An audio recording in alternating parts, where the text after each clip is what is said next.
going to help us to gain insight into the diversity, the biogeography, and the connectivity of these communities. So we do hope it's going to be a really great dive. And we'll wait to touch down on bottom, which should be imminent.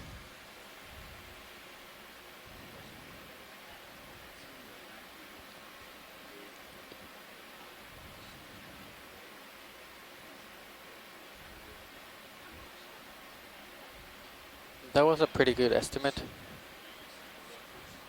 Yeah? I told scientists that we would be seeing bottom at 1412. You did really good. Nav, it looks like Sirius is doing some circles, maybe?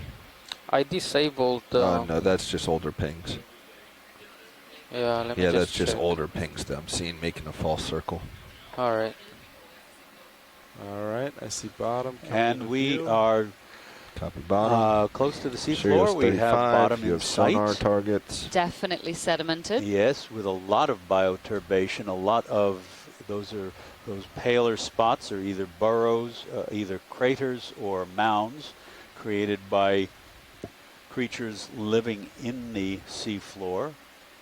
Many of them are feeding on the sediment of the seafloor. And one of the ways we tell, this far away even, is you can see a difference in the color between the little mounds and craters and the rest of the seafloor, because the tan portions are covered with fine particles that have drifted down from the surface above. They're typically higher in organic material, dead plankton and detritus. And then the burrows bring up cleaner sediment from below the surface, and so they appear white. And so we've got cones and craters here. Also numerous small shrimps.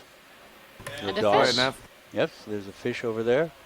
The shrimps are the little elongated dark objects on the seafloor. We'll see them closer in a bit. Yeah, so right now our ROV pilots are going to take a little while to, a couple minutes to get the vehicle situated, you know, adjust the trim to what they want it to be, and then we'll hear some introductions from them, and then we'll proceed up the slope. All right, Sirius all stop. 15 meters off bottom.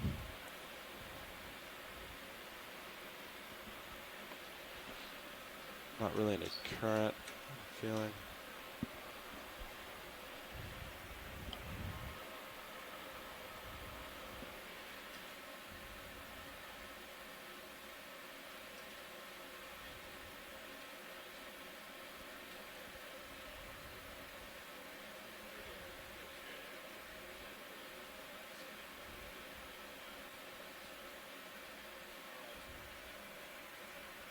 Alright, so that's pretty good for Z-bias. If you want to start getting my lights. Copy. Checking tether. Yeah. Tether looks good. Bringing out lights. Great. HP enabled. Yeah, I think we're good for intros.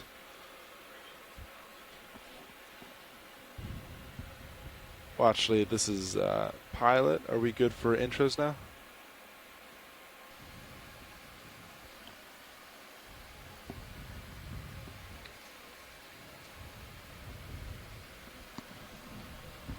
Copy. All right, sitting in the front row, controlling the ROVs and also doing the video. We are from the Global Foundation for Ocean Exploration, or GFOE. Sitting pilot right now is Sean Kennison. And I'm going to let all my other co-workers and friends introduce themselves, starting with my co-pilot. At co-pilot, we have Bobby Moore. At navigator, we have Fernando Aragon. And in the far corner is Roland Bryan at video. And clipping in the back is Caitlin Bailey, and we are all with the Global Foundation for Ocean Exploration. And is there anybody else online who would like to introduce themselves who hasn't yet? And then Nav, I think we could, it's very flat right here. put in a move for. So this bottom is very quiet in one respect, and that is that there is no evidence of strong water movement over the bottom. There are no ripples. Once the currents along the bottom increase to a certain level, they begin to move the sand, move the mud, and they form ripples, and there's no evidence of this here, which suggests that water movement over the bottom is generally very slow. Go ahead. Also, you see all of these little mountains, these little conical structures. Those are copy. That is 30 meters, piles of bearing mud 105 at brought decimal up 2 by knots. organisms in the sediment. They may be worms, they may be sea cucumbers, peanut worms, mollusks, possibly bivalves. There goes a little hatchet fish. Yes, indeed. That's a midwater fish. It Copy. has we have 30 meters, light organs, 015 photophores that at point decimal 2 downward knots. for photocamouflage. It's a vertical migrator. And that indicates to us that we really are not that deep right now. Right. Oh, it looks We've like there's got a big couple of crab. other things. Maybe a chasion of one of the 2 fish species center. of chasion, which we tend to get around And here. here is a Nazumia. Nazumia. This is a rat tail. Is it? I think so. Yep. I think it's rat tail, but that face looks really pointy. No, there he is. I think that's Nazumia. Although it's got a backbone, so I can be corrected. Does that mean you can't be corrected for things that don't have backbones? Well, I'm just a little more versed, more comfortable with animals without backbones. Although I've been stumped more times than I care to remember. Okay, we're going to go to the crab on the upper left. Copy that. Upper left. You can see here that the pelvic fins on that rat tail, and oh, there's a nice Aristeid shrimp. The pelvic fins, a couple of the rays of the pelvic fins on that rat tail were elongated and act as little feelers against the bottom. There's another one, and we're coming up. Can we have a look at that hagfish to the right, please? Oh, look at that. Yes, indeed. So there actually is quite a lot going on, you know. When we were just off the seafloor, we didn't really, it looked like there wasn't a lot there, but as we've gotten much closer, we do see there is quite a bit of diversity, and this is a hagfish. Yes. Very interesting. Hagfishes are very strange beasts. They're in a separate group from all of the other fishes. They're most closely related to the lampreys, which are blood-sucking eel-like creatures that will latch onto fishes and have created huge problems for commercial fisheries in freshwater in various places. But the hagfish is a scavenger. It will find large prey, dead prey like a dead whale or a dead tuna fish, and they'll burrow in and secrete copious amounts of mucus that will the mucus is rather offensive to everybody else except other hagfish, and that will prevent other organisms from trying to feed on the same thing that the hagfish is feeding on. And you can see, if we can move up a little bit, you see the row of little spots along it, little pale spots. Those are the gill openings. They're placed far back from the head so that the hagfish can bury its head in its prey and chew away to its heart's content and still breathe at the same time. One of my professors years ago mentioned to me that these produce so much mucus that if you put a hagfish in a bucket of seawater for a while and then try to pick it up, you pick up the entire amount of water with it, because all of the water in the bucket had turned to slime. And I know there's some really interesting footage of these hagfish at Whale Falls, as Chuck was saying, where they actually tie themselves into knots so that they're more able to pull off large chunks of flesh from that carcass. And so this is a red crab, Chasean quinquidens. And next to it, that funny-looking little fish. That looks like chownax. Yes, that's chownax. And there is a scorpaenid, Looks like, unless it's another Cownax, let's zoom. Can we get, oh, we're passing it by. That's another Cownax. Oh, a couple of and them. another one. And then I also happened to see an Acanthocaris, one of these blind white lobsters. Slow down or move. A couple of minutes these ago. Are, these Cownax, I believe, are related to the frog fishes. Serious. And they'll sit on the bottom, and they can puff themselves up enormously. They can inhale, basically, and hold their breath, and their gill chambers swell up and make themselves look much larger than they normally are. Yeah. And they use their pelvic fins to walk along the seafloor. We want to move to the slope. So, Pilot, I know you guys see these fish all the time, but if we could get a zoom on these fish right in front of us, please, as well as then at that blind lobster in the background. Copy that. Go for zoom video. That's a great view. Look at that awesome color. He's got color. a little fringe of papillae along the base of it. I've never seen one that's spotted like this. That is a Technicolor Cownax. And you can see his little pectoral fins on the sides. RV there. nav bridge. The pelvic fins are underneath, and that great upturned mouth for the position move is complete. Sucking in prey when it comes too close. So in England, there was a childhood animated character called Mr. Blobby. And, I mean, this fish is pretty much Mr. Blobby. I encourage you all to Google Mr. Blobby.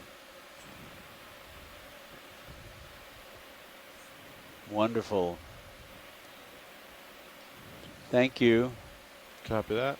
Video whenever you're happy. Come on out. And so the laser dots are 10 centimeters apart, about 6 inches. No, 4 inches, I think. All right, video, let's go. So it's not a very large fish. And here we have one of the blind lobsters, Acanthocaris sica, in its characteristic pose outside its burrow, and you can see it's holding its enormous pincer-like claws wide open, waiting for something to drift by, using its antennae to sense potential prey or danger.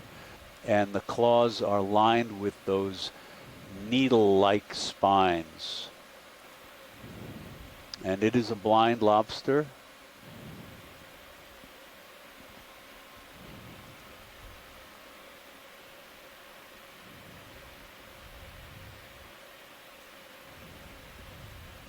Anything that those claws grab is not going to get away. It's going for full screen. Copy that. Little shrimp in the background.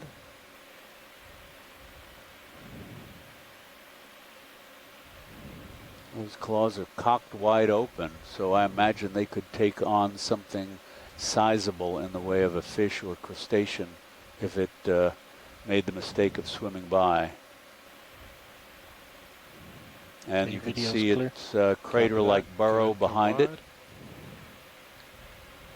we'll move forward.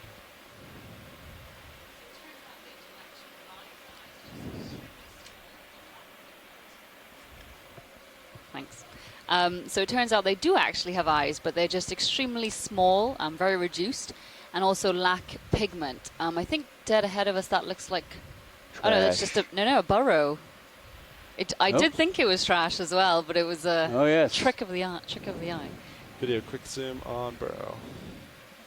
That's a new one, relatively, I think. An active burrow, but cannot tell if anybody's at home.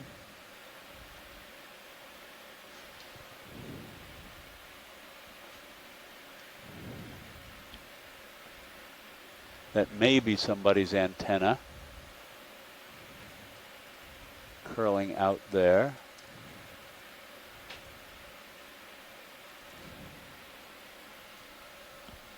All right, video, let's come wide. I don't see much in there.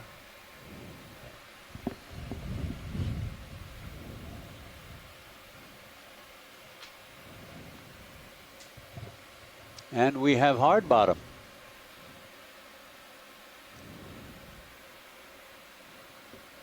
That's what you're heading into. Copy. Even though these rocks are black, pretty much everything we see in the way of rocky bottom will be limestone, many millions of years old, and much of it has been blackened by a crust that accumulates very, very slowly over time, iron manganese crust. Squid. There's a midwater fish, or squid. That's a midwater squid drifting by. Is that an ilex again? Yeah, that looks like ilex. We saw those on our first dive. All right, let's go.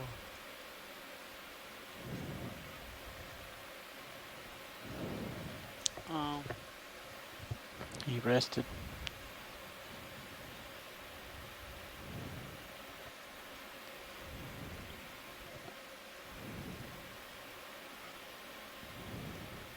There's an ilex resting on the seafloor. We've seen that before, propped up on its arms.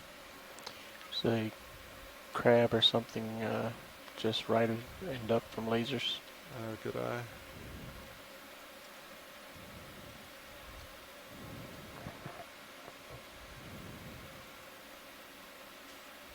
Go for zoom. And another acanthocaris and little black black coral whip, right? A Stichopathes attached to the very base of these rocks. You can see these rocks are heavily eroded, lots of cavities, probably very ancient erosion. And the small white objects in the sediment, many of them are triangular or elongated. Those are the shells of what are called pteropods with a P-T-E-R-O. The P is silent. They are the shells of planktonic snails that have died and sunk to the seafloor. Pteropod means wing foot because the foot of these snails is modified into two broad paddles, and they flap their way through the water. Also called sea butterflies. Sorry, watch that again.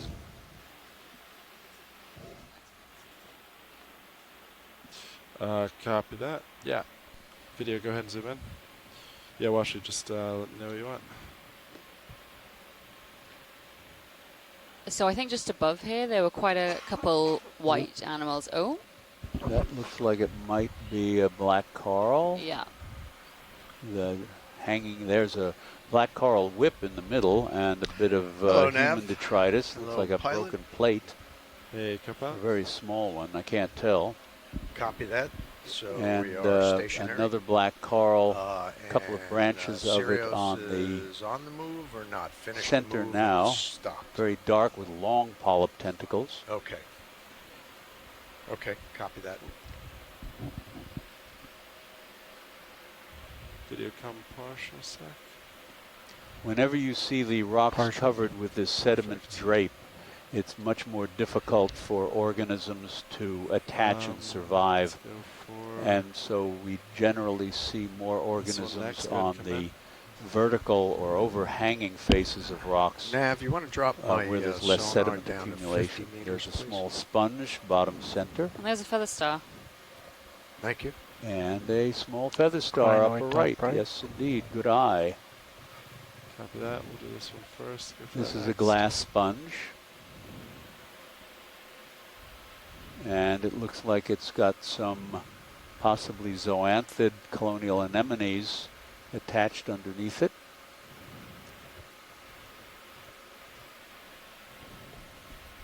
All right, let's go for...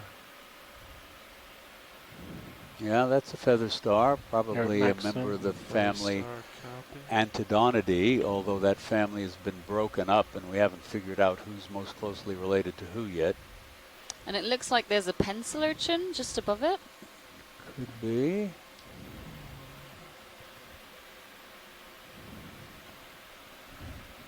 All right, little bitty. Let's see. That's a tough one. Very small center screen. Something covered in a lot of sediment with some things sticking out of it. Yeah. The curlicues in the rock face that you see are the remains of tube worm tubes made of calcium carbonate, most likely the family Serpulidae. They occur in shallow water and then include relatives of the feather duster worms and the Christmas tree worm. All right, do some turns.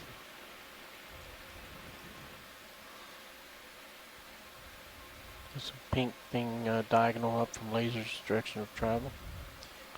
If you switch to the other camera from Sirius and can see the ROV above lasers against this rocky outcrop, you can see how irregular it is. Oh, and there's some beautiful chrysogorgid corals, both of them which have commensal squat lobsters in them. That's right. As well as a couple sponges, potentially demosponges all over the wall. That's those white-yellow little patches. I think that the larger of those commensals with the big claws hanging upside down is, I think, Gastroptychus. That's what I would have said. But the one behind it with the long, slender claws is different. No, I think they may be the same, just different sexes. Different sexes. The male has got the large claws. Okay, I'll buy that.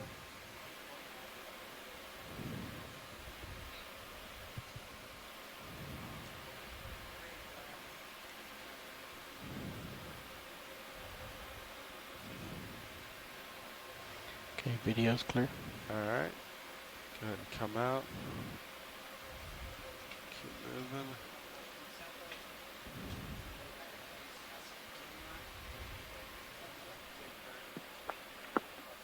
Certainly in the genus It's a white coral, I'm not top entirely screen right. certain they were the same species, though. You mean the chrysogorgid, Scott? Right where the shrimp is. I do mean the Crustacean. Sorry, I'm a bit more delayed today compared to my own. Totally understandable. It is Saturday morning, very early where you are.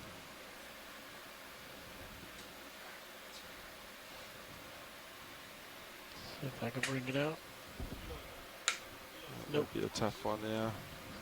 So there's a fish right above us. If we, oh, right there. Is that one of the cusk-eels? Navigator? Oh, there's a midwater fish. Little black fish swimming by. Okay. It's interesting the way it's rowing through the water. Oh, stroking with its pectoral and pelvic fins, like two pairs of oars. Awesome.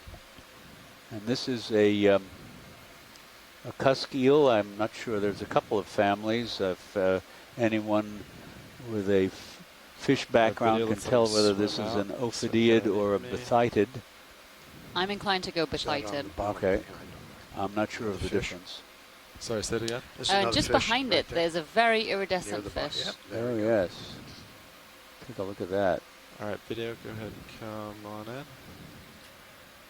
Now that looks like a juvenile rat tail. But I've never seen one that look at that. Is iridescent like that. Brilliant. Wow. It's only 12 cent. Well, I don't know. The lasers are on the sediment behind it, so it's tough to say. It's probably much smaller.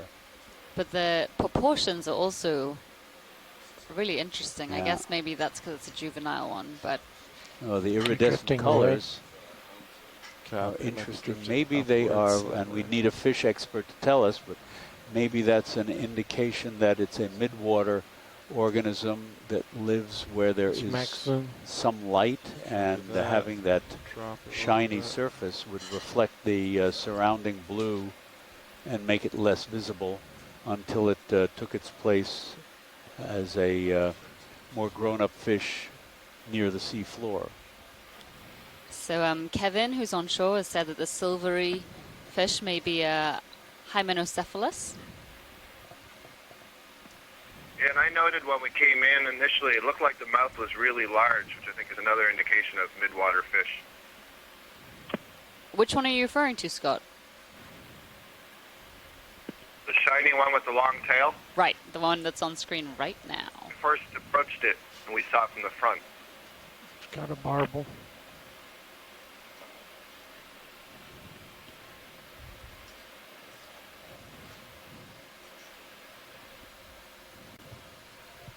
Alright, video, let's let him swim off.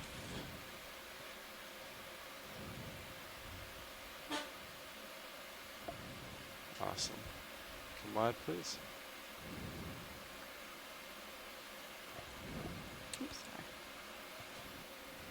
Little starfish So here on we're the seeing a left. couple more Stickopathes, black corals, Stand by as we do a some quick sponges pilot here and there on the rock. And it looks like there may be a tiny sea star down to the left on the Oh yes, on the little ledge. goniasterid Cuban cracker sea star.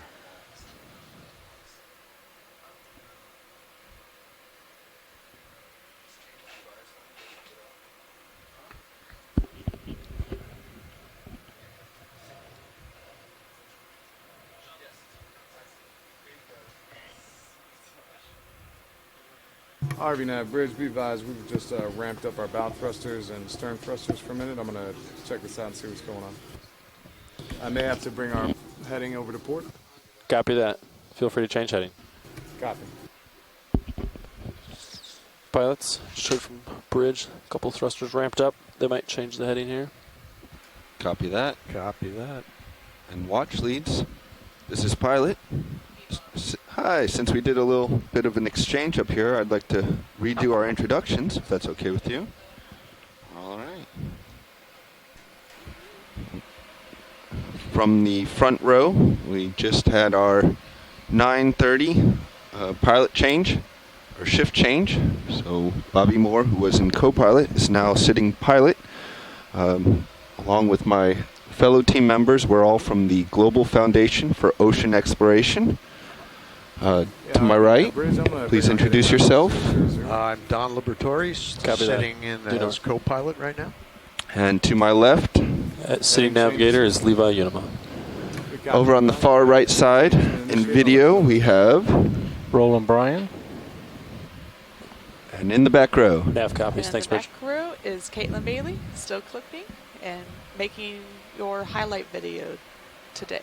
And we're excited to dive with you for the next few hours.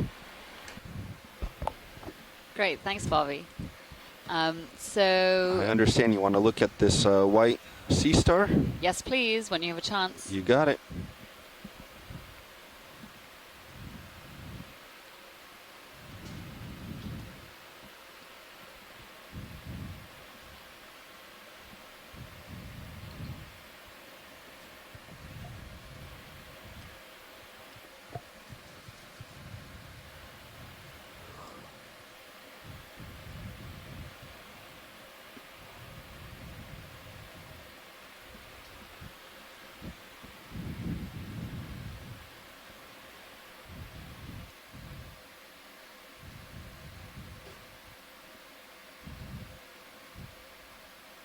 All right, let's go ahead, Roland.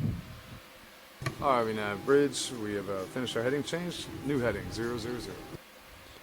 Nav copies. New heading due north. Partial. Copy.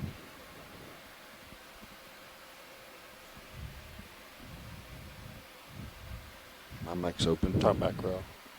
Oh, copy.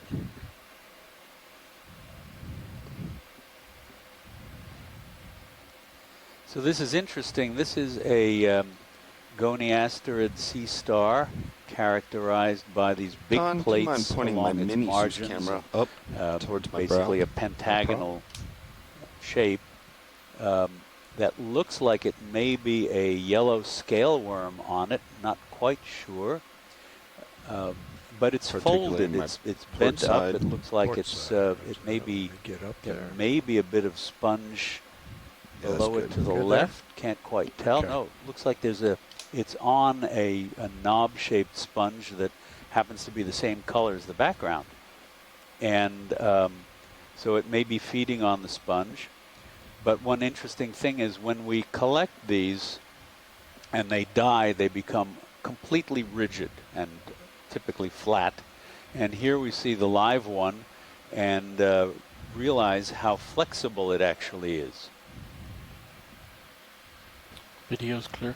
Okay. 2 dives ago, Chuck, I think we saw a sea star similar to this, and I think it was also in a position where we thought perhaps it might be feeding. It might have been on that branched carnivorous sponge, so it's kind of an interesting observation.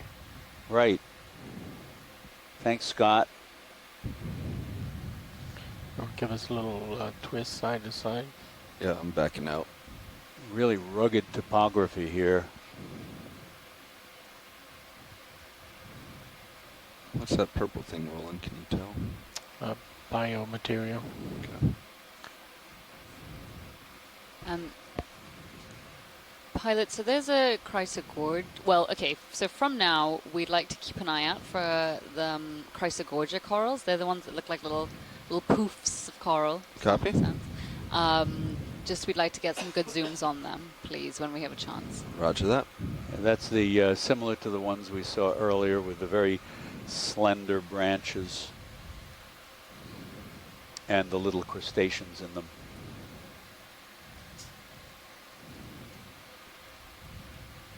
So the most common thing here appears to be those wire whips, the black coral that are nonetheless orange. Something coming below lasers looks like an anemone.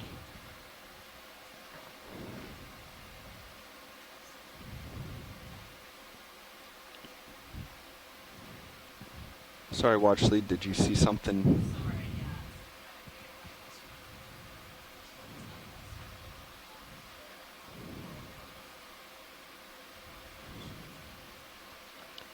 Some corals between the laser Roland, beams right now. I feel like we're very bright on my main screen. It's the top is yeah, so bright I'm trying to show the stuff at the bottom. Your lasers went across a couple corals. The other left. And left, sorry. Copy. Straight ahead. Okay. Now I see what you're looking for. Watch lead. Sorry about that.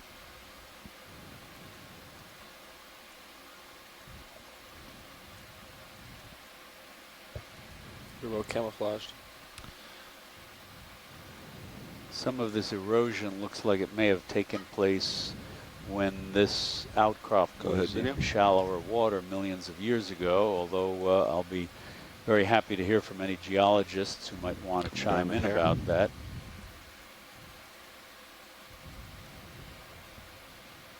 So this is a chrysogorgia, and it is an octocoral, and you can see each of the polyps have 8 tentacles, hence the name octocoral, and they have little side branches, which is also characteristic of all of the octocorals. And there's a small shrimp on it to the lower left of center, and another one up at the very top. Tilting up a little. There we are. You see the bright orange eyes.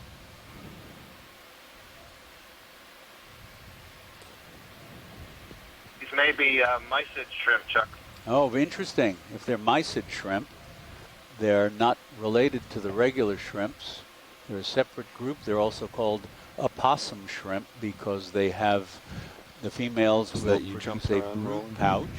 They're like right related now I've got my hands actually off to of the hill bugs and sand fleas, the isopods and amphipods, all of which produce a brood pouch and keep it.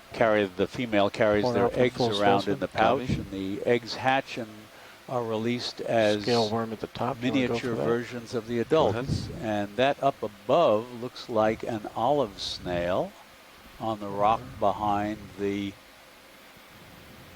colony here. Shiny olive snail.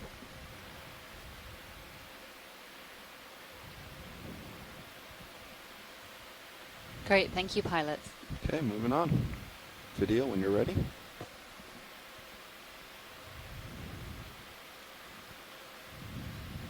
Olive snails are carnivores, and it's a good thing because if you were an herbivore, you wouldn't find much to eat around here. There's a little red squat lobster on the side of that. Let's do a quick snap here. I think there's an edge, in the and back. here's another chrysogorgia. Cup coral. As well as solitary cup coral. Coral in the background below, and a couple of dead cup corals just to the right of the chrysogorgia. And is that an aplacophorine at the top of that colony, that pink worm-like. Can't tell from here. The colony's got a we're looking a to the squat left. lobster in it. Upper left, Is that what that brownish. might be, do you think? Yeah, it does look like an apricot. Yeah, I'm going to have to go with yes on that one. Agreed. And there's another one behind it. Aplecopherans are very bizarre because they are in the same major group as the snails, clams, octopus, and squid. They are mollusks, but they don't have a shell. They may have microscopic or almost microscopic spicules that cover their bodies, but they do have the rasping tongue-like radula that squids, octopuses, and snails also have. So they're definitely mollusks, even though they are wormy. I will give you the 7-second coral delay right above the agreement on lasers aplecopher. looks different. And Scott, do you have any comments on Hanging these off the rock. Chrysogorgia? We've Yeah, you know, we zoomed can't in get on great light on 2. it. Did Go you ahead think from they were here. the same? Yeah, it's difficult to tell. So I personally am not an expert in the taxonomy of the Chrysogorgia. I know how they are described, and it has to do with the angle between branches, the number of branches in a whorl, and details like that. It's a little hard to see from these angles. This is looks like a Parantipathes black coral, though, and I will let Chuck describe it. Sure, this is a black coral. I've seen similar ones in the Bahamas with these short side branches. There was a species, Tetrastica, but I'd need either Tina or If I I want to. I had Dennis more over there, Fresco would is be around good. to tell me. I'm going to also It looks like it has some kind of commensal in it. I can't quite tell. A worm, perhaps.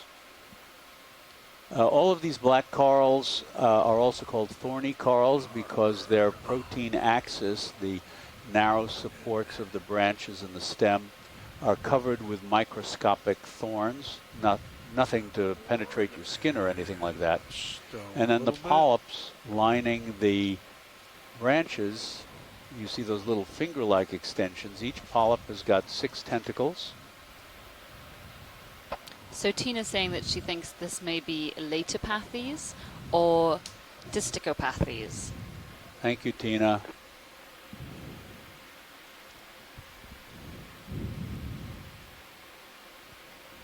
Is that good video? Video's Okay, clear. that's great, Okay, let's pilots. come. Thank you. Happy to move on when you are.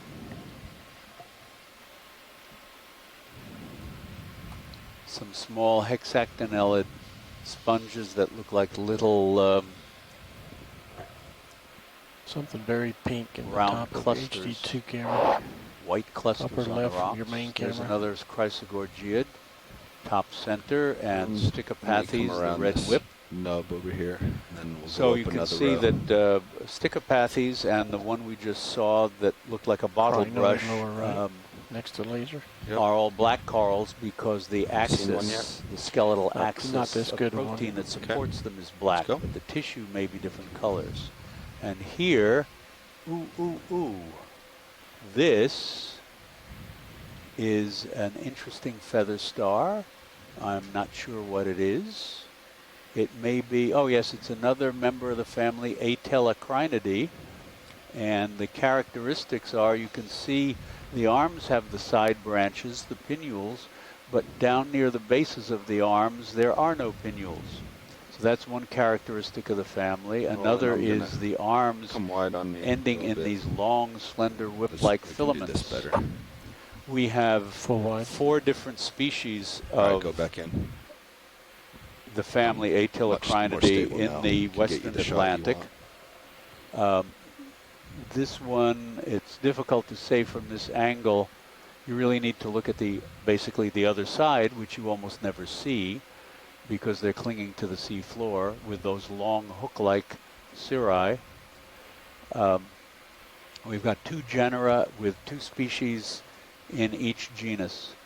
Some of them are in much deeper water than this, so this is probably either Atelocrinus balanoides or one of the 2 species of Paratelocrinus. Going full screen. Hold it right there.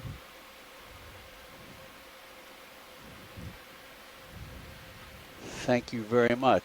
Yep, whenever you're ready, video. Let's get a full screen. Okay. These guys are unusual because among feather stars because their closest relatives have a stalk. They're not as closely related to the other feather stars. Yeah, video's clear. Okay, let's come on. And they can swim if disturbed. Sorry about that first one, Roland. I called you in too early.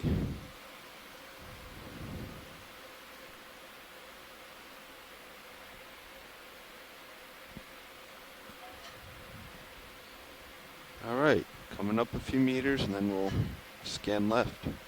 There's a white coral or something another next to that on the far right. Yeah, I'm not hearing watch leads call it out. Really So we'll eroded, just head left. irregular limestone here.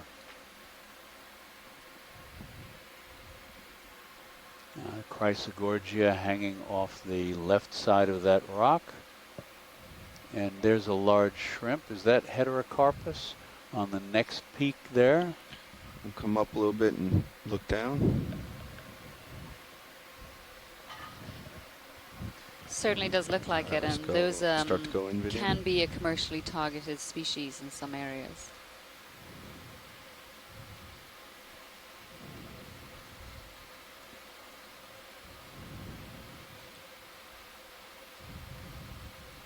This one you can actually see through the carapace into Oh, the yes. internal structures. The liver and the heart and the digestive system.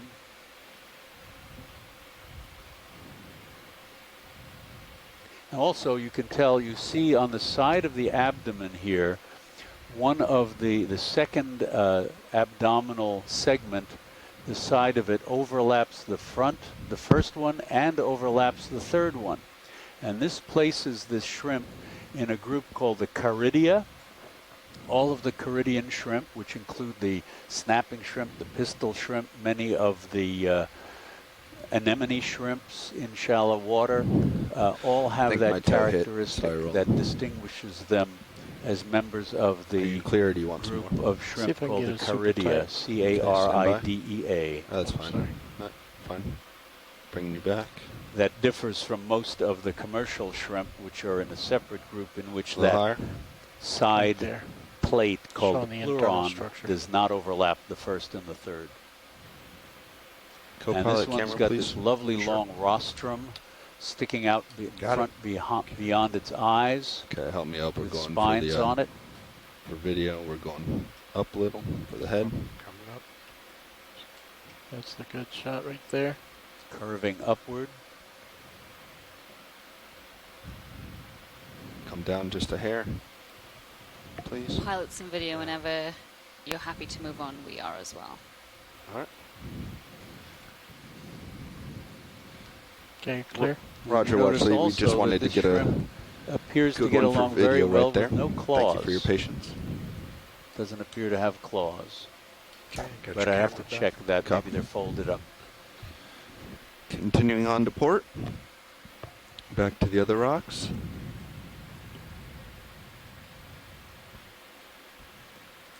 There's a white glass sponge. Most likely a glass sponge on the rock over there.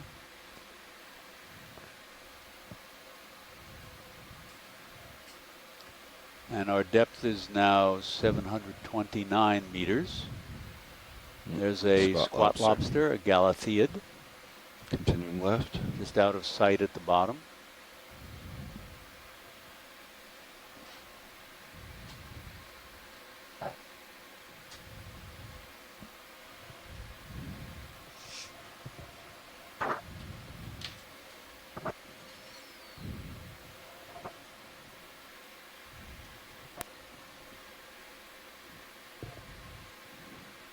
Watch leads, please let me know if you see anything. Dark fish bottom. There's quite a large fish just at Guys the ready for a bottom of the short screen. move, maybe? Just Go about ahead, to hide from video. us. He's hiding. Oh, yeah. And this looks like the same one we saw some time ago, which we thought was a bifid. And just above D2, there appears to be something, if you look in the Sirius camera, hanging above us. And that looks like it might be a Nympneastes sea cucumber. Yeah, Swimming sea which cucumber. we got some absolutely beautiful imagery of yesterday. All right, pushing forward. Okay. A few scans of the rocks there, and I think we're ready to continue. You guys want to move? All of these loose rocks have How many meters, probably at some point in the past go to 30 or 20 maybe? fragmented off. We're the, shallow, so escarpment moves can go in wall pretty and quickly. tumble down. Copy. I'll do due north then.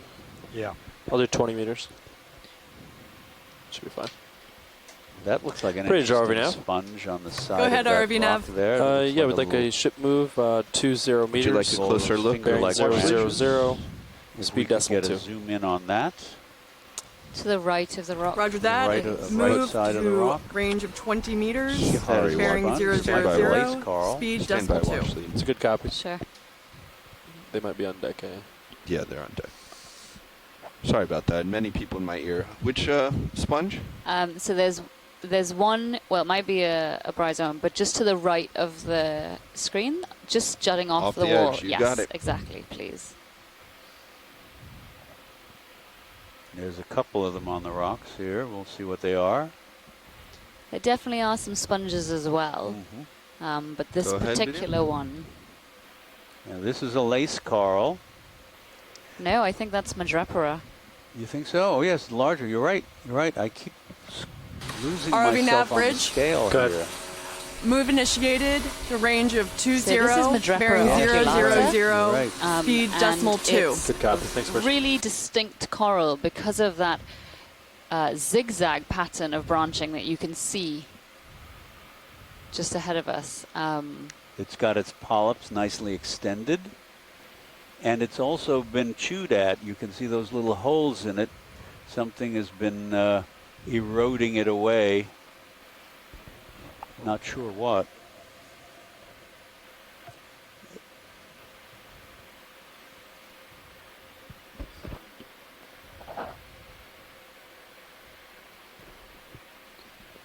Great, thanks, pilots.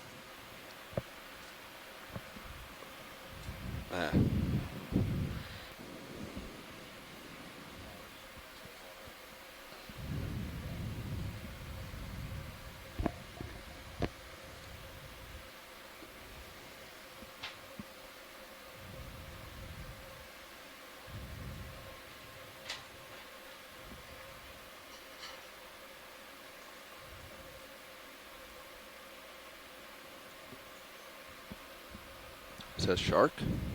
Yep. No, Swordfish. swordfish. Swordfish in Sirius. Awesome. You can chase Oh my it with your goodness. camera if you can still find it. There he There is. he is. There he is.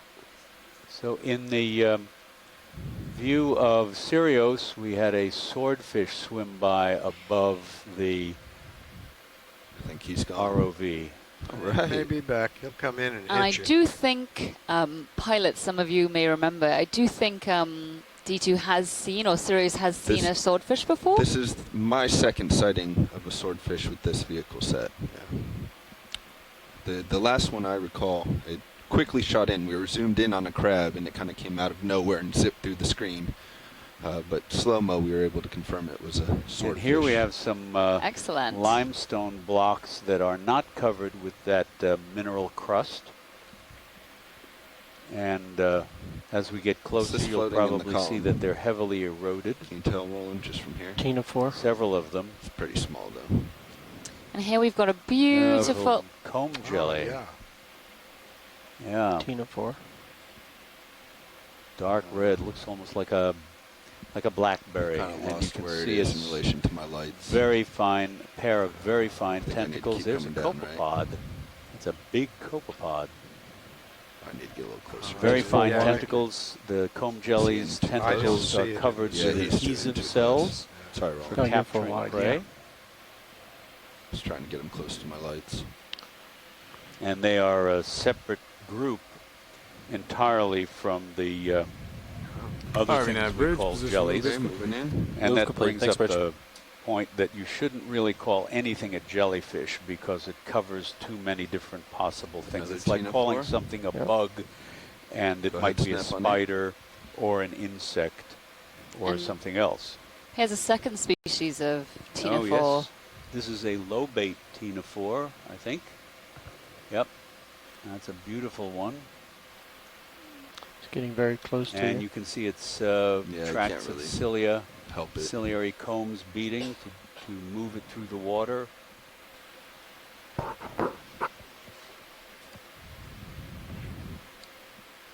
Yep. And that looked like a bristlemouth fish that swam right by. So we have comb jellies, which are one major group of gelatinous plankton. We have the things that you traditionally call jellyfish, which should properly be called medusae. They're the bell or dish or umbrella-shaped forms that are related to corals and blind lobsters. And then you have gelatinous relatives of sea squirts that could also be called jellies. So you have to be careful when using the term jellyfish. You might mean a number of different things. And here we have another Acanthocaris at its burrow. And some type of goniasterid asteroid, perhaps. Go ahead. Circeasta, sorry. And it's right next to another beautiful little Chrysogorgia. And this limestone is the erosional features in this limestone is fascinating, are fascinating. And look at the veining on that sponge behind. Yes, you can see the whole system of canals that run through the sponge. The large opening is the exhalant opening. Water goes in through microscopic pores. I don't know if you're still there on the Chrysogorgia with the sea star, the goniasterid at the base, but I noticed that half of that Chrysogorgia colony is missing polyps. So I wonder if the sea star was feeding on it. Ah, that is a very good observation. Thank you, Scott. And yes, we are still there, so perfect timing. And you can see also that this sea star is regenerating a couple of its arms. It has longer arms than the other ones.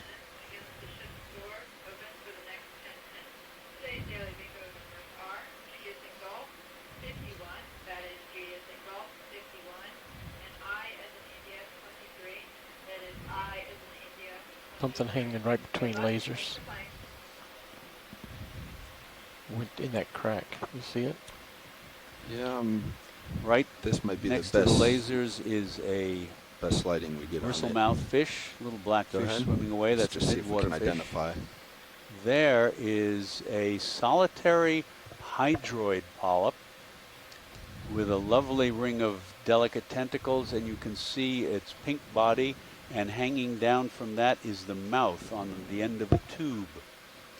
This is some of these get quite large in the deep sea. Oops. There's another one up there, and it's got a little amphipod clinging to it, or maybe being eaten by the tentacles. Can't quite tell. And those are likely from the genus Branchiocerianthus.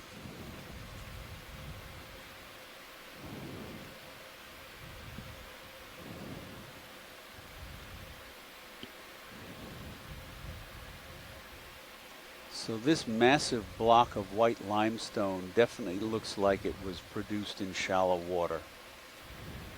But how much of that erosion was biological versus chemical, I'm not enough of a geologist to tell. If anybody can help us out. Next to yellow. I'm going to try to counter my motion without stirring anything up. Stand by.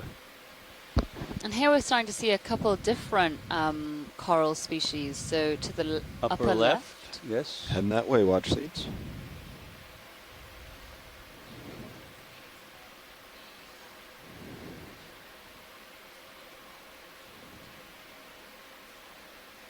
It's okay. Hit me. So perhaps the purple could be an Acanthogorgia? And the yellow a Paramaricia or Plurac? Using my light. Plexaurid? Back out a little bit. Also. Oh, and there's a giant isopod. The other one, I haven't gotten close enough to the purple one to see. Okay, so pilots, if we could zoom in on these two corals, and then just behind us is a giant isopod sitting up on the top of the block behind. All right, let's try it from here. You ready? Yeah. Co-pilot, is there anything you think you can do to get some more light on that purple one? Let's give it a try. And another atelocrinid feather star, and off to the right was a heterocarpus. And yes, Viva, I think you're right. This looks like an acanthogorgia. What do you think, Scott? If you can see, purple with very long polyps. Collected on dive 1. Whatever that was. That was the port up. That was good. That's great. Then it shows that these this coral is, you know, has a range of a couple hundred kilometers. If we collected and observed this on dive 1, and now we're seeing it here. And this is the kind of information we're hoping to be able to generate from doing dives like this. You know, information about the distribution, diversity, abundance, and also connectivity of these habitats. That acanthogorgia was being overgrown by something at its base. You could see that the color was a more yellowy brown. I'm not sure if it was a Hydrozoan colony or what. Yeah, I think they were hydrozoans. Coming down. Yes.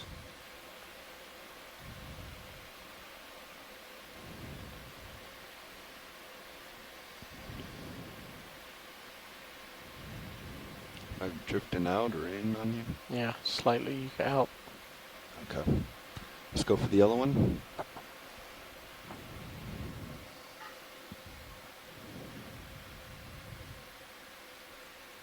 Does this look more like a Swiftia maybe, or Paramerusia?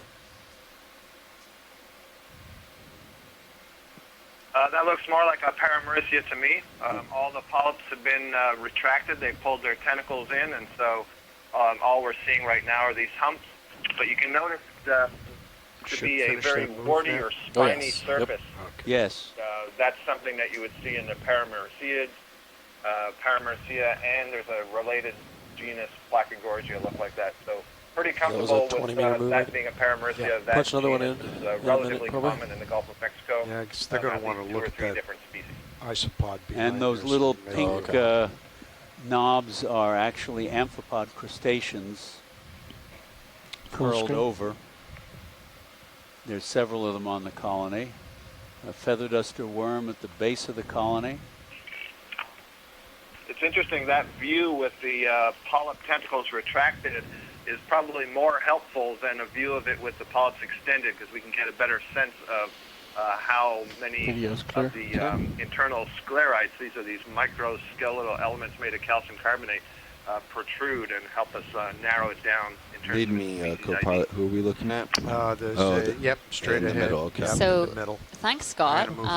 Any dive that we see a giant isopod on is automatically considered a great dive, just because they're amazing. And there's also quite a large crab on the rock next to it. So if we could get two quick looks at those, that would be great. I suspect we may spook the giant isopod and it'll jump off into the water column and swim away. We're going to go on isopod. I think I may be too late, but there was a different kind of whip, I think. Just went off lower center of the screen. But again, I'm 7 seconds behind. It was white and had one curl in it. Okay. Yes, I saw that. We'll be sure to we'll go back get a and look at that before you watch later. If we see another one, get a good zoom for you. We can also go back and look at it after these two. That's not a problem.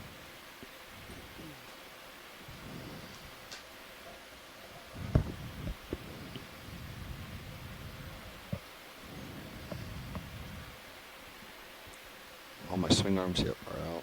Okay. Yep, but so far they look good. Nothing ahead. Just making sure one of my top ones isn't pointing in.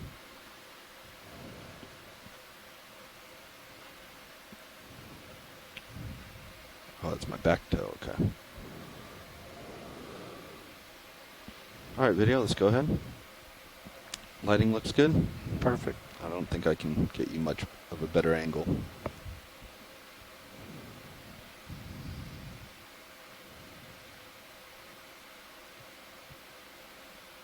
Sorry, stabilizing.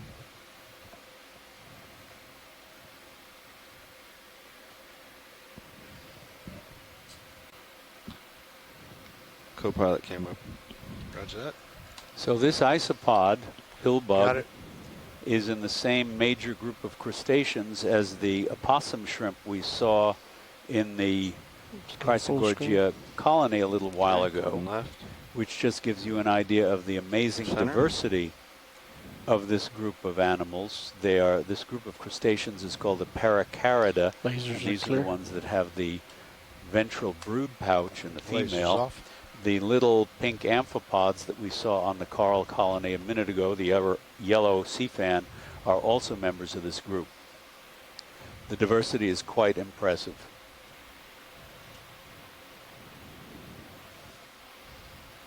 The video's clear. Right. Thanks, pilot. Let's if we could back up and below and I think a little bit to the left, there was a white whip. Okay. Do you still want to see the crab as well? Thank you. Watch lead pilot, do you still want to see the crab as well? Sure. Okay. Coming down for the crab. Sure. Got your camera back. There goes the crab. There he goes. Quick zoom.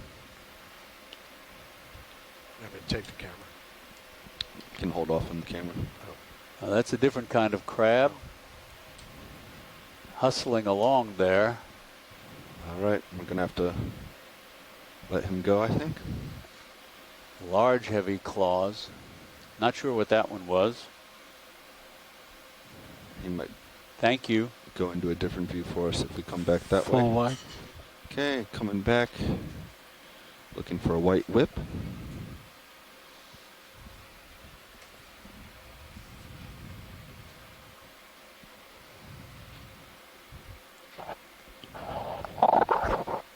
There it is at bottom left on that isolated rock. Over there, okay.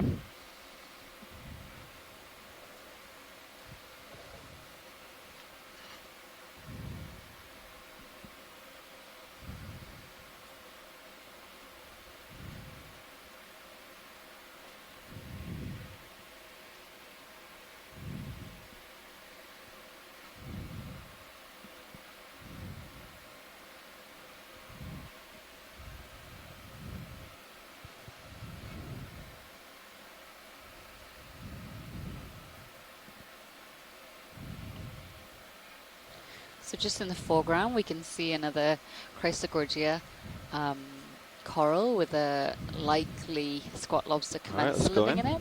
There's also what looks like a little bit of Madrepora again. And this is a bamboo coral. So that would be the family Isididae. This one's got another little commensal squat lobster, but this squat lobster looks a little different to the others. That's where I want. No wonder my spidey sense got up when I saw that whip down there.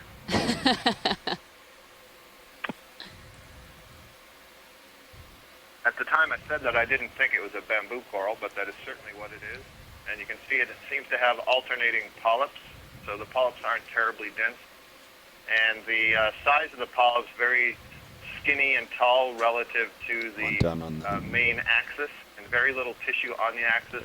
It's very transparent, so you can see that there's what we call white internodes alternating with black nodes. So all of that will tell us something about the ID, but can't tell you much more than it would be technically classified in the genus Lepidopsis right now. Looks like whether that continues in the 2110 UTC or 1610. Thanks, Scott. I notice also that the black nodes 1610 local were much more frequent than they were in the specimen that we grabbed yesterday. Fish on the bottom down there. New fish. Exactly.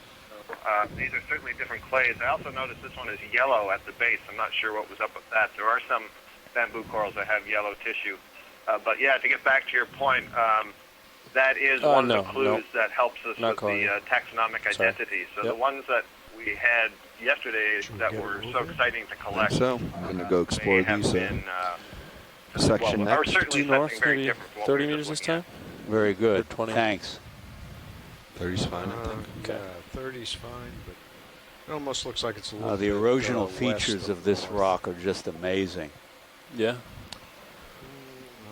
Feel free As to scientists ashore, we turn a are little bit. not coral experts, so Yeah, if I you would go- do yeah, see something 350 which you think may be Let's new, Let's take a look or at this white new one as species well. or new Video. record or Sorry, could you rare, Pretty please Jarvia. do let us know Can go if you into would this. like us to yeah, I'd like to move consider it for 30 selection. meters, bearing 350 And this is the degrees, same one we were speed just decimal looking To 2. follow up on Chuck's note there of how nice eroded scale. this Read is, that back. Yeah, Three that's zero one of the meters, reasons I think it's not 350, absolutely covered speed with decimal corals 2, and is that sponges. correct? That's correct. The Good job. rock is Stand by. giving Partially. away underneath the colonies.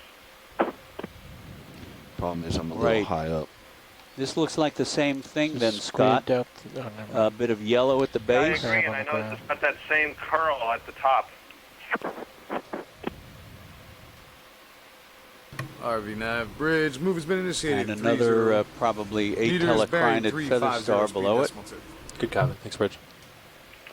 One thing that's interesting about the scene that we're seeing here is that we've got those orange-colored black corals in the background. You had a nice description of what a black coral was with the thorny skeleton earlier, and these bamboo Got it. corals.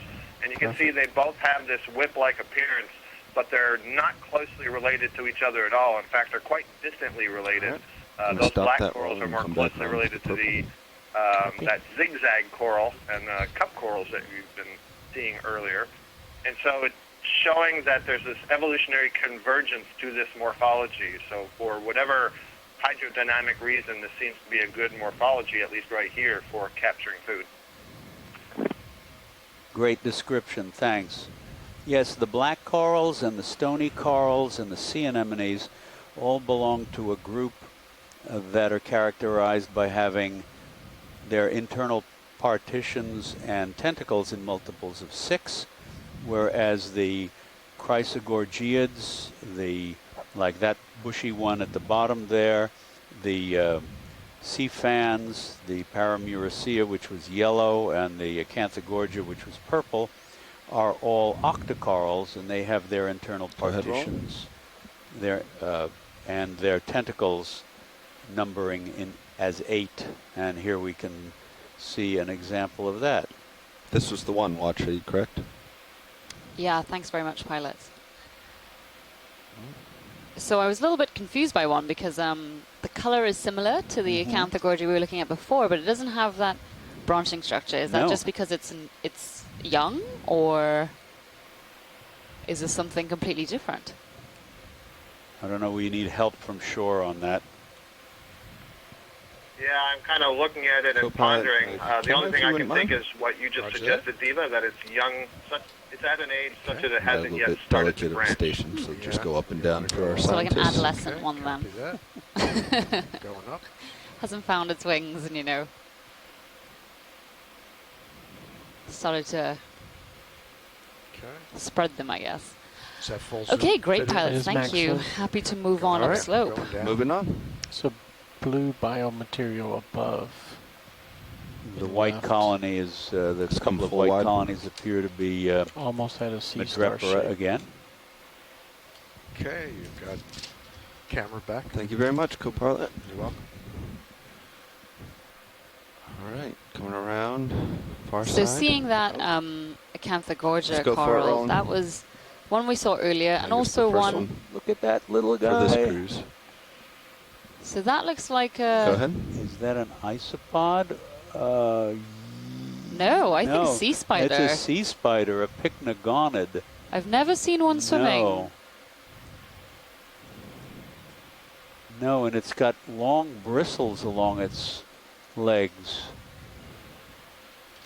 This is a We sea did a couple of spider. years ago, I forget on what expedition it was. I think it was one of the Pacific ones. We saw a swimming sea spider, and I was as equally surprised as you are right now, and looked it up, and sure enough, there have been some papers written on swimming sea spiders, and as you just noted, Chuck, they have very cheetose legs. Wow, yeah, this is amazing. Pirouetting, rolling. Yep, copy.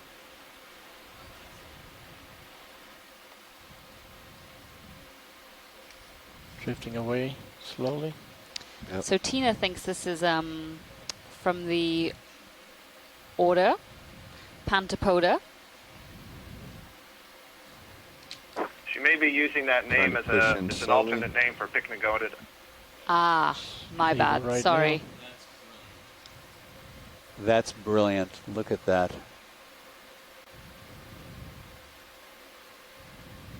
Note that the translation of Pantopoda is all legs, so it's a very appropriate name.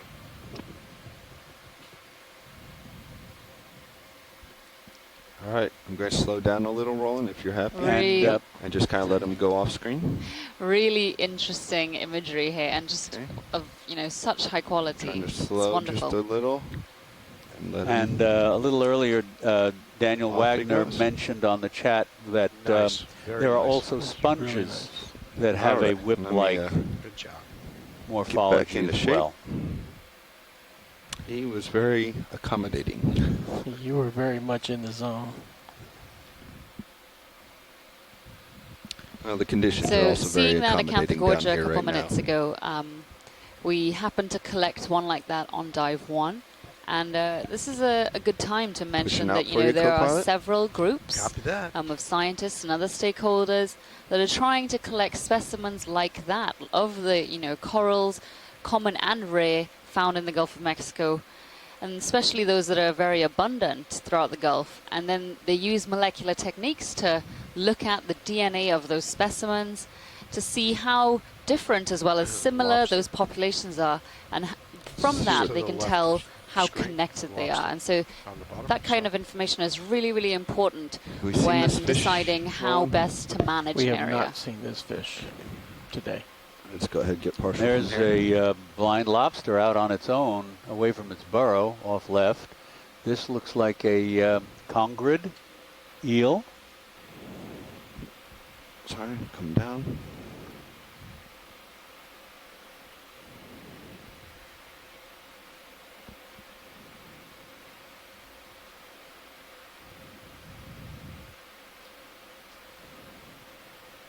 And a little galatheid Video when you're clear. at bottom left. Full screen. The galatheids, along with the other squat lobsters that we find clinging in the Gorgonian colonies, are most closely related to the hermit crabs. They're not true crabs. These squat lobsters have 3 pairs of walking legs, and the last pair, the fourth pair, are it looks like small, I'm losing tucked my up rocks. underneath, and they can be used to clean underneath the round thing, a carapace rock or in a the fish? gill Got chamber. something coming in here. Yellow? Hold, yeah, hold for yellow. Something in. Just go for it. Must be ink. I don't have a focus otherwise. That looks like a wad of squid ink. Oh, that is a and there, fish back there, that's Roland. a Good idea. goosefish, I Let's think. ignore the yellow. Let's go to the foreground, full wide, please, or background. Pilot, can we have a look at that goosefish, please? Absolutely. Heading that way now. Get a shot of him and then pirouette to his front. Goosefish, maybe. Before sitting. I'm just going to come to his left. I think is going to be best for us.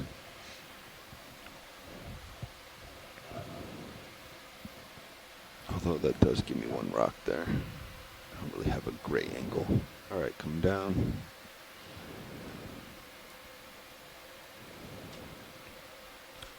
I'm going to ever so gently kind of come down here, Roland. Okay, is Sirius riding a little high today? Not particularly. Okay. We're 16 meters above. Looks a little darker in your shot.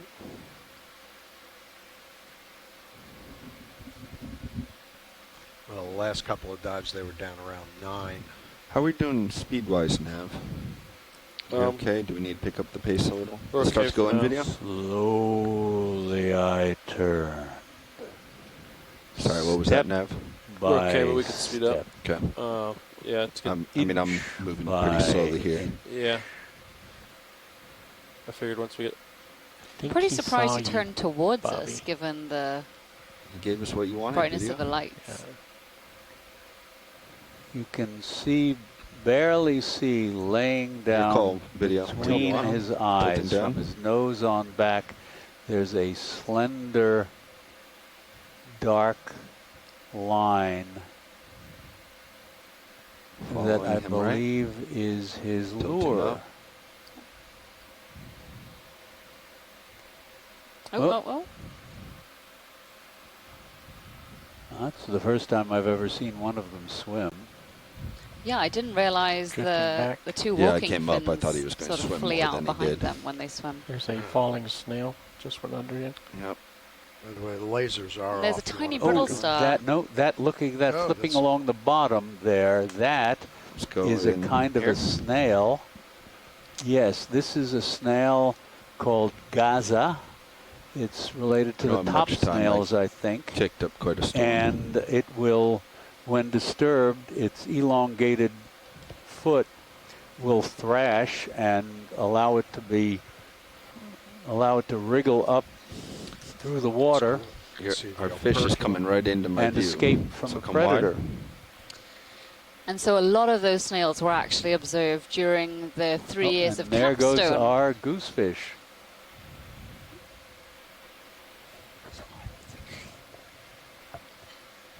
Partial. Yeah, let's just hold it here. Just let him do his thing. And I do believe that a couple of scientists that were Once he lands, we're you know, going to get working out of with here.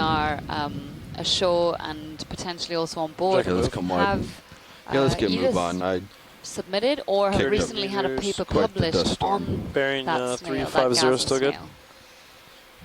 Don, or do you want something else? And Daniel Wagner mentioned Yeah, that let's keep going I on guess that. it's the goosefish that 350. looks like Sledenia Schaefer's eye. Bridge, RV Nav. Go ahead, RV Nav. Yeah, we'd like to move Yes, I 30 first saw meters, that bearing Gaza 350 swimming degrees, on- speed there's decimal a 2. blind lobster. I Roger first that. saw that Gaza range 30 meters, bearing carrying out that 350, behavior on my speed first decimal 2. dive, which was the Alvin I'll in input that. 1975, but I was a green graduate student. I didn't know much, and it never occurred to me that it would be Center worth a screen. paper. Lasers just went over it. Yeah. Let's go ahead and do an ID rolling. That was the second lobster that we've seen with no burrow adjacent.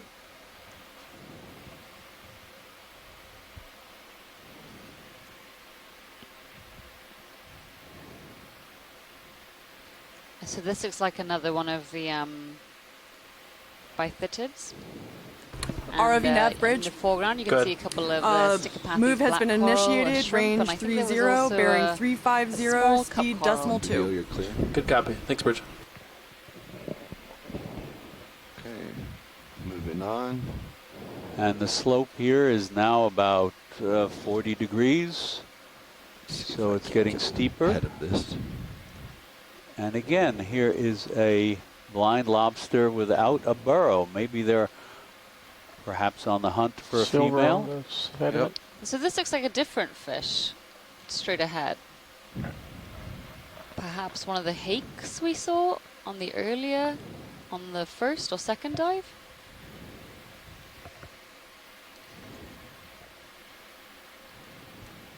Go ahead, partial. Lasers clear. That bulbulous thing in front of it would be of interest. And there's a little Can we clear the carnivorous lasers? sponge right in front of it.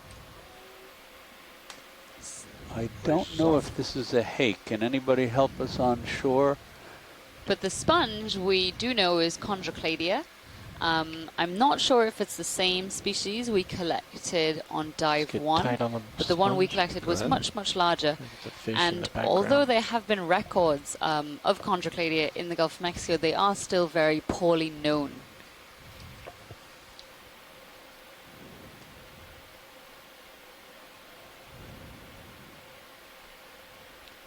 If I remember my ichthyology correct, the hakes and the cods have a little fleshy second dorsal fin, and this one does not have that, unless I'm mistaken. All right, video, when you're clear. Clear. Great, thank you, pilots.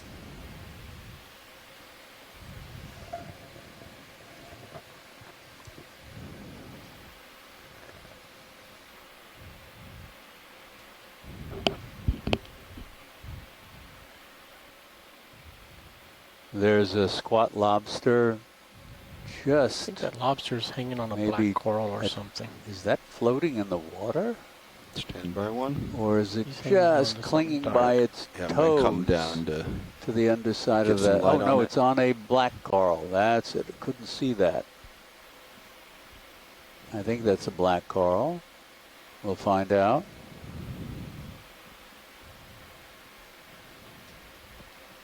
So this is Go a ahead. chirostylid squat lobster. And that is a black coral, many branched with short side branches.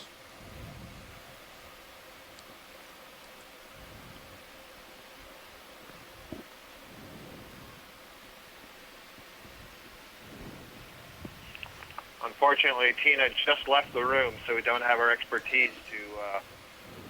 Oh, she's back. Good. She can give us an ID.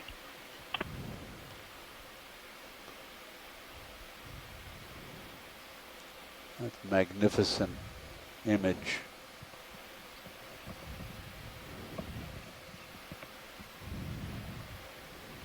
Tina, if you can see this black coral is a fan. It's monoplanar, and it's got When you're clear of numerous this roll, I'm going to come up. branches. They don't appear to be Just going to come up interconnected, a little on the though. black coral. Just So I densely think there's a branched. portion that's a little more in light. There you go. Hair more to get that. There you go.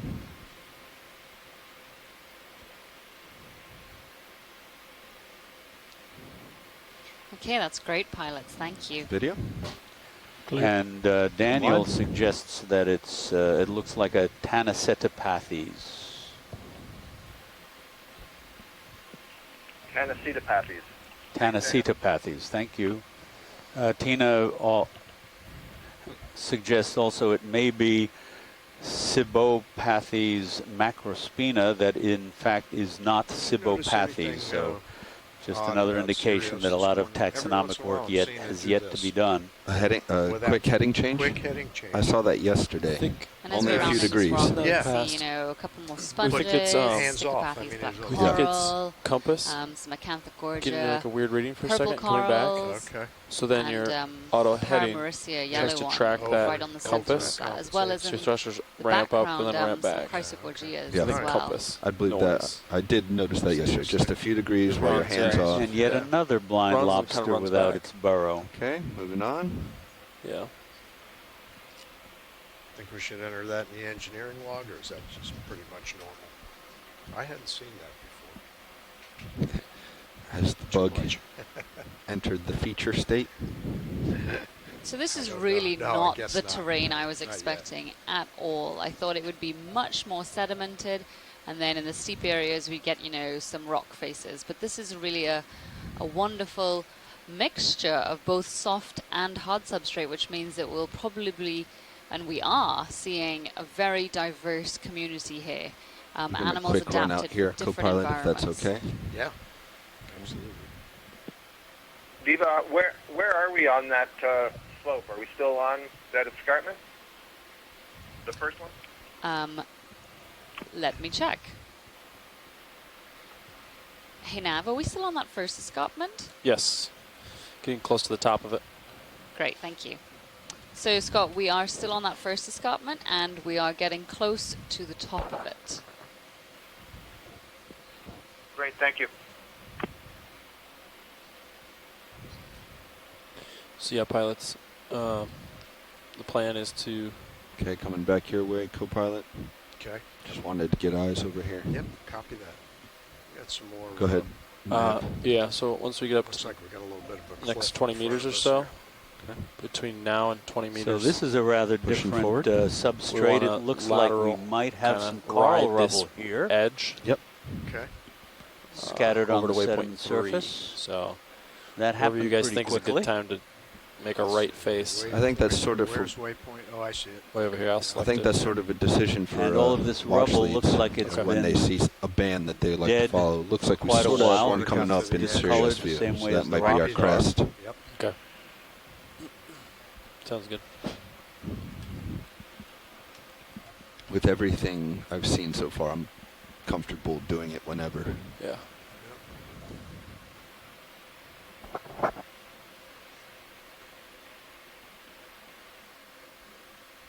tilt the camera up, I think it'll give a good view of this relief coming up. So Dan Wagner is saying that in some earlier dives done in the area with Schmidt and then with Nancy Foster, they saw some Lophelia patches, which is exactly what we're beginning to see. It's just gone off the bottom of the screen. So Pilot, if we could just stop for a second and zoom to the bottom of the screen so we can look at that Lophelia. I think it's Lophelia, to see if that's what it is.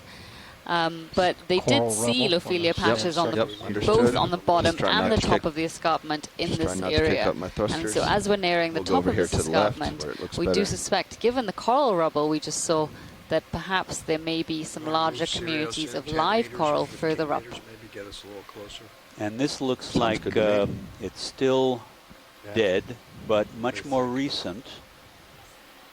Going to go for this upper left patch. There may be some live colonies here, but it's certainly in of more recent vintage than the rubble further down the slope. Due north? Yes. We've got some time here. Bridge, RVNav. So I'm going to set down to this. Go ahead, RVNav. Yeah, we'd like to move 10 meters, 10 meters. There's one bearing white 000 due north, speed decimal 2. Clump there. This is all dead. Copy that. Range of 10 meters, bearing 000, speed 0.2. But this is definitely Lophelia pertusia, which is a coral that we're very keen to observe at this site. Lophelia is one of just a handful of deep water stony corals that builds colonies. They're all branching. There are no deep sea brain corals, for example. And Lophelia is the most widespread of move initiated, range 10 meters, bearing 000, speed decimal 2. Abundantly in the North Atlantic. There are areas from Scandinavia all the way down to North Africa of enormous reefs that may be kilometers long and hundreds of meters high that have died and regrown sequentially over hundreds of thousands of years. And we also have them along the U.S. East Coast from the Carolinas down to the Florida Keys, and again here in the Gulf of Mexico.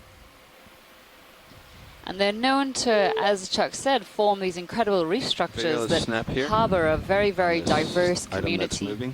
And the species is incredibly slow growing, and so it's particularly vulnerable to destructive fishing and other human impacts. Kind of like steep section and flat. So I think this is going to be the that we follow. That's a brilliant, amazing little spider crab, and it looks like last contour line is 680, and you're already at one of the decorator crabs. It's got sorry about this video. What look like, unless those are its spines, it looks like it's covered with some kind of growth, either foraminiferans or hydroids or something. There's a glass sponge, and there also looks like a sea spider on one of its legs. I'm not 100% sure.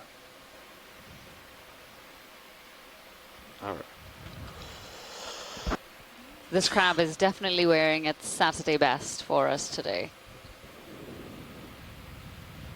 No, that wasn't a sea spider. As it moves along, you can see a little brown fuzzy tree there above it hanging down. Those are all of those little fuzzy trees are agglutinating foraminiferans, and there's a Bryozoan on the right.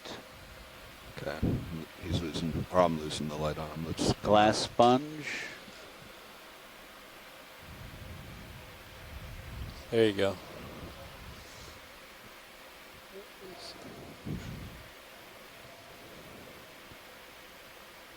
Okay, backing out slowly.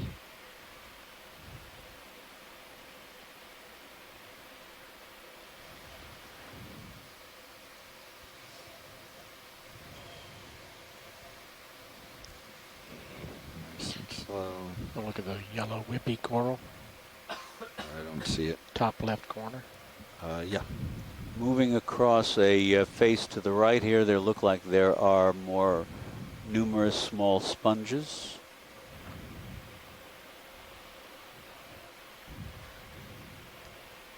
Bill Keeney just joined us on the chat room, and that looks like a black coral, that yellow cluster of branches. Yes. That looks similar to the one we collected the other day, where the branches all arise from the base.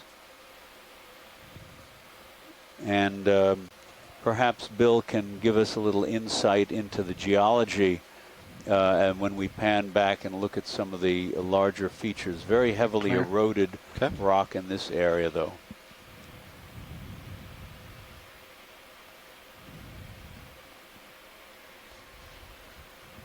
Backing out slow. And before I go up too much higher, I'm going to try to go right along this. Watch lead, Nav. Go ahead, Nav. Yeah, I think this is the last kind of steep section before it flattens off. So if that's okay with you, I think this is going to be the zone that we follow to the east. Is it possible to just get to the top, just see what's there, and then if anything, drop back down? Yes, absolutely. Great. Yep. Thank you. Red mushroom coral. Did you copy that? Yeah, snap from here. Okay. I think I saw something black. So we can also see some either Anthomastus or pseudo-Anthomastus coral. Those are the really bright pink and red ones with the saw something black. Bouquets almost of polyps. Where? Another one of the black corals we saw previously in the background. Oh, it's a fish inside of a hole. Yep. Are we partial right now? Partial. Okay. Yeah, feel free to go. And there is a little fish hiding within one of these carbonate I don't think we're going to get that long. Yeah. holes. I just want you to know that's a highly technical term. I know. I was really struggling there for a second. So Bill Keeney mentions that the underlying rock might contain what are called fossil rudists. Rudists are bivalves. They're related to the clams, oysters, and scallops, but they were abundant during the Cretaceous period. In particular, the one valve of the shell is tube-like, more or less, and the other valve acts as a little cap to it. And they were so abundant that back during the Cretaceous they formed reefs. Yeah, I don't think that I don't think I And he nearly suggests kicked the up this differential dissolution of these fossils could create the holes All right, that we see. come up. Now we're over a white limestone, very different than what we've seen before. Should do that rotate at this height, maybe a little bit As more. we come up to the left, top would be a of nice the reveal escarpment. on the left. And there's still some slabs above us.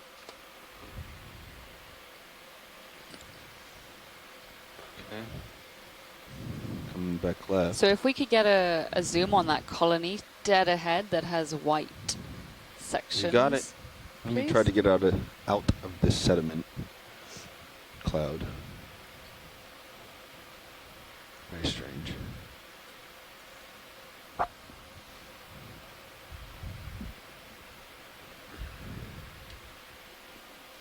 So once we get a look at what's on top of this escarpment, it's really a question about whether we want to, drop back down the 2-3 meters to the zone we were in before, or continue along this top ridge to our next waypoint. Flyby.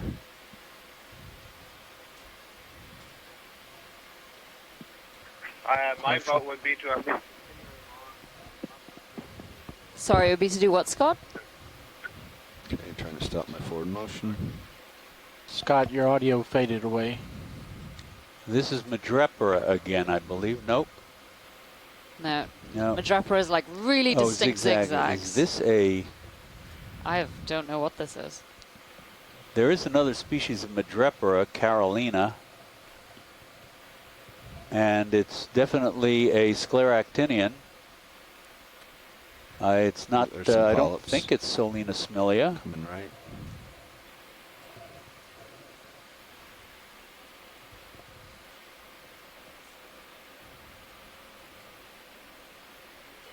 If it's a Lophelia, it's a weird colony form.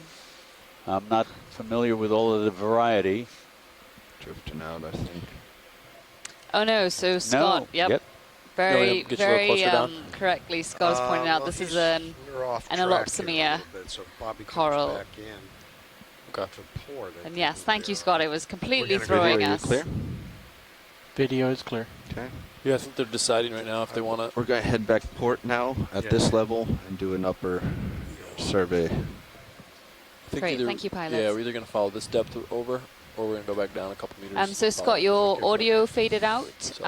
We weren't able to hear what you thought would be the best move after this. Oh, like sorry, I see you just put it in the chat. Yeah. So Dan So voted like the to top. move along the top of the I'm not ridge. sure what the problem is with the audio. There's no change on my end from the phone. I'm talking pretty loud. But I would stay up on this for at least half the distance to the next point to see what it looks like at the intersection between this And flat range your sonar out or plateau leave and it the top of the to wall. 30, I think.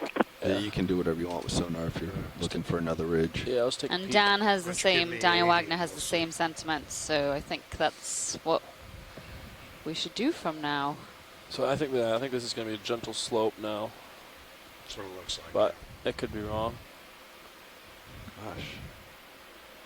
Yep.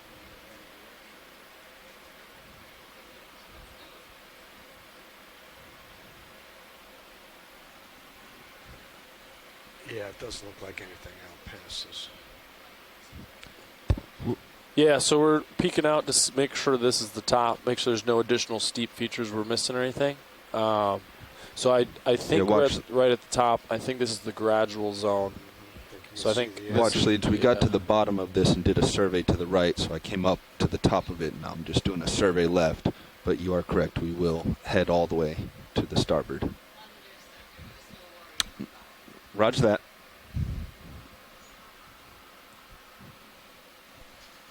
All right. So what was the verdict? Come back down or stay up here on the top? Otherwise, I think we're ready to get that moving. I think so. I think we need to start moving. Almost directly eastbound. Did you hear what the verdict was, where we were? Whether we're going back down. Watch leads, pilot? Go ahead, pilot. Go ahead, pilot. We missed the decision up here. Are we staying on top of this ridge or back down to the bottom? Yeah, so we're going to continue to move along the top of the ridge. The top of the ridge. Yes, you got please. Okay, so I'm thinking have I'm serious going to turn move. right, kind of point along this ridge and get out of the sediment back to that white coral we were just looking at. Then Don, I'm thinking have a serious move at maybe with the slope to maintain depth at maybe 100, and you can have a heading maybe 45. So you're at 45, but you're really moving. Yes, you know go what I mean? ahead. If possible, we'd like to move a little bit more inward off the ridge, just We'll so do. we can. Thanks. We'll do. We're just trying to get back to where we were looking at those white corals and get out of this cloud of sediment that has somehow chased us. Understood. Thank you. I'll start with like 20 meters. Swordfish. Good eye. All right, here are the white corals we were just looking at. And of course, if anybody if I move the who's ship of any at age 090, in the room you cut it. knows that swordfish sound good? was the clue Bridge that RVNF. Go ahead, Chico RVNF. Marx Yeah, told like a to move Groucho Marx 20 in one of their meters, movies to get into bearing the 090 speakeasy. degrees, speed decimal 2. I definitely know there's a story with While we're waiting video, Alvin let's go look at and a the swordfish. Yes, RVNF swordfish bridge. got stuck in the Okay, outer range of 20 hull of meters, the bearing Alvin. I saw a 090, photograph of that. speed decimal 2. Fortunately, it was not a very large swordfish. Input that now. And I do think they actually recovered Alvin and it was still Yes, in place. that's exactly right. The photograph I saw was on deck. Here's one of those goniasterids again, and it looks like this one has got a full stomach. And we can also see a couple of Stichopathes, black corals, and Paramaricids, as we saw a little bit ROV nav further bridge. downslope. And in the background, there's again move more of the initiated, range Lophelia 20 meters, indicating bearing to us that, 090, there probably speed are 0.2. live Good copy. Lophelia Thanks, colonies Bishop. somewhere around here. And there's a lovely cup coral as well. Not the best lighting, but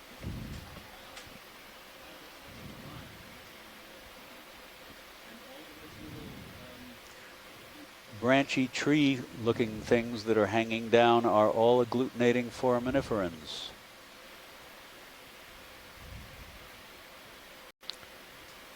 Video's clear. Come on. And this sea star, you can actually see some of the tube feet at the tips of its short arms. All right.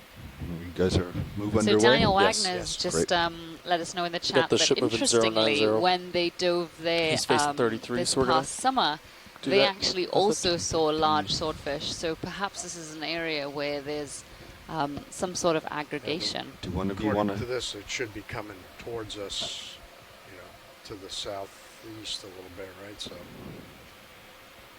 the wall moving out this way. Yeah. basically. Yep. So I guess we can.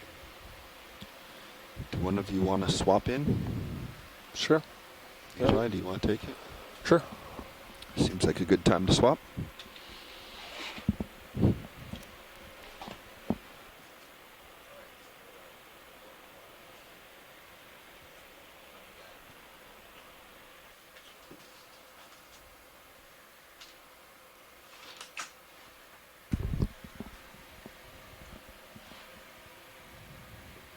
So we are back where we were, and we will pick up our transect along the upper margin of this escarpment as we move to the right.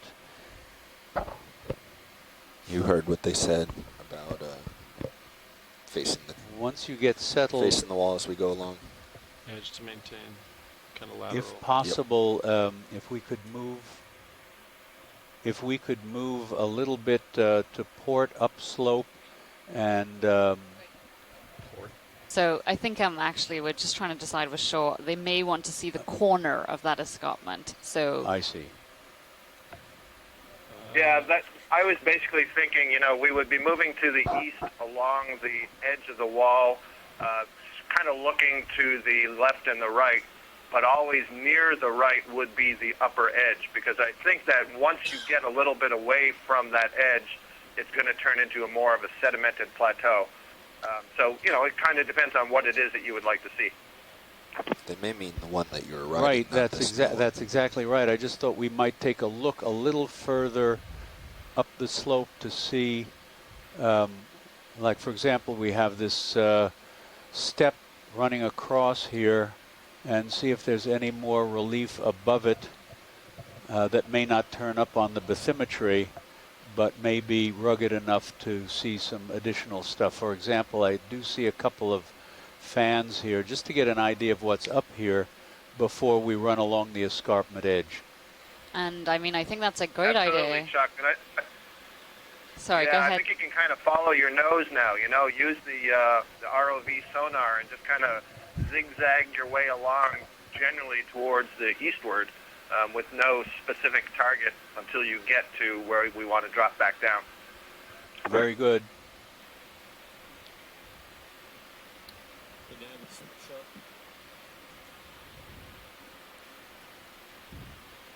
The erosion of this limestone is really extraordinary. And those, the large fan at upper left looks like a paramuracea. Arvinav Bridge. Go ahead, Bridge. Yeah, we are on station. That was that massive thrust up pushing back against the current headed to 090. We're going to get many more of those moves? Yes, Bridge. For approximately the next 400 meters. We're going to be moving to our starboard. Something left of those two corals. So you just heard what that one did to the shiny, engines. but So one thing, bear that in mind. one thing you can note about these colonies is the fans tend to be slightly concave on one side, convex on the other, and that you can't quite tell what that is. I think that's a, oh no, it's a chondrocladia. Yes, another carnivorous sponge. We've seen those already. And so. they caught my eye. feather-like bathypathes behind it. So these fans are sort of cupped slightly, very gently, with the concave face we've got these before, but up current into the prevailing it's a little ways current. away. I don't think we've gotten this today. No. And there's a little squat lobster in this one.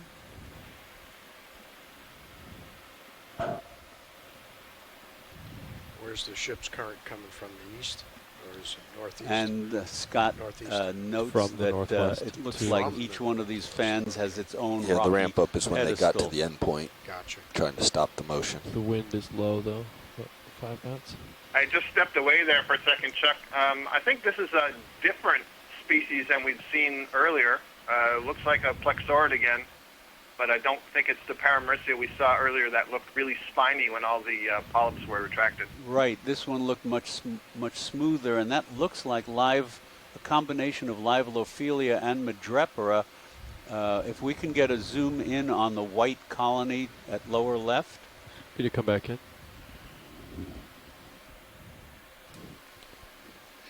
Ship is stopped. So the coarse white branches are Lophelia, but are those slender branches the same thing? Are they growing out of the same colony? Or are they different? That looks like Midwater. Feather duster worm. But I don't know, that zigzag, right, over to the right. Anybody want to chime in? Are these, because I know Lophelia has a wide range of out for a little growth form. Could that entire colony be Lophelia with slender branches as well as stout branches near the base? Yeah, I'm not sure, Chuck, but I would agree that, newer growth should be smaller, and so I could see that the thinner branches would be more recent extensions, but it's also possible that you've had a larva settle on an existing colony, and so it's a separate colony growing on an older one. Right, thanks very much. Thanks, pilots. Yeah. I think let's proceed to starboard. Absolutely. See what we have out here. Oh, somebody's hanging in the water out in the distance. That may be another wall. Or is it a fish? So that looks like a roughy? Yes, it does. Facing away from me. Pretty far it's not away. Interested.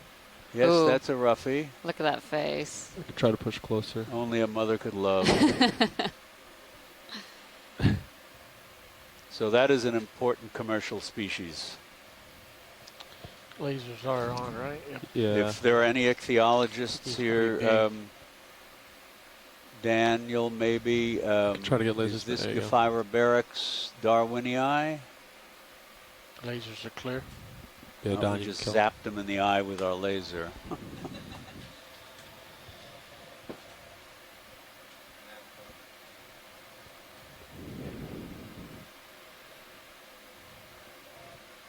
I'm trying to push closer to it. And Daniel reminds us that, yes, Lophelia does have different colors. It can come as well as white. It can be orange or slightly pinkish, too, I think.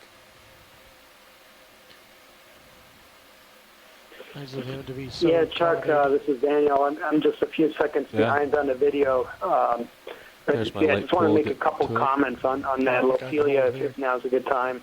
Yeah, of course. Go ahead, Dan. Looks like a zipper going down the side. So this is one of the species that we're particularly interested in documenting on this and several dives in this area. Chuck made a comment earlier that there's only a handful of species of stony corals that build reefs in the deep.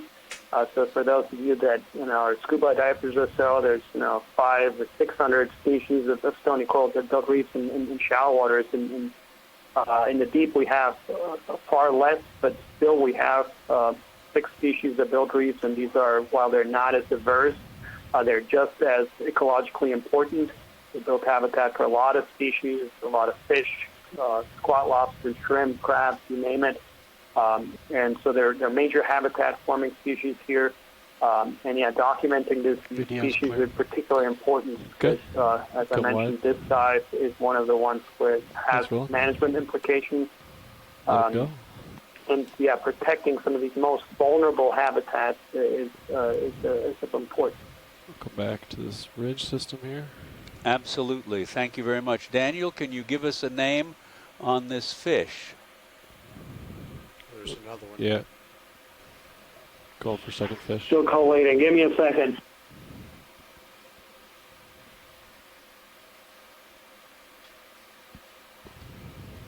I seem to think this is one of the more traditional roughies rather than it being a Beryx. I think it's more the Hoplostethus. Lasers are clear. Yeah, Don, you and they've got this very characteristic pattern around the eye. Well, it doesn't look like a pattern. It actually looks like it's. I don't know what the right word is. Texturing.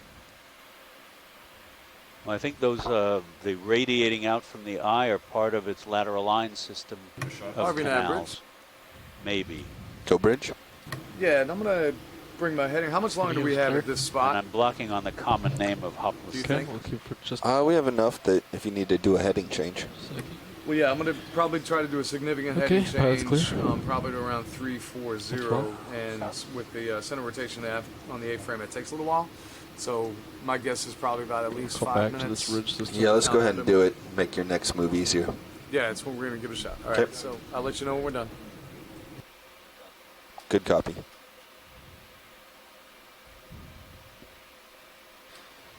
The ship is coming about to about 340 to make these eastward moves better.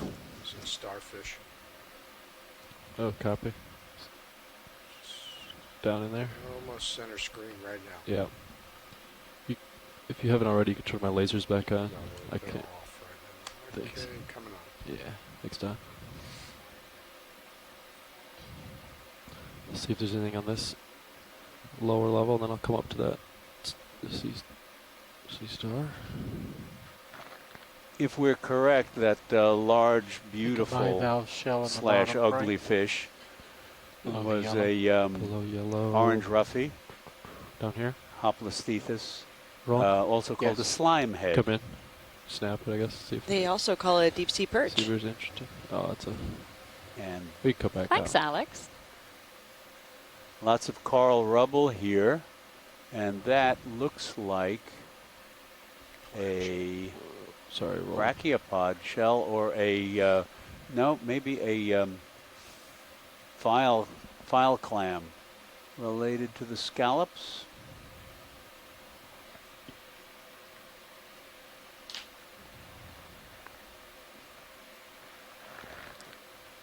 Can't quite see the hinge. Okay, yeah, but you can come out. Yeah, I think so. Family Lemuridae. And lots of corals around here. Paramerusias, Chrysogorgias, Acanthogorgias. The Paramerusia are the yellow, the Acanthogorgias are the purple, the Chrysogorgias are the fine little bush-like ones. Robert Carney suggests that shell is an acesta, which is different. So I do not know my deep sea bivalves as well. Did you want a closer look at this fish, or is this the same species? Video you can snap on fish. Looks the same. Okay. Yeah. There's another. Yeah. And another Acanthocaris, the blind white lobsters. And this is just really turning out to be a really wonderful habitat on top of the escarpment here.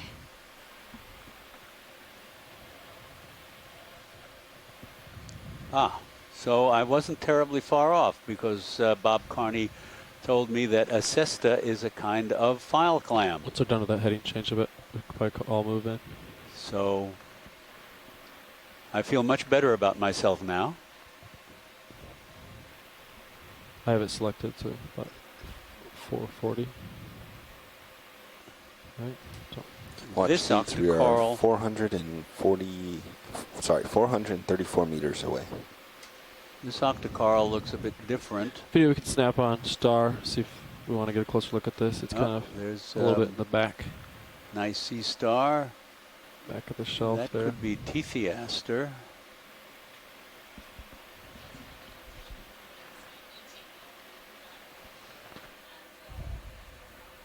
But that's one of the ones that we see commonly eating coral. And as you can see from up here, I mean, there are quite a lot of colonies around for it to have a munch on.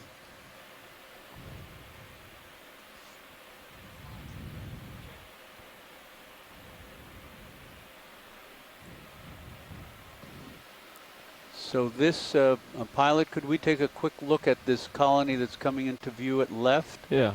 It absolutely. looks like it's more widely branched, more sparsely branched. I'm not sure if it's focus on the eyes of the lobsters. what we've seen before. Copy. I'll try floating. Zoom at will video. He's facing away from us. Scott? Guess it. Daniel? Eyes.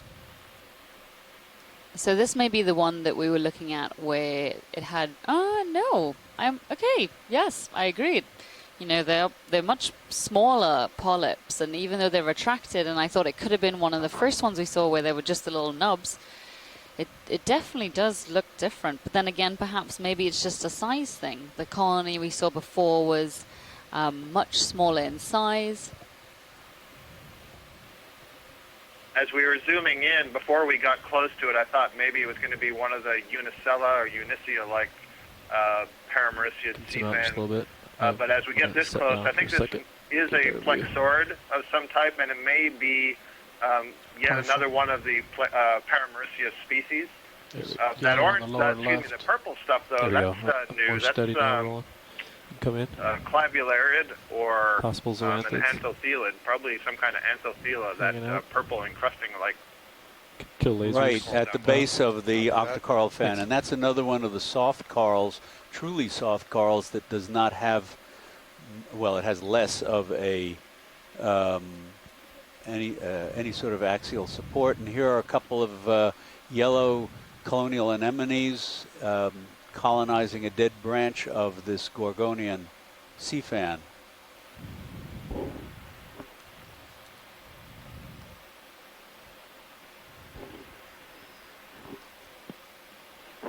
You can see on this, the large fan here, it looks like there's almost some purple mixed with yellow, and that is not unusual for this group of sea fans.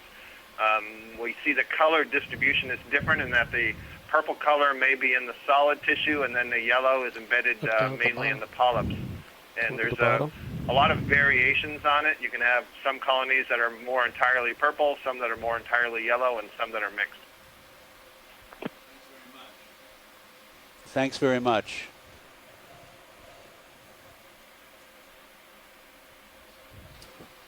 All right, pilots, co-pilot.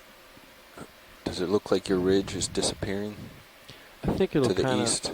of come and go. I mean, do you need to come back to closer under Sirius, or do I need to move Sirius towards you? I guess is what I'm asking.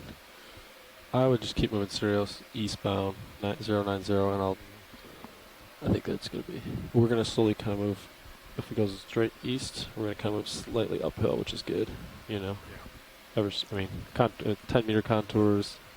Not sure what it's gridded at. I think that edge. Okay, great. Well, whenever you're ready to move along, pilots and video, we are happy to do so. Pilot's clear. You came up a bit there. Bridge, ROV nav. All right. Go ahead, RV. Don. Yeah, I was just wondering how your heading change was going. We're ready for a move down here once you are settled.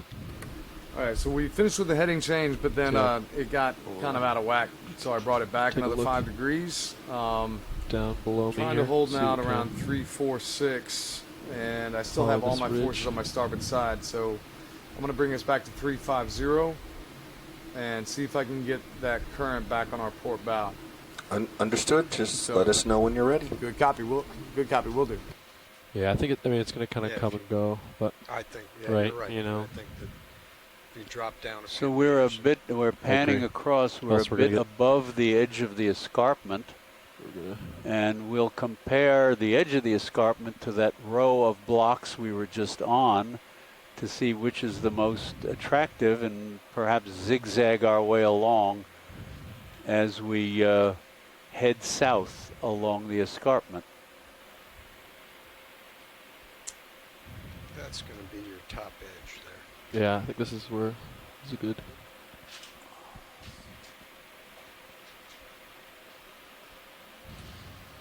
All right, pilots, we're on hold from the bridge before we can get another ship move. Copy that. What's that in the middle there at the bottom? Is it just a rock? Yeah, video. Let's snap on dark subject. Right. While we wait for that's such a rock. Trash. All right. You come wide, video. I did see it. It was a little steeper than I anticipated on my port side. I'm just going to take a peek as we wait for the ship to get into position. We're not moving to the left. I'm just going to take a look to the left here. Okay, snap. Can we have a kick? Yeah, exactly. Coming in. Oh, yeah. RV average. Another RV Ilex squid sitting on the bottom with an eel behind it. We'll give this a shot at 350 as our heading, and I'm ready for ship move when you are. Roger that. Let's repeat the last move. Let's do 20 meters bearing Such 090. an unusual behavior. I mean, it's we request characteristic 0.2, of the but species, whatever speed is best for you. Think of squid. I tell you what, if it's the same type of move, bottom. we're going to do it at decimal 1 Definitely. and see if that makes it a little bit better. Is that good? That works for us. All right, so I'm going to do 20 meters bearing 090, speed decimal 1. Good copy.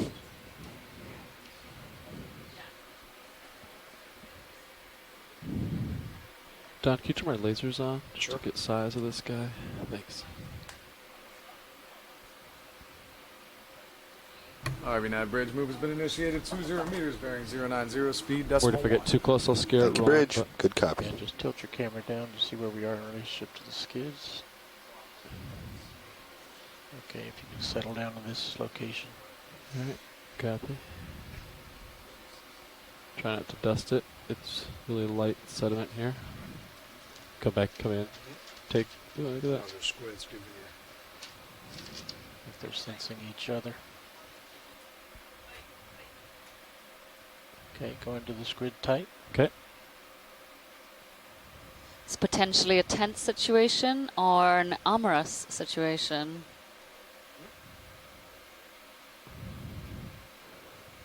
I think they're...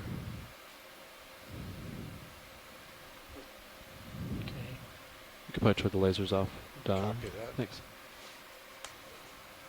If that's a she on the bottom, she's apparently not terribly interested. Whereas the other one does seem to be interested in something. Slight the tilt ROV. down, It's, put I the think eye it's at the go top. trying to get in the bio box. Oh, you want? Wonderful. You can see the chromatophores moving. You can see the Trying to get the funnel chromatophores on the lower moving leg. as it breathes. Oh, left side or? Put the eye near the top of the lens. Okay.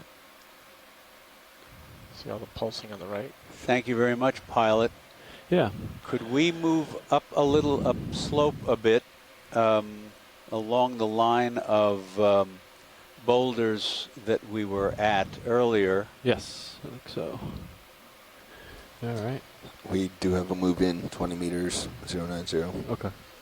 So you might not have the reach. Oh, more of them. So perhaps, yes, the female one was the one on the seafloor and the other two were kind of competing for her attention. I don't really know how it works in squid But I squid wonder world. whether they could actually see anything because the lights may be too bright for them. That's true.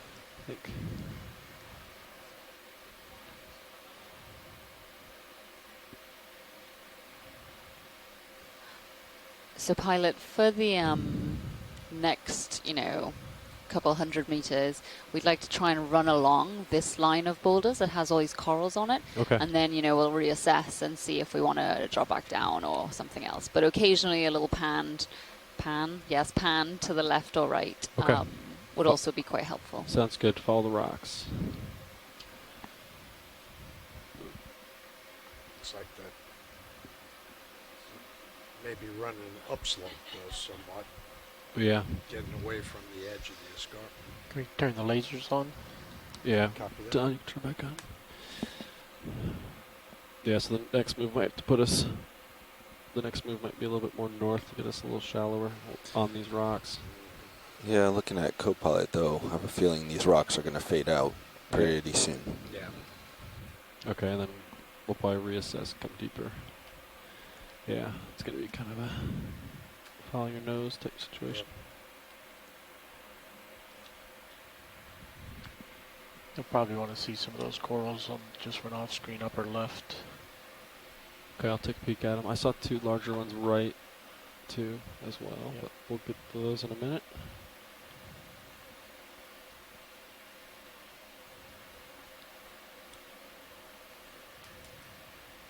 Can also ask them if they're of interest. So here at the top what appears to be the top of the escarpment. All of these eroded features are appear to be more exposed to flow along kind the of a boundary, pirouette. sometimes called benthic boundary flow or benthic boundary see current. if I hear any interest. The many of the octocorals form their colonies in a single plane, perpendicular to the flow, and if they grow with a slight concavity on one side, sort of cupped slightly, that's an indication that the flow is generally from, or more often from one direction than the other. We've got a number of crustaceans here. There's another one of the red soft corals.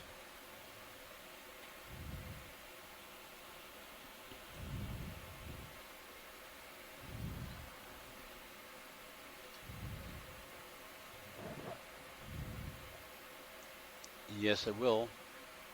Okay, time to start moving eastbound.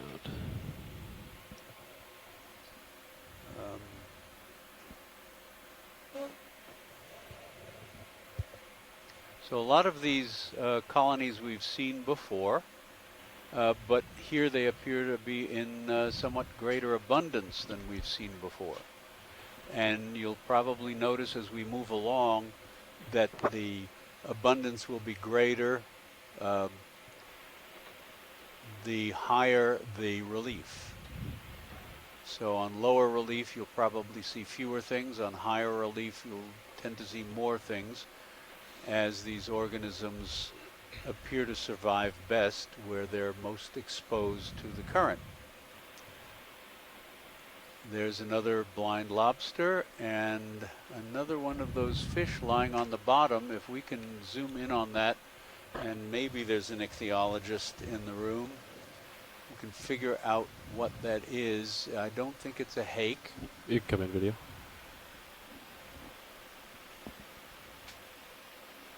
I may be wrong.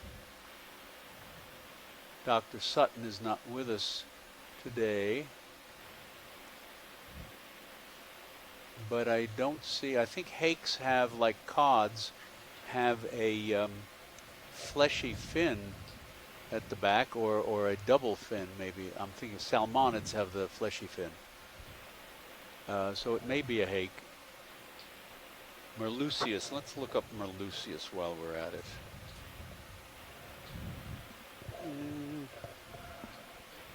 Could be. Its fins are not arrayed out, so it's difficult to say from identification guides, which usually show the fins spread out because Video's they're clear.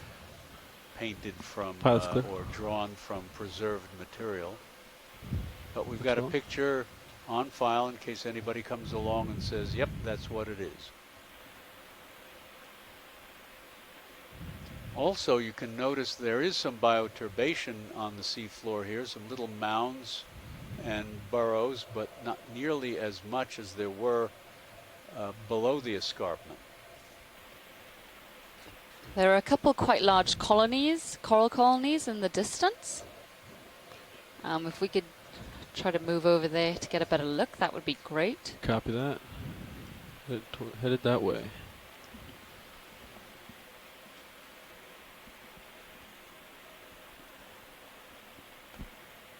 The Stichopathes orange black coral whips.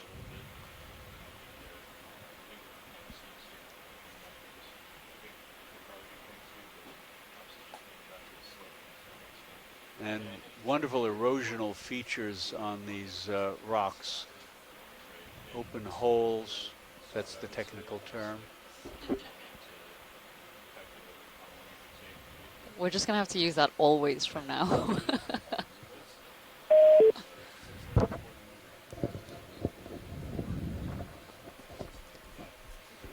Bob Carney refers to the, uses a lovely term, fenestrated. Lots of openings, cavities, and holes. That's from the German Finster for window.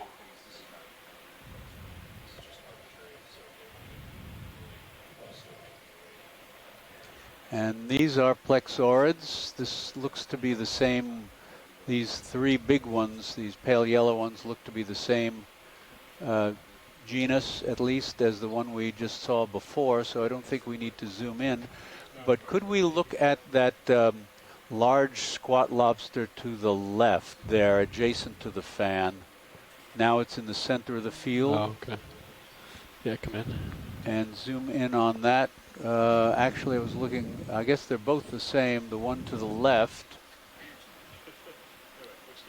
it's missing, no, its claw is, yeah, it looks like it may be missing a claw. I wonder if this is Eumunida. That Eumunida picta, which is in its own family now, Eumunidae. And this one is very typical, like some of the others. They sit on promontories or up on colonies, and they'll hold their claws out, and they can literally, if the opportunity arises, grab a passing fish for dinner. This last one was at 0.1. Okay. Copy. Again, this is a squat lobster. They have 3 pairs of walking legs, and the 4th pair are small and tucked up under the carapace. Where you can't actually stand by Kapat. Bridge RV nav. He's down here, right? Go ahead, RV. Thank you the very move much. is complete. That's that a is great correct. view of another one. Thank you. And that colony next to it is a primnoid octocoral. We have not seen that. Also missing a claw. Look at that. What are you thinking now? It's got in a fight. That like gray fine fan, on this heading. delicate fern-like fan next to it, to the right, is a primnoid. Different family of octocorals. It has to be 0.1. We saw some on the yesterday's dive, but this is the first today. Video's clear. They liked it much better. And you can see on the squat lobster, it's that little stop that is palps the problem. moving back and forth, sensing do you the like water. the 090? I guess you're cutting Antennae it. sensing So. the water. Right. Do you want me to cheat it in a little bit so you get a touch closer to him? They don't have a nose. He's kind of at the end there. That's the way they detect chemicals. I would say in water. 080 maybe. Right. Just slowly move you in. Wonderful video. Thank you very much. Bridge, RV nav. All right. Go ahead, RV. Ship move, please. Sure, what do you got? We got 20 meters bearing 080. And the one up in the center fan there is a chirostylet. You've seen that before. Another squat lobster. Stand by for input. Good copy, Bridge. It sounded like that 0.1 worked a lot better for you. It did. The ship eased off real good. So the little we'll keep going branched until that fern-like changes. one Roger on the rock between the big fans is another primnoid, probably like the one we've just seen, possibly Caligorgia. Ship move initiated. Or perhaps Plumerella. Or Plumerella. They're very similar. Initiated 20 meters, bearing 080. There are also a couple sponges. Good copy. Thank you, Bridge. On these rocks. You know, they seem to be almost following the rock bends around in various places. Were you talking to You video? can see a couple of Cantha gorges still in the background. Let's get a quick peek at this one. I think this is We'll the one keep they're talking going about. kind of. Yeah, this is definitely a primnoid, and there's a small Lophelia behind it.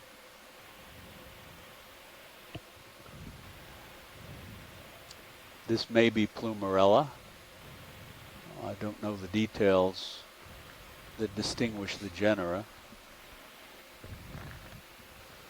Bridge, RV nav. Thank you. Pilot's clear. My video's clear. Or the one in the background could also be Yeah, we saw some remind before, me, is it possible Sphenolepsomia. to add in distance to a position These move? stony corals can get a little bit once we confusing. get going, you can add in distance to a position move. Without the ship coming to a stop? Yeah, we can do that. Okay, so if we're trying to avoid these stops because the current another is against Bathynomus. us, yeah, we should be able to just keep adding. Yeah, we have a number of ways we can do that. Roger that. We might do that then. Okay, good copy. Thank you. As well as some Stichopathes black corals in the foreground. Bridge, RV nav. It's a good angle. Yeah, Charlie. Say again, Nav? Yeah, in that case, can you call down when we're getting close to the end? And we might just keep tacking on distance. Yeah, so in these 20-meter moves, do you want us to call you when we're about 10 meters out or 5 Whatever meters? you would need to add in distance. Okay. Yeah, we could, as long as I say about 10 meters out, we could do that. So we got about 5 meters to that, so here in about a minute or so. All right, and we'll try to make the distances bigger. Okay. I'm trying to avoid the ship, start, stop, start, stop. Yeah, no, I understand completely. I mean, but unless they want to, if they really want to spend time in an area and look at, like, Darth Vader we got on the screen here, then we can do that too. Just let me know. Yep, copy. All right. So as of right now, we're 13 meters. Do you want me to tack on another 20? Is that good? Yes, Bridge, let's do that. Good copy. Yeah, that's perfect. Add in another. I wonder if these isopods have somehow a lower level of metabolism, because unlike that squat lobster that we just viewed, where all of its palps were very diligently sampling the water, Co-pilot added we 20 see no motion here. more There's meters no to the flicking of the antenna. This does have a that little move is palp initiated. off It is still ongoing. the mandible, I believe, and we don't see any movement there at all. So perhaps these are video's clear. more sluggish Pilot's clear, video's clear. than their decapod relatives. And also, what about their vision? I mean, they've got these quite large black eyes that are almost a little scary looking, but what kind of level of vision do these animals have? So many questions we can't answer. Bob Carney mentioned that there was a little barnacle clinging to the top of the isopod, which is unusual. And here, coming up on this geology, you can see how some of the enormous blocks get created. Hold this here, position. One is in saddle basically to the in right the process to show the of being breakage. calved Copy. off the wall, more or for less loose like an skids. iceberg would be, but frozen in place because there are rocks below it. But that's the process of erosion that forms these canyons. If you back up a little bit, there's actually plates. Yeah. Okay. You thinking? There you go. That's what you're looking for? The chunks that fell off? I believe it's limestone. Alright. So perhaps if we could move forward and up the slope here a bit. Absolutely. That's where we're headed. See what is along ahead there, if there's any more higher relief. But great to see that the top of the escarpment there, because of that carving off and that potential, constant turnover of rock, that's why or perhaps one of the reasons why we aren't seeing as many corals attached there. They may settle there, and the rock will then break off, and so it's not a very stable place for big colonies of corals to grow. Or colonies of coral to grow to be very big.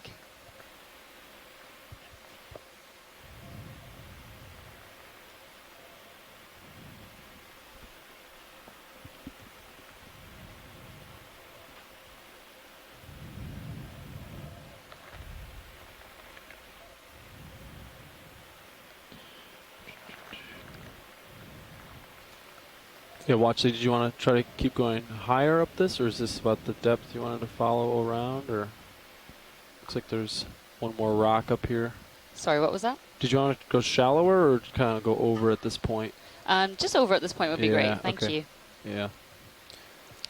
So it looks like there's again another Bachypathes, black coral, a Stichopathes, black coral.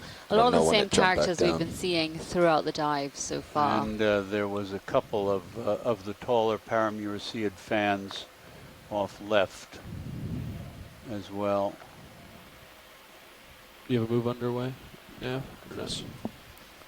Yes, we do. Interestingly, there is a lot of 40 coral. meters For example, total. right here, around this rock, this pinnacle on the left-hand side, there's a lot of dead coral rubble. Those colonies had to be alive at some point in the past. Did the rock just erode to the point where they all fell off? Video and died. out. It's not clear, but it definitely looks like these. You don't see any of the rubble behind, just in the front here. Almost certainly the coral was growing on this little pinnacle at some point in the past. There's Bathypathes, the plume-like black coral to the left, and a corkscrew Stichopathes, both black corals. So what about when the ocean was a lot shallower? Could it be a different type of coral that was growing there? Well, that's quite likely, but we are in over 680 meters, and the shallow seawater stand, when the ocean was, during the ice ages, when the ocean was significantly lower because of the extensive ice caps, this would have still been between 500 and 600 meters deep. I don't think, if I recall correctly, I think the difference in sea level was about 100 meters or so. So it still would have been deep water.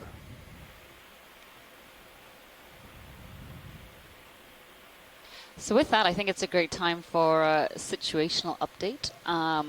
We are currently at a depth of about 680 meters at a site that we've dubbed informally Okeanos Ridge, and that's because the Okeanos was actually the first ship to map this bridge in very high detail, and they did that in 2012.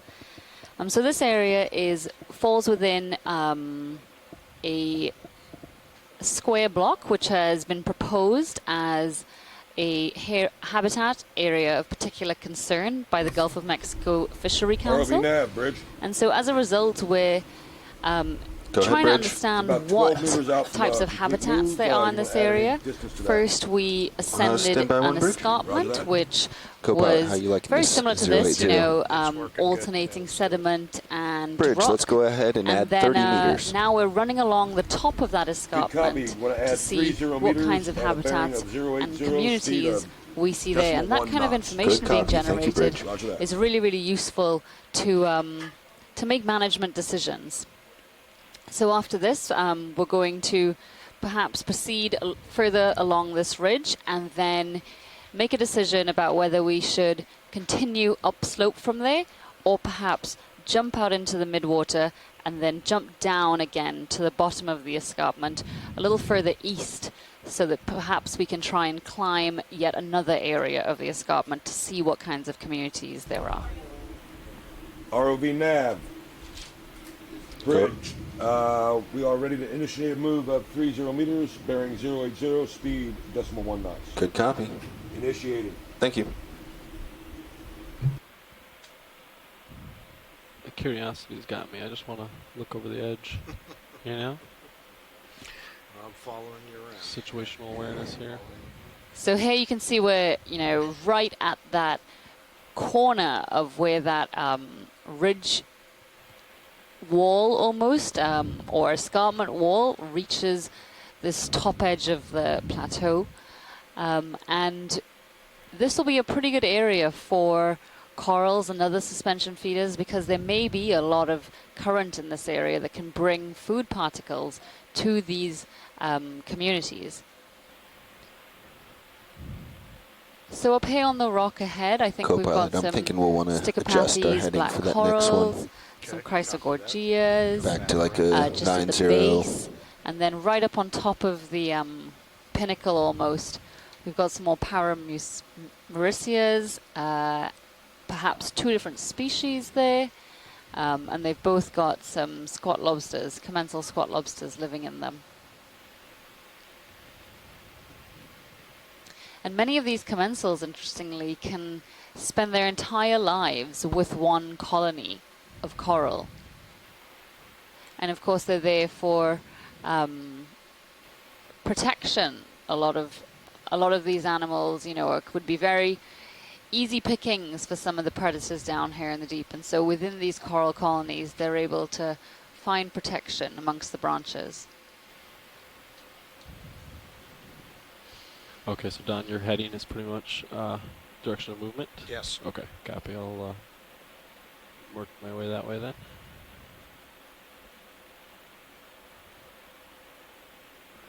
Yeah, video we can snap on this guy, see if it's similar species that we saw. I think so, yeah. facing away from us as well. And here we've got another one of these blind white lobsters, Acanthocara sicca. And they've probably been one of the most abundant animals, or at least predatory animals that we've seen. And this one looks like it actually hasn't molted in a while. And we can tell that because of these barnacles, which are calling, you know, its molt, its exterior shell, home. And so there needs to be a certain amount of time, obviously, for these barnacles to settle and then grow to be of this size. And so this animal may not have shed that exoskeleton for quite some time. Okay, video. Pilot's clear when video's clear. All right. I got to line up with direction of movement.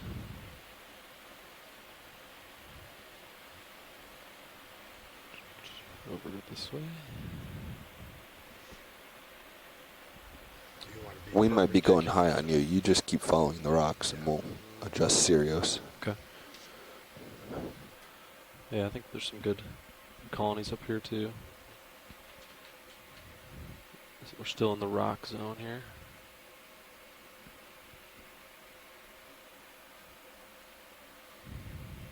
That last move was 40, was that meters? 30. 30, oh, okay. Well, but you still had 10 to go, didn't you? Yeah, so. So I think on this rock coming up, there's a bright white colony just behind the yellow fan-like colony. Video, you can frame it up as I approach. And that could be Lophelia, or it could be Semenolopsimia. And looking at getting this closer view, I'm going to have to go with perhaps Semenolopsimia, which is another type of stony coral.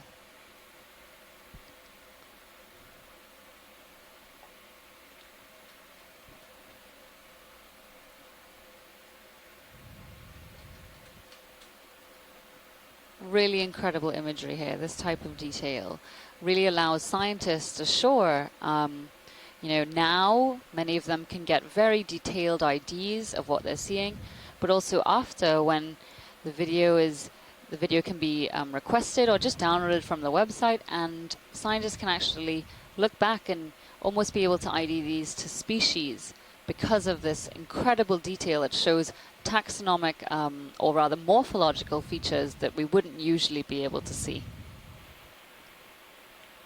And so this one is being corrected. It's not Enelopsimia. Thank you, Tina. This one is Lophelia. And so as we were saying before, Lophelia is a deep water coral that is found in many different places in the Atlantic. And it's a reef building coral, and so it creates these habitats that then are home to a huge diversity, a huge community of other invertebrates as well as vertebrates. Things like squat lobsters, snails, barnacles, and so on find a home within these structures. And this animal is actually Lophelia pertusa, which is a CITES protected coral, and so that's because this species is particularly slow growing, you know, living in the deep ocean. It's very difficult. They're very difficult conditions. It's very cold, you know, about 2 degrees Celsius. It's very dark, very high pressures, and there's not a lot of food. And so that means that life can be very difficult, and animals, therefore, can grow quite slowly. And so these Lophelia do just that. And as a result, they're very, very vulnerable to any sort of structural damage, which can happen from things like, you know, fishing or oil and gas extraction, pretty slow, huh? and so on. And even climate change, you know, is having a huge impact, or can have a huge impact on these types of corals. All right, video, I'll try to give you a pirouette as I wait for and the of course, ship. these corals do not contain zooxanthellae like those in the shallow waters. And zooxanthellae are the symbiotic algae that live inside of most tropical reef-building corals. The corals that, you know, when you go to the beach or you go to some incredible tropical island. You go snorkeling and that's what you see. These are very different. They're in fact actually filth feeding animals, so they use those polyps, which you could just see, to take particles out of the water column and eat those.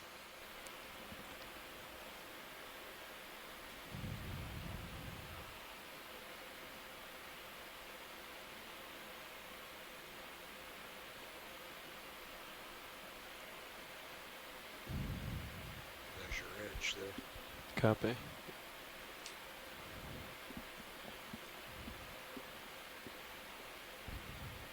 Yeah, so we're...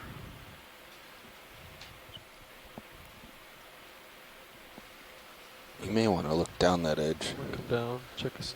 It might be more interesting down there. So again, some more of these stony coral colonies, the very, very bright ones, as well as the Paramaricia, or some of them actually may be Villagorgia. We need to get a little closer to see, but you can see here they're right on this sort of stretching out into the water column so that they can try and maximize the amount of food they're able to collect from that positioning. Video, let's snap on this one. Not sure if they had a good ID on this one. It's hard to see.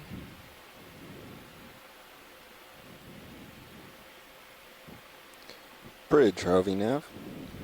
ROV nav bridge, go ahead. Yes, how many meters left in the move? We've got 13 meters left in this current move. So this is two different species of stony coral. The one on the left, let's come to an I think, easy stop at the end of the move, please. they have a little bit more of a rounded type branching. Thank you. Whereas the one just below to the right, which is a very small colony, that's Madrepora oculata, and you can see that because of that distinct zigzag.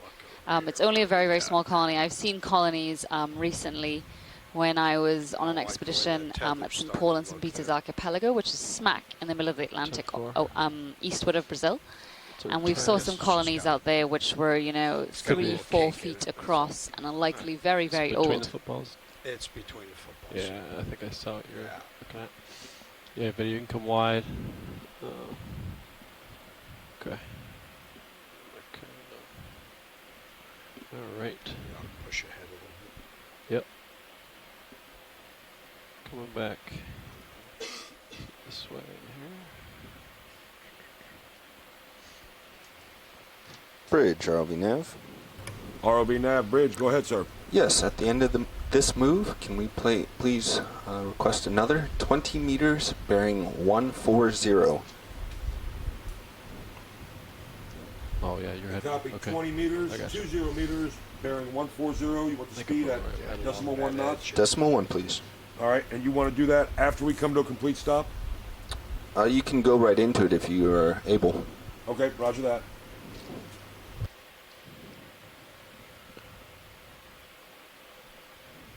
I feel like I'm playing connect the dots with all these rocks, you know. Hopscotch. Some more plexaurids here to the left, the purple Acanthogorgia to the right, another blind white lobster just above us, Acanthocaris CK. Ooh, and then could we have a look at this bivalve? There it is. This guy? Right.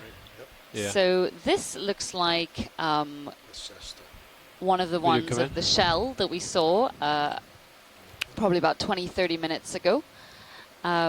This likely belongs to a cest, which is a bivalve, which of course is a mollusk. And these are found in, actually wait, hold on, is it a cest?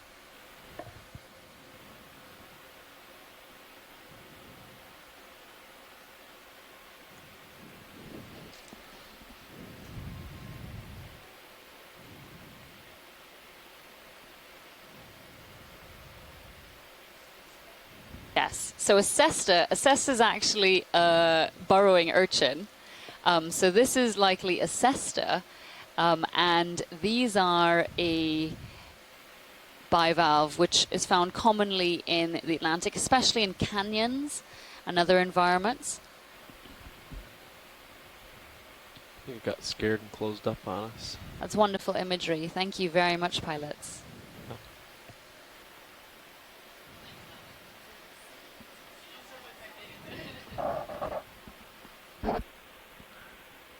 I'm stable here if you wanted any additional zoom video. And so it may be one of two genus, actually, genera, Acesta or Lemur. So we'll have to hopefully get a bivalve expert on the line, or later on we can send them some imagery to confirm what species this may have been.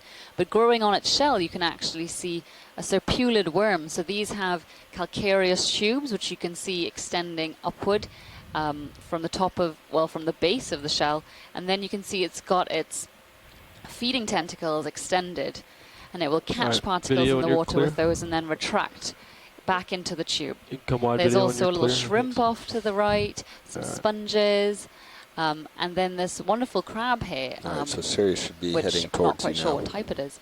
But you know, these environments and a lot of the deep sea, it does appear that, you know, there isn't a lot of life on first glance, but when you really do get down there and zoom in, there are a lot of actually smaller animals and quite a high diversity of them in many areas. And so this crab we're looking at is Chasian feneri, and it's actually one of the commercially targeted species that we were hoping we could see.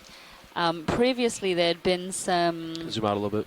Thoughts that there, or rather some records that there were quite a lot of pots for these in this area, and here we can see an example of what exactly they would be fishing for.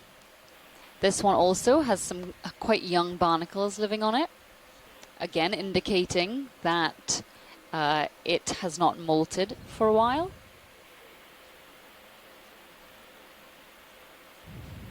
Okay, come wide video. Alright. Ooh, have we seen this fish? Ooh, then in the background we have a fish, looks like a potentially new fish. One we have not seen yet during this dive. Oh, he's going the other way. He juked me. Alright. Come in quick, see who might disappear.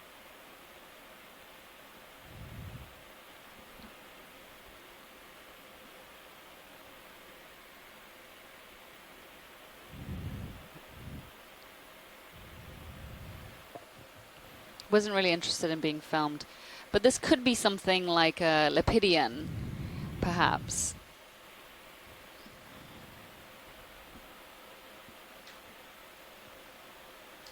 And a lot of sponges also, another primnoid in the foreground.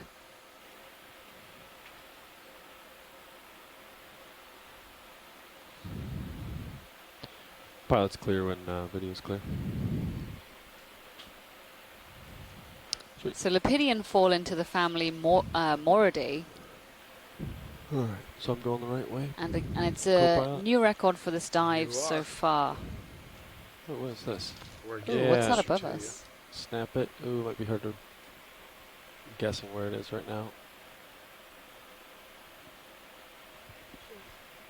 I think he's out of our light pool and very translucent, making it very difficult. You can come wide. I can't see here. Maybe we can Huh. If I had to guess, he like floated out of our light pool. His trajectory was kind of... Anyway.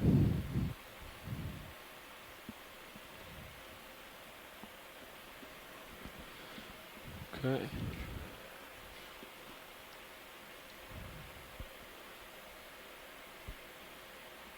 So now it looks like we're sort of moving into an area that is a little bit more sedimented. Pilot, would it be possible just to pan right and left and see if there's anything around us? Absolutely. So here's looking kind of across the slope, and then now looking downhill, more and more south.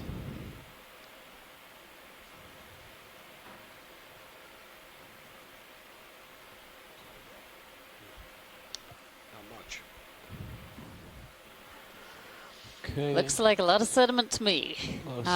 So I think let's just continue on the...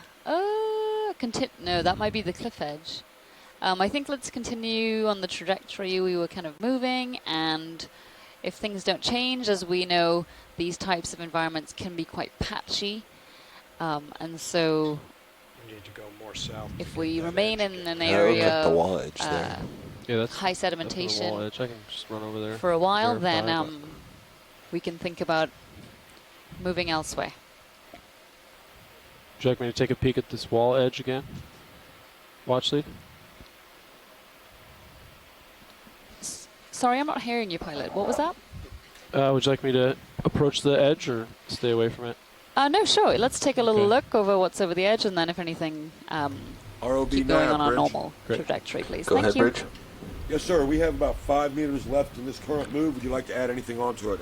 Negative. Let's go ahead and come to an east stop at the end. Roger that. Will do. Bridge, nav. Go ahead, Nav. Yeah, our route has...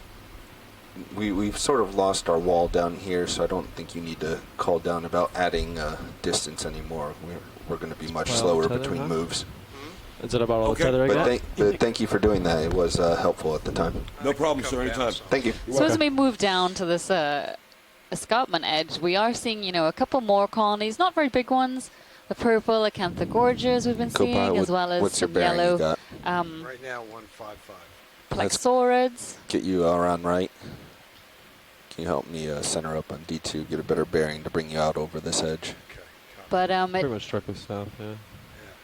I it don't want him doesn't to go really down look before like you're there's over there. I think I'm tugging you now. anything I'm on gonna come towards you. on the It's actual almost escarpment face. 190. And that's probably because, Yeah. again, as we were saying earlier, we saw that bit carving Bridge, off. ROV and nav. That shows that it's probably not a very ROV stable nav, bridge. environment, not a very old Ship environment. move, And please. so corals that settle there may not do very well. In 30 fact, meters will probably at die 190 by being crushed, and at whatever speed you're others, comfortable, 0.1 or 0.2. which choose better positions. So further All right, up Bridge along copies. A move of this 30 crest meters here, bearing 190. may likely survive a little bit better. We can go ahead and try a speed of 0.2 if you like. Roger that. I know they were having issues when we were heading more easterly, but I'm not sure if those apply heading south.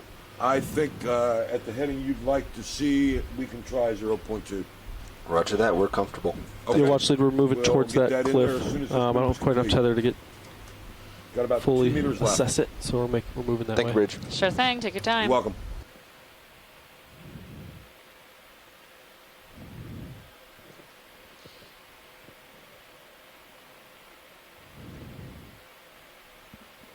So while I wait to approach cliff, I'm just going to take a peek around here. That sounds wonderful. Okay, 30 meters, bearing 190, 0.2. Video, let's snap zoom on this guy. Copy that. While we wait for the ship. So, tripod. So this is a tripod fish, but this one has very distinct Bridge. markings. Okay. Coloration we have not Initiating seen move yet of during 30 this meters, expedition, bearing 190, speed any of these 0.29 dives so far. Thank you. And Initiating so now. this falls into the family Hypnoptidae. I want to slowly get closer, video. And as we were saying yesterday, it's got these very reduced eyes, and it also is an ambush predator. So it uses its modified fins, which you can see as stilts, and sits perfectly still on the sea floor. It's also got some other modified fins on its Zoom out a dorsal little bit surface, as I approach. which Yeah. it uses to act as almost receptors for any vibrations in the water column. And then when it senses something is nearby, it will quickly dart off and grab it.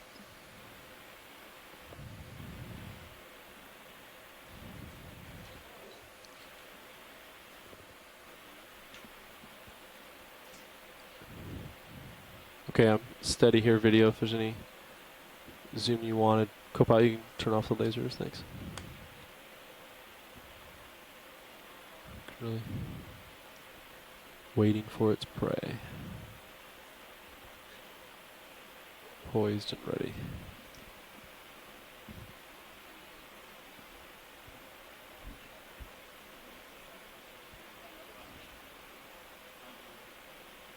Okay, pilot's clear when video's clear.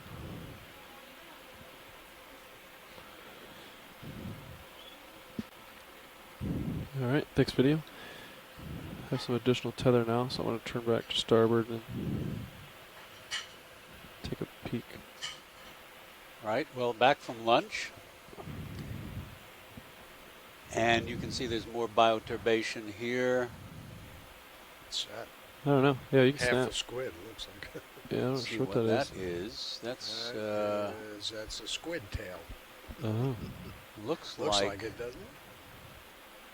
What is it? The tail end of a dead squid. Yeah, there's the other half right there. Isn't it? That could be, yeah. Yeah, it went through the thruster. Maybe. What's that dark shiny thing? A couple of parts there on the bottom. Okay.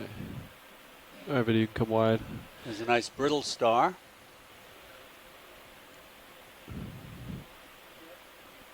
Oh, look at them all.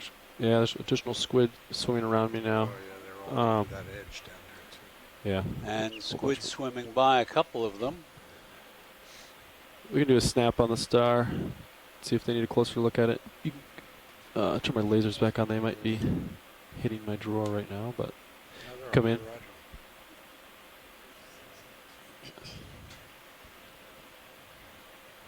I'm just below your Sirius camera. Brittle star may be an amphiurid. Okay. If anyone cares to chime in on that. Yeah, gotcha. I'm right below you. Delta 19. Okay.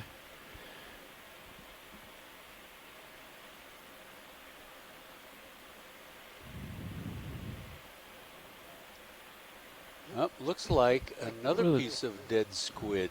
Huh.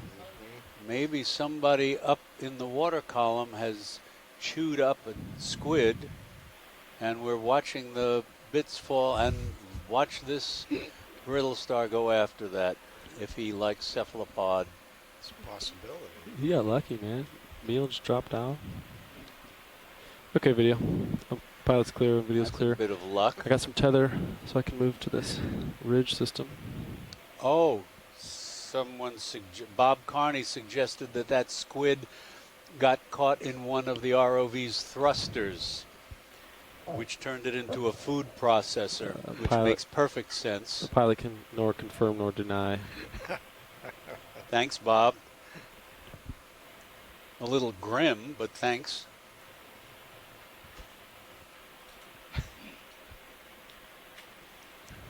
And here we are at the edge of the escarpment again.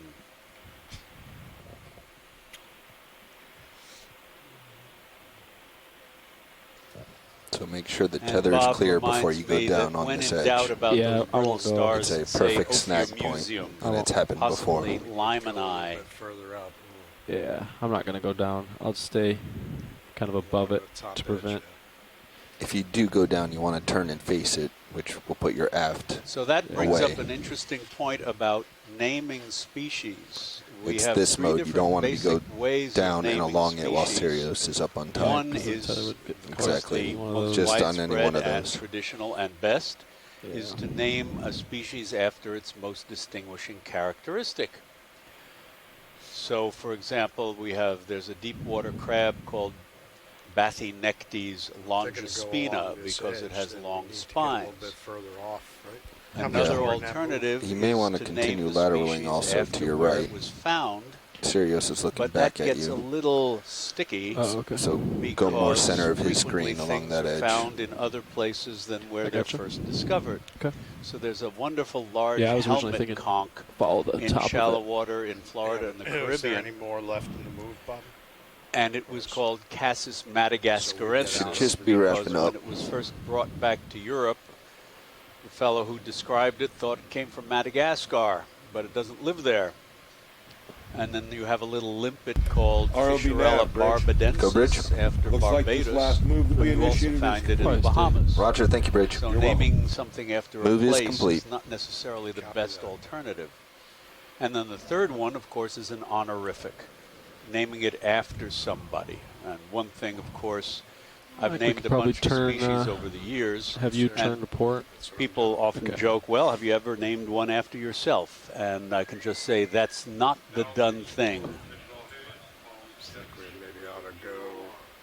Oh, I guess we're doing And you can rotate up with me as yeah.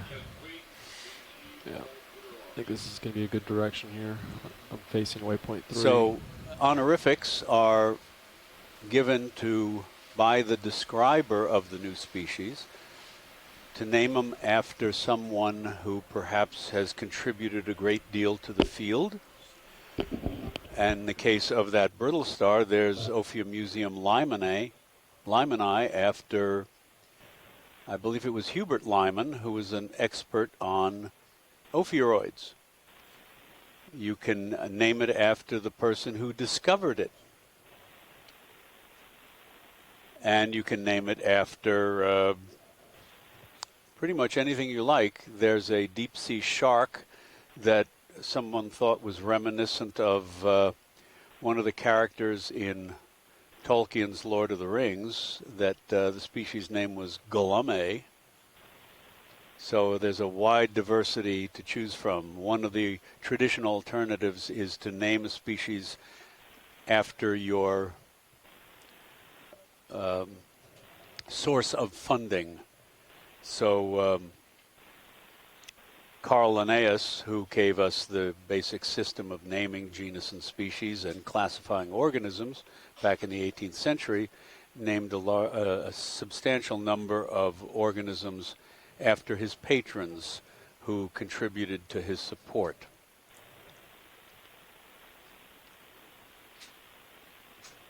And here we have these low outcrops. There are some sponges, black corals. There's a Cownax red bottom-dwelling fish in the distance. Okay, watch lead, pilot's back with you. Did you want to take a look at this red fish here?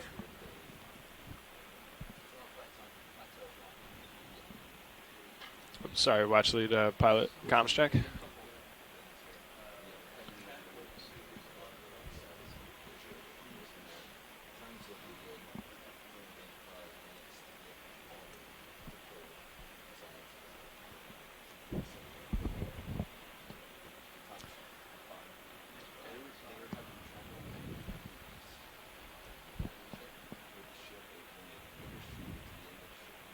I can't hear you, watch lead, did you call me? Aha. How about that? Hey, there we go. Did you want to take a closer look at this fish here? We can, yes. Let's take a closer look at that Cownax, see if it's the same as the one we saw earlier, which was red with beautiful yellow spots all over it. Copy see if that. This is a different one. All right, video, we can come in on this. Hold there. And I'm not familiar with the details of the different species. This one, the spotting is much subtler, so I can't tell if this is the same species, but the genus is Cownax, C-H-A-U-N-A-X. It's related to the frogfishes and anglerfishes. You can give it some more if you got it, video. That's fine, thank you. I was zooming in, look at that. You can see the details of the lateral line system and how the system of canals branches out around the cheeks of this fish below its eye, and all those wonderful fringy bristles along its margin.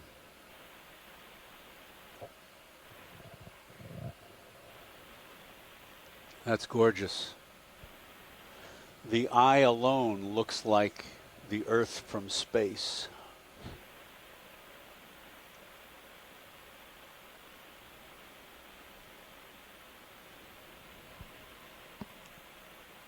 Thanks very much. Sure. Okay, video whenever you're clear. Should do a quick zoom on the eye as far as you can get. That was max, okay, never mind.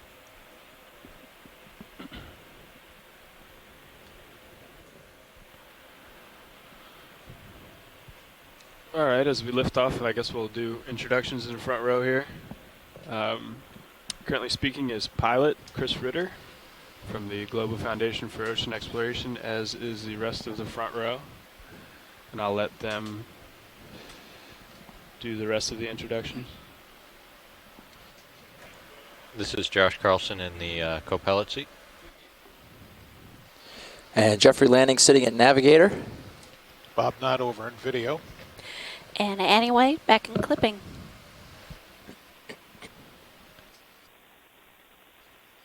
And there's an interesting sea star. I don't think we've seen this one before. If we could zoom in on that.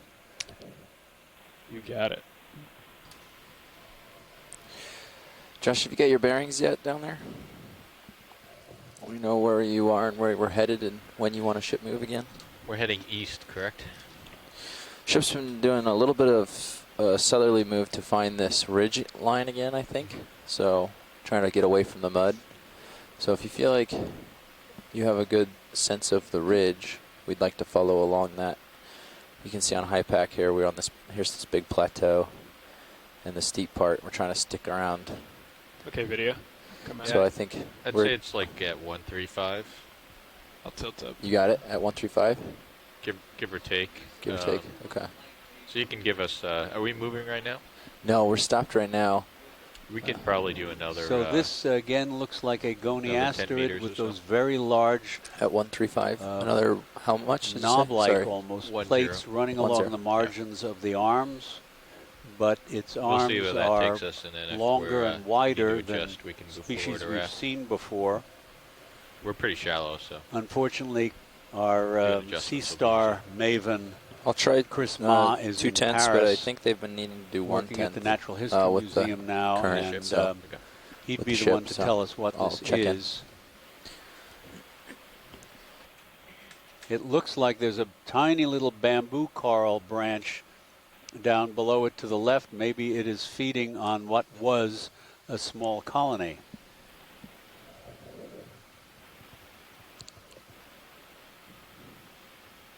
Chris is here, and he says, "Oh wow, bridge, ROV nav, Circeaster, perhaps." ROV nav bridge. Good Go timing, ahead. Chris. I'd like a ship move, please. Go ahead, sir. We'd like to do 10 meters. That's 10 meters, bearing 135 degrees. At 2 tenths, if possible, we could do 1 tenth. Thank you very much. Bridge Welcome, copies Chris. a move of 10 meters, bearing 135 degrees, a speed requested of 0.2 knots. I'll go ahead and try that for you. Thank you, Bridge. You're welcome. Is that a squid? Thank you. You? I guess so. Yeah, something's attacking you. Yeah, Can we zoom in on cereals here? I'm just going to stay put.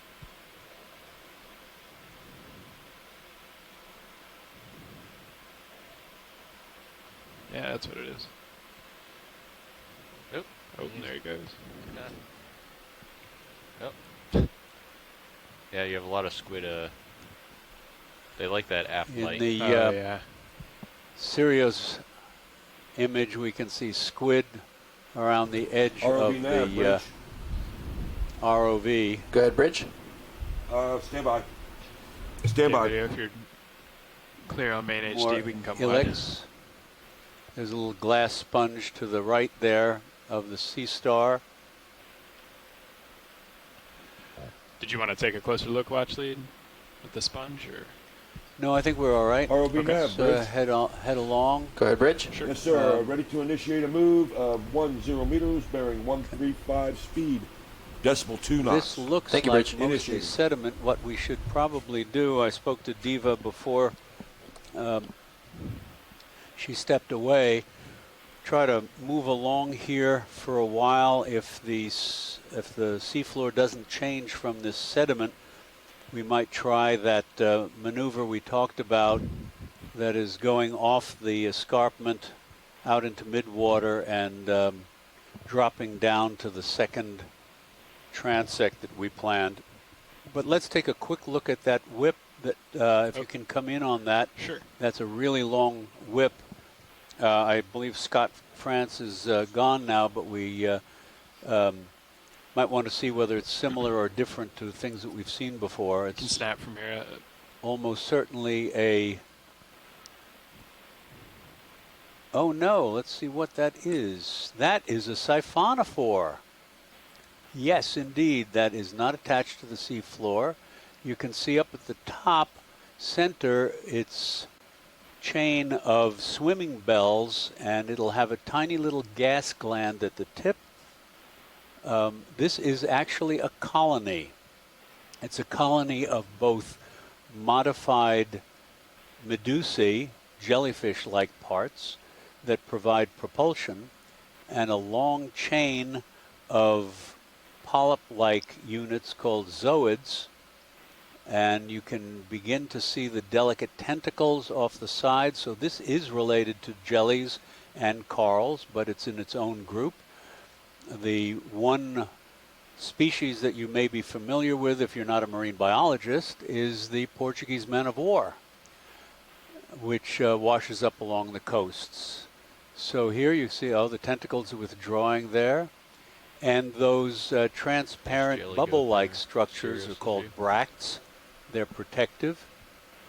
And there are units along this long chain of feeding zooids, which have those long tentacles. They will have little digestive cavities, and reproductive zooids. And here you see the swimming bells, or nectophores, and the tiny little gas gland at the tip. The Portuguese man-of-war, of course, doesn't have the swimming bells, and all of its zooids are clustered underneath the gas gland. And this is an amazing one. I don't know if this is, I don't think it's a galma. Not completely familiar with all of the siphonophores, but they are amazingly delicate, and they deliver a serious sting. There was a species similar to this that I encountered when Gulf Stream water washed over the reef in shallow water, and it was like touching a hot stove when when I got stung by it. Left a long line of red, nasty welts. ROV nav, Bridge. Fortunately, they went over. Go ahead, Bridge. Pain Gonna went call away that a in about complete half move, an hour. sir. Thank you. But here you can see them pulsing. So these are, this develops from a larva and buds, and the different buds develop into different structures. Some of them are these Medusa jellyfish-like modified structures, the swimming bells. Others are these transparent bubble-like protective bracts. Others are reproductive. Others have these long tentacles supplied with stinging cells. The Cnidae that characterize all members of the phylum Cnidaria, including the corals and anemones and their relatives. All of them have Cnidae. Of course, many of them, the Cnidae, don't bother us if we were to get stung, but they certainly bother us in some cases. Now, this is marvelous. Amazingly complicated, simple organism. A colony. Those red spots look like those like little benthic jellies that coherent enough we've seen on the bottom. That it can swim in one direction. Some of them are vertical migrators coming up towards the surface at night and then dropping down during the day. This is a large one, but actually there's one, I'm not sure if it's in the Atlantic, I know it's in the Pacific. It has a pair of large swimming bells that I think are the size of either softballs or volleyballs, and the train of zooids behind it can be well over 100 feet long. This one is clearly a couple of meters in length.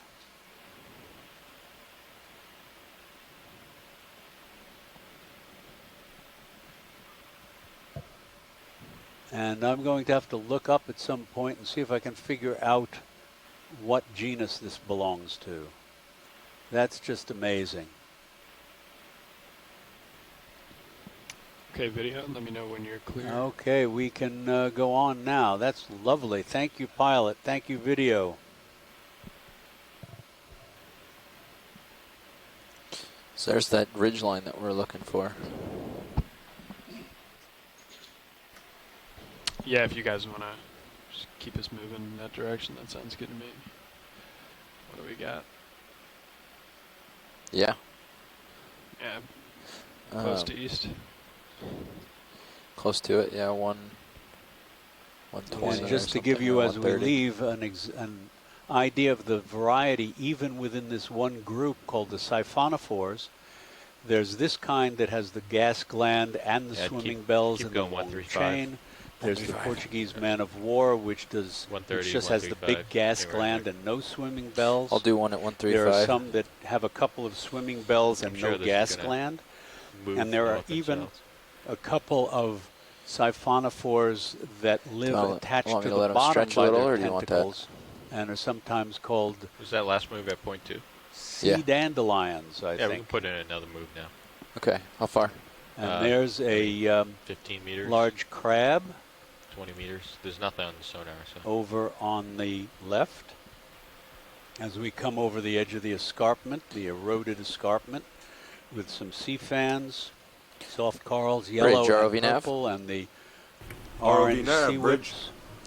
All right, could I make another ship move, please? Sponges. Sure.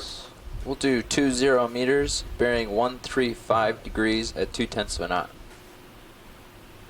Bridge copies a move of 20 meters, bearing 135, speed 0.2 knots. That's affirmative. Thank you, Bridge. You're welcome.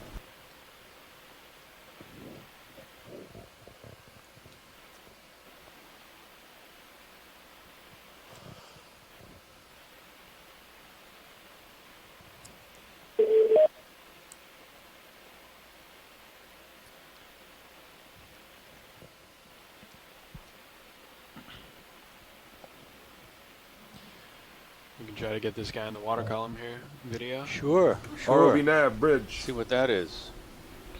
Go ahead, Bridge. So I've entered a move of 20 meters, bearing 135, speed 0.2 knots. Thank you, Bridge. Initiating now. So this is a ctenophore. And this is a wonderful comparison to what we just saw the siphonophore. This is in a completely different group of organisms, even though it's also gelatinous. The ctenophores, which have a silent C at the beginning, C-T-E-N-O. The name means comb bearers because they have these lines of fused cilia that look like combs that beat and carry the organism through the water. This is a solitary organism, a single organism, whereas the siphonophore was a colony. And it is trailing these long, delicate tentacles for food capture, but instead of stinging cells, this one, the ctenophores, have adhesive cells. It's a completely different group of organisms, as different from a siphonophore as a mollusk is from a crustacean.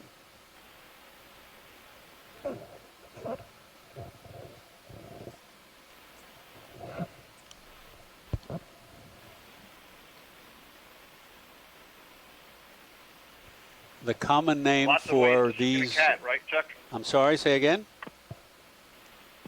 I said lots of ways to skin a cat. These gelatinous organisms and the different phyla with their different ways of capturing things out of the water column. Absolutely. That's right, Scott. They all have to filter an enormous volume of water, because what you're seeing here, this marine snow, most of this is probably inedible to either the siphonophore or the ctenophore. The brilliant colors you're seeing, although these guys are bioluminescent, and the common name for this kind of ctenophore is sea gooseberry, the brilliant colors you're seeing is, and I can never remember which is correct, refraction or diffraction of light coming from deep discoverers' lights. So that is not those colors are not inherent to the ctenophore. If we had it with no light and it was stimulated, it would produce a sort of a blue-green glow. But these brilliant Technicolor marquee colors are reflected, refracted, diffracted. I'm not enough of a physicist to say. That was wonderful. Thank you very much. Or, sorry, video. We can Let this go whenever you're through. And as we leave, you can see it's contracted the side branches of its amazingly long tentacles. Ctenophores typically have a pair. What a wonderful... We couldn't have set that up better for a lesson, you know? That was just great.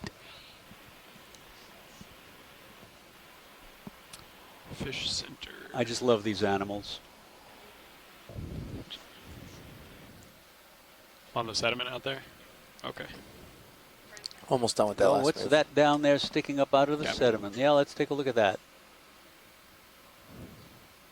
Pale colored.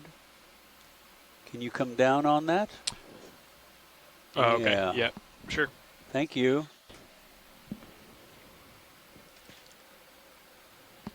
Oh, I think this is another one of the pinnate or plume-like Antipatharian black corals, although it's paler. The other ones we've seen, like or this may be a primnoid. We'll have to go closer and look. There's something at the base too. No, this is a black coral. I think your first instinct was right, Chuck. Okay. Is this Bathypathes, Scott? This might be Schizopathes. We'll have to see what Tina says. But you notice the way that the fan is kind of coming to a point, and it's almost umbrella-like. I believe that's different from Bathypathes, although the overall structure looks similar. Very good, thank you. Is this something that we have not made any collections yet? Is this something that is different, rare enough to warrant? Oh, we have it already. We got it already. Asaka Matsumoto says we have it already, so we don't have to worry. There is a small shrimp on it. That's a reference to something much earlier. I think we need to hear from Tina. Go ahead, Bridge. Okay. Call that a complete move, sir. Thank you, Bridge. This is Alternapathes, which is a reference to the branches as they come off the main stem alternate. They're not directly opposed from one another, so that genus name reflects the overall shape of the colony. Very good. Thanks very much. And thanks, Tina. There's a couple of sponges here down at the base. Yeah, we can come wide on Sirius. And these little brown sticks that are sticking up out of the sediment are probably, or possibly at least, could we have a laser on this for a minute just to get an idea of the size? Sure.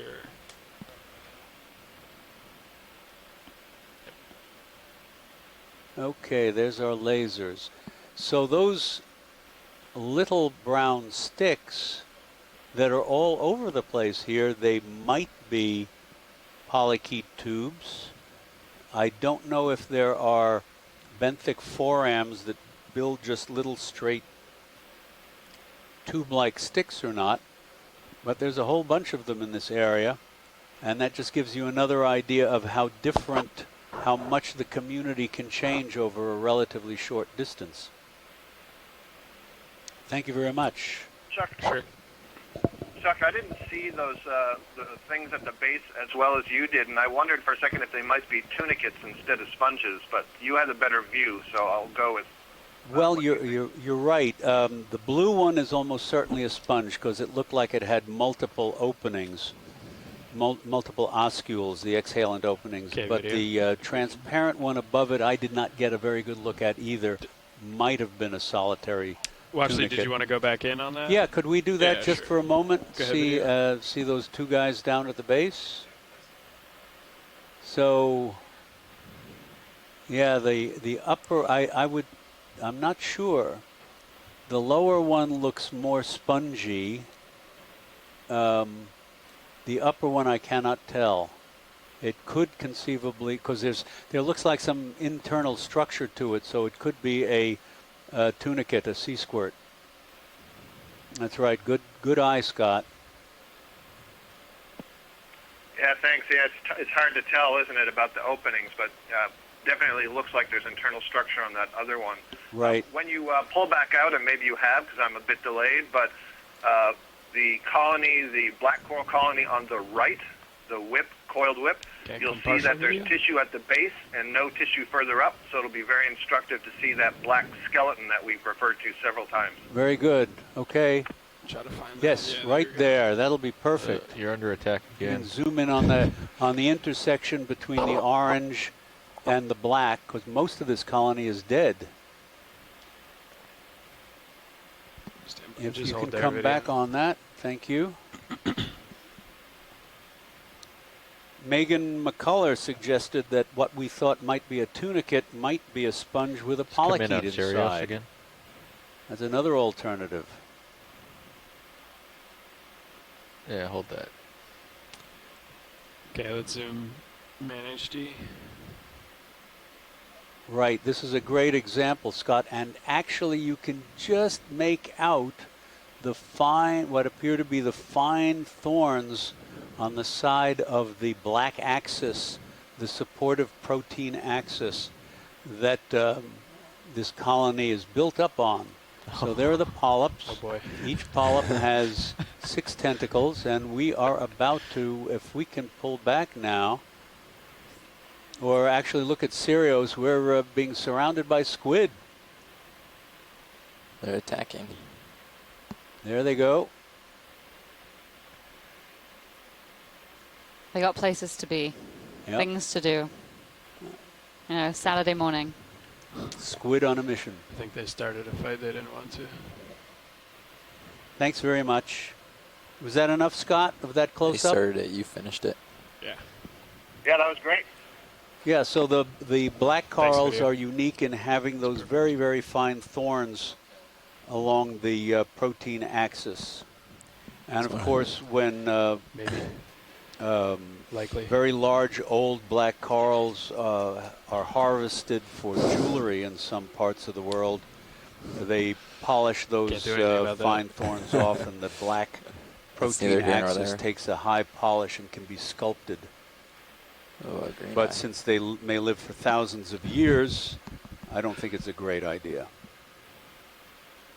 Although I guess this fishery can be sustained in some areas, in Hawaii in particular. This is interesting, this fish. Let's see if we can get a shot of this guy. Okay, video, you can start to zoom.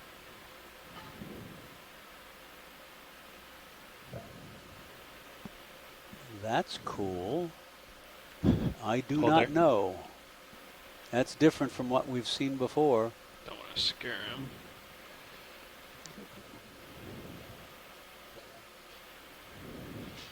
Is this one of those deep water cardinal fishes? That's what I was going to say, an epigonid. But Okay, it's you not can like the ones give it more if you got it. we saw, I think, on the first dive. That's beautiful video. Well, if it can't be identified from this image, I don't think it could be identified. You could even count the fin rays.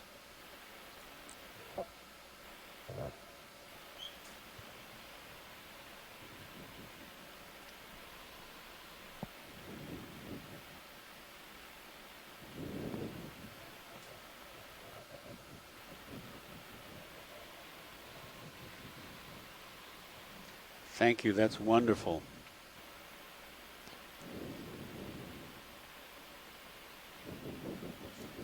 All set. Whenever you're clear. Perfect.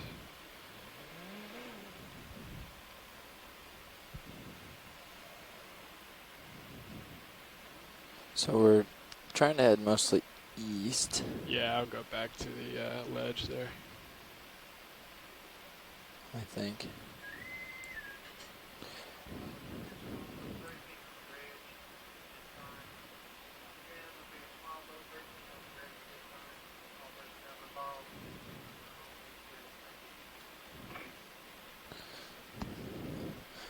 Watch leads nav, or Go ahead, watch Nav. lead nav.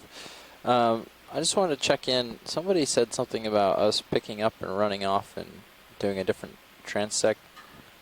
We had a watch change and that wasn't passed. So could you explain to me what you guys were thinking in case I have to sort that out? So we were currently thinking of, we're supposed to be progressing from waypoint 2 to waypoint 3 along the ridge edge and panning, you know, left and right, seeing what general colonies there were. If it was particularly boring up here, between 2 and 3, not boring, but had less to look at, then we would have jumped off into Midwater and gone back down to the possible base of the escarpment or continued upslope from waypoint 3.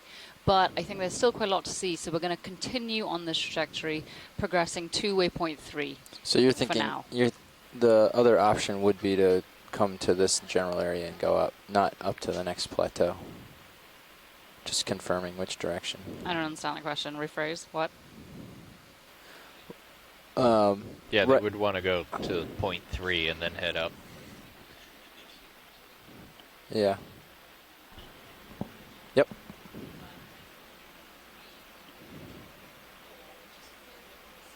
Okay.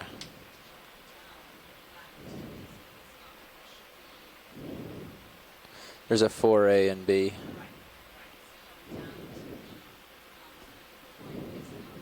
Okay.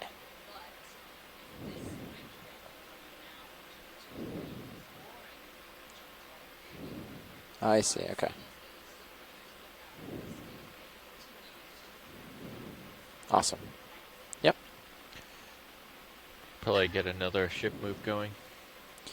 You said 100? Say like 115.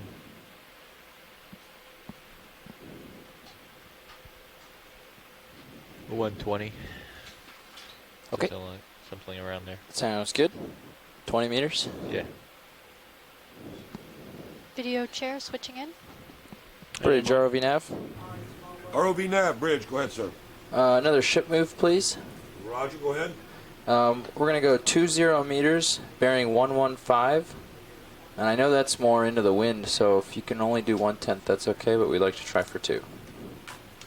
Roger that, sir. I will try for 2.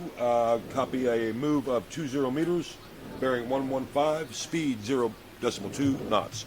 Thank you, Bridge. Working on it now.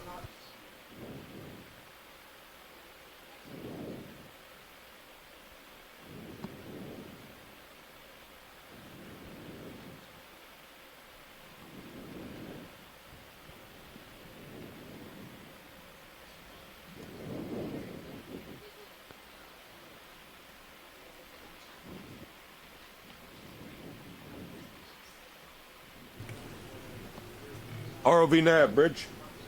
Go ahead, bridge. All right, have entered a move of 20 meters, bearing 115, speed 0.2 knots, initiating now. Thank you, bridge. You're welcome. So this is interesting, actually. Along the edge of this escarpment, even though we have all of these projecting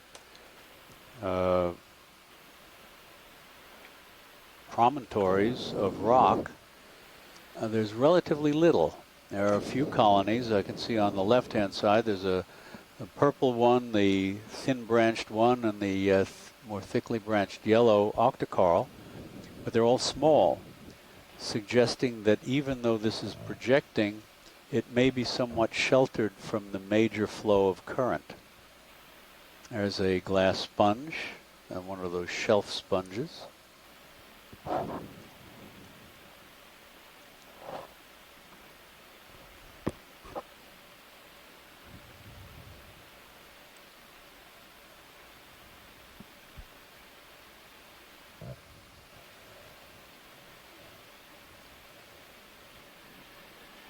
Watch lead, I'm just giving the ship a moment to catch up. Sure, take your time. I can give you more tether.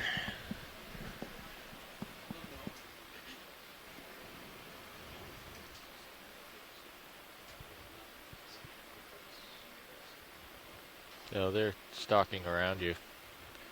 You get a couple every 5 minutes or so. Nav, could you let me know?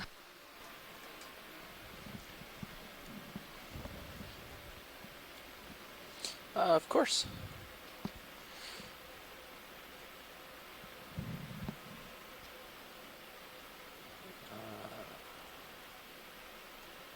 Okay, I've selected waypoint 3, which means on the left we have the bearings if you want to glance yourself. Right now we have it at 680, distance 332 meters from Sirius. Yep.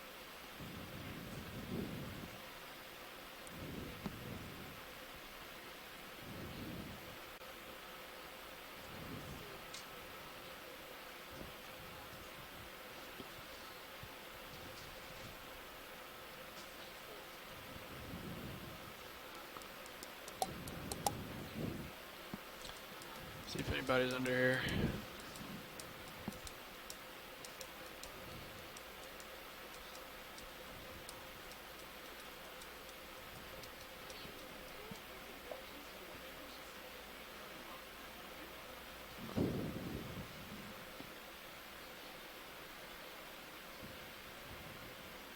Wonder if there's anything Scott, are hiding under those there. Chrysogorgiids under the ledge, or do they appear to be the same as what we've seen, or something different? Can you tell from here, or shall we zoom in? Sorry, I was not looking at the screen at that time. I can see now that there's 3 or 4 colonies, and from this distance, I can't tell you. So if you have the time to have Sure, let's zoom. Here we go. The pilots respond without even asking. That's brilliant. Looks a little bushier, but that may be the angle. Yeah, maybe the angle, but my sense is that there are more branches per turn. Right, it looks denser, yes. From what we saw earlier, the ones earlier you could see more what we'll call channels that are formed by the pattern that the side branches come out of the main axis. Ah. You can almost see like tunnels down them. This one looks a little bit different. Also, the coloration is slightly different, although sometimes it's hard to use color as a species marker. ROV nav, Bridge. Definitely in the genus Chrysogorgia. Go ahead, Bridge. And I think it's worth saying Calling that a that complete is the move, most sir. speciose Bridge. Roger that. genus in that family. I believe there are more than 60 species of Chrysogorgia known. Black background. Offhand, I don't have the information at my fingertips. I don't know how many are known good. from the Gulf of Mexico. You need any more? At least 4. Interesting. Thanks very much. Are any of these? We have not made a collection yet on this dive. Are any of these look like they are distinct enough or rare enough that would warrant collection? Yeah, Chuck, as you know, that's a really tough question and loaded question. Virtually anything is collectible because it's hard to identify from the video, and so it's always put to good use. But my level of expertise with identifying this group from the video and my knowledge of their biogeography in the Gulf, I can't say if this is something that's rare or not. We would need somebody who's looked more at these, maybe Les Watling, Daniel, who I know had to leave. Possibly Andrea Quattrini would be helpful as well. Let me consult a couple of papers here quickly, and I'll let you know. I think we've been seeing them regularly, so I'm not concerned if we move on right now. Very good.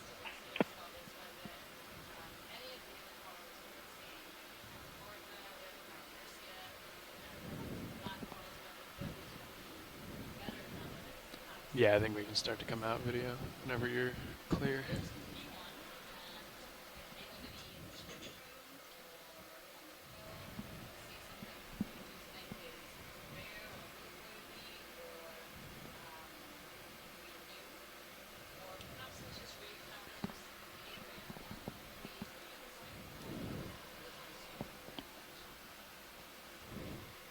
Full wide. Copy.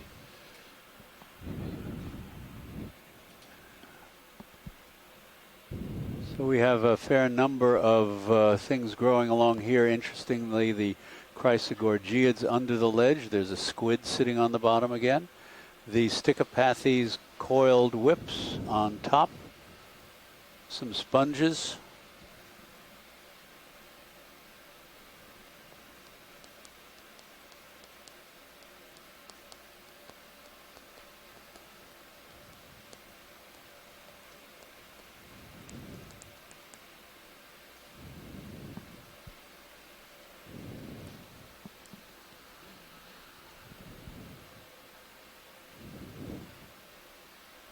Yeah, I'd say you could probably put another one in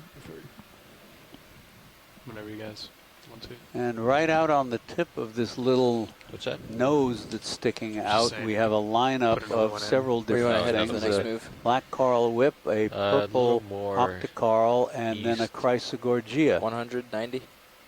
Yeah, all in like a row. 90. 90? So, Chuck, I've just been consulting a couple of references, and I see that there are 6 species of chrysogorgia that were described in the Gulf of Mexico at least prior to 2009. So it's possible that there were more species described since that time that I'm not looking at right now. At least 3 of those species, and possibly 4, would be known from the depth range that we are in. I'd say 4. Bridge, ROV nav. ROV nav, bridge, go ahead, sir. Another ship move, please. Go right ahead. Can we do 30 while we meters? Look at that bearing 090 degrees up on top at there? 0.2 of a knot. Let's go check it out. All right, I copy. Next move, 30 meters, bearing Scott, thanks very much for that information. Do you know from that literature whether the any of those 3 that are found in this depth range are known from only a few specimens or not? That looks like a sea cucumber. I don't know. We'll find out when we come in. Short answer, Chuck, is no. I'm not looking at museum records. Okay. Yeah, this is not a sea cucumber. No, it looks like a mangrove root or some type of wood, some type of plant matter. Yeah, it's not. Because you can see the bark. Right. Areas of bark. Right. It's not quite regular enough to be a ROV nav, bridge. mastodon tusk. Go ahead, bridge. That would have been amazing. 30 meters bearing. And there's a little burrowing anemone behind it. 0.2 It's been scored. Initiating now. Thank you, Bridge. Somehow that looks unnatural. Those groove lines running down it. Or it could be, you know, palm trees, coconut trees have those natural ridges running up them. Yeah, zoom but you can see the darker colors are bark. And you can see a lot of the bark has been removed, and then you can also see there's some little holes in between, and those are likely where wood-boring mollusks have made this their home. And then a little further to the right, I saw some gastropods also. And so this wood here would have been, you know, quite an injection of food to the deep sea floor. And I'm surprised, you know, we're not seeing as much life on it as some other woodfalls potentially. Yep, there's a little snail. So I'm not sure what the size of this is overall, but if we're thinking about collections, this could be a very interesting collection. I know there's a group at Lumcon in Louisiana who are very interested in the woodfalls. They've been experimentally deploying wood in different parts of the Gulf since last year to attract and study the communities that are associated with the wood. So if this is something we think could fit in the bio box, it might be an interesting collection. Pilot, could you put on the lasers and zoom out a bit so we can have a zooming out? Sure. I can tell you now that we'd have to cut it. I mean, it looks huge. But it looks very large. Yeah, that's like 50, 60 centimeters. That's a half a meter long. Yeah. Do you think the claw has the power to crack through that? Depends on how soft it is after being No, I'm seeing shaking pounds heads. of squeezing force to your disposal. Depends on the degradation, I guess. Okay, no problem. I just wanted to raise the possibility, but I think instead of collecting it, Scott, it may be worthwhile that we just take 2 minutes here, get some really good imagery from one end to the other, and that can actually be used by said group to make some observations and generate some data. I'm just going to reset here. Absolutely. I'm in full agreement. So pilots, if we could just settle down for a bit and get some really good imagery of this before we move off, please. Sure thing.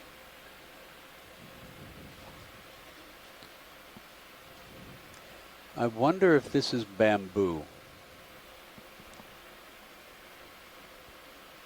being hollow like that with that very fibrous. I guess we can start on one end structure. And just kind of walk to the left. Does that sound good to you? Start on the right here. Are we zooming in on this? Yeah, yeah. I think they want to do a nice characterization of it, some close-ups. So if you just, I was thinking maybe just pan across to the left, across the whole thing, and just give them an overview. Sounds good.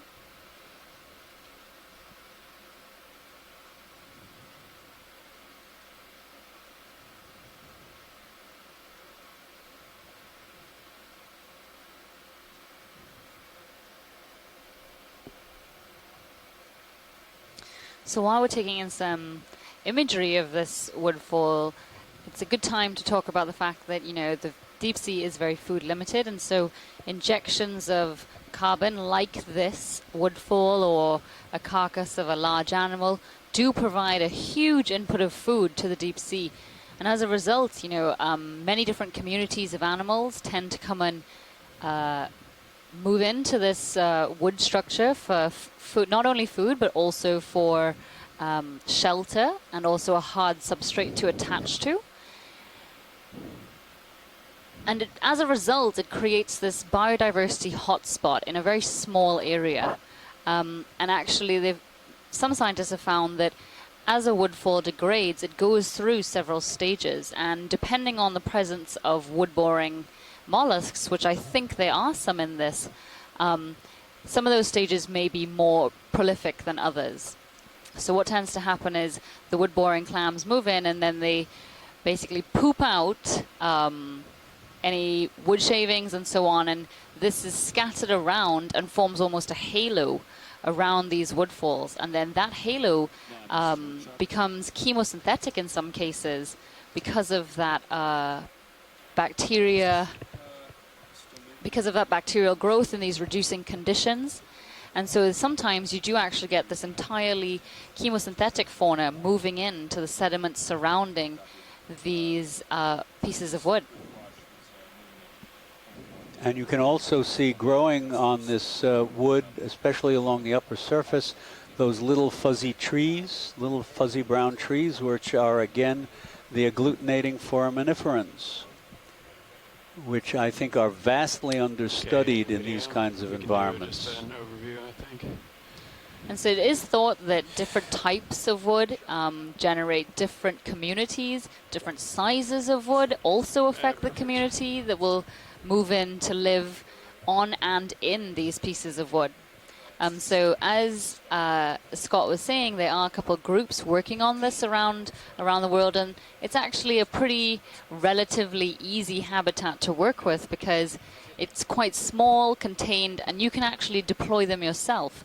So there are some groups that have made their own wood packages, and it means they can manipulate variables, so wood type, size of wood, and so on, and also things like, you know, season, and be able to run experiments almost in the deep ocean to see how this affects the communities that move in to exploit this resource.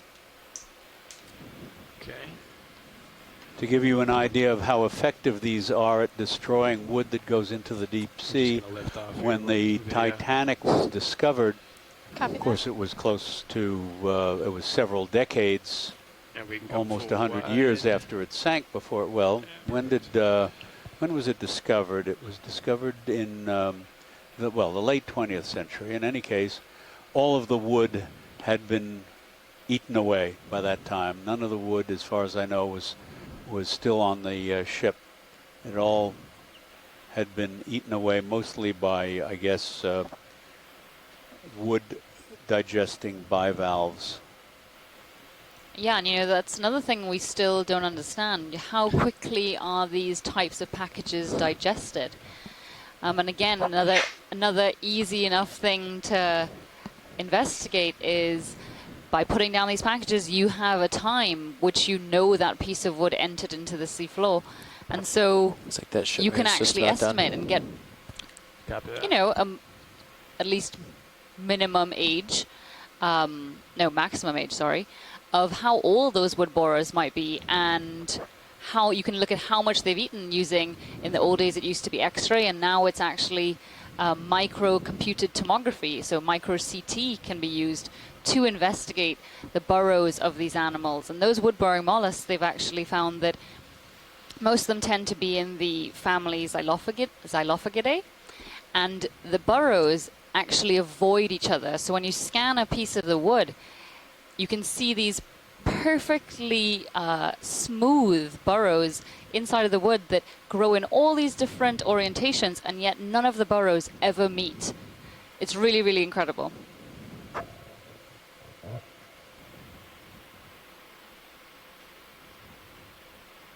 So as we're continuing to move along here, we've got some more of these Stichopathes black corals, the yellow Paramuricea, some Eumunidae,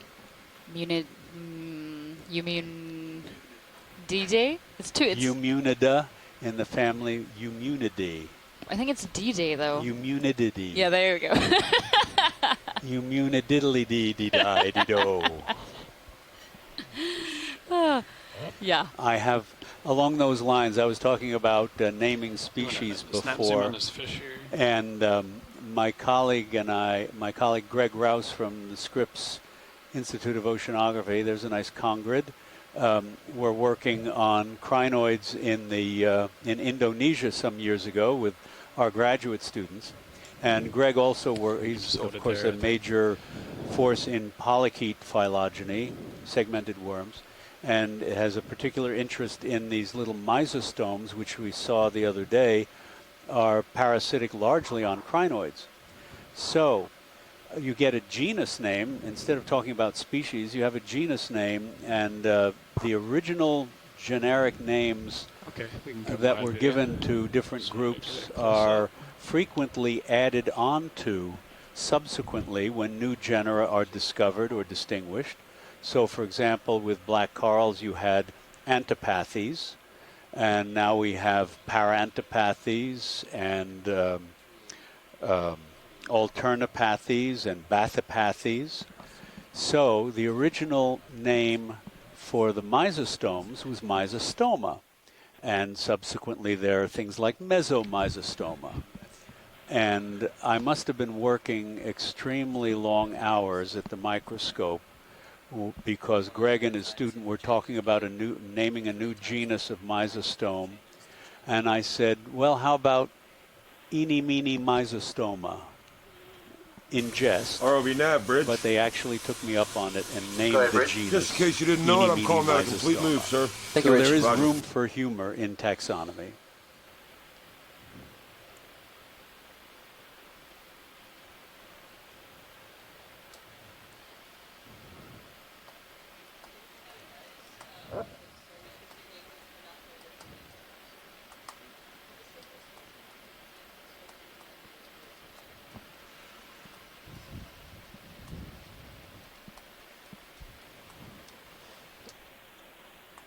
And another blind lobster out on its own.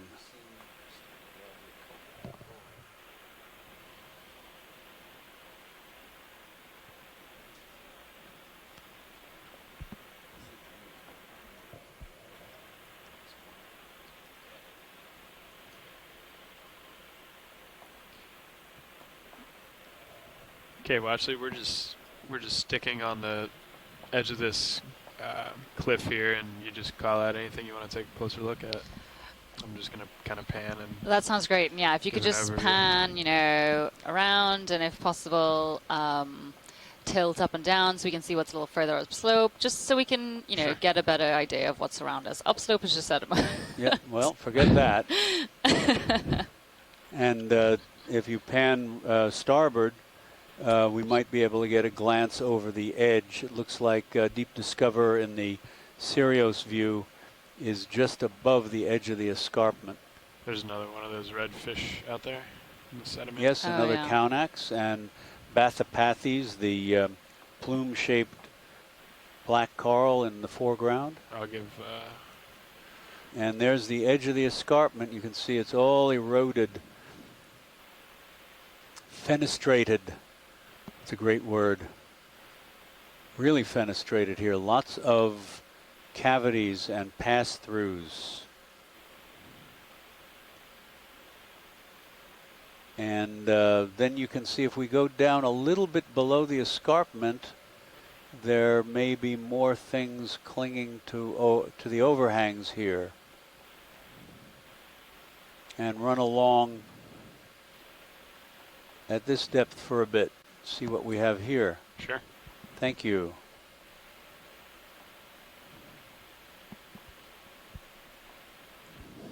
Just marvelous features.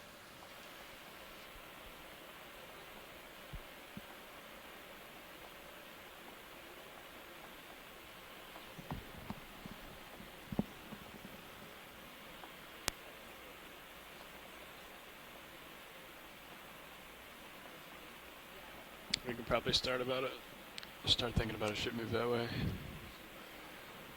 too.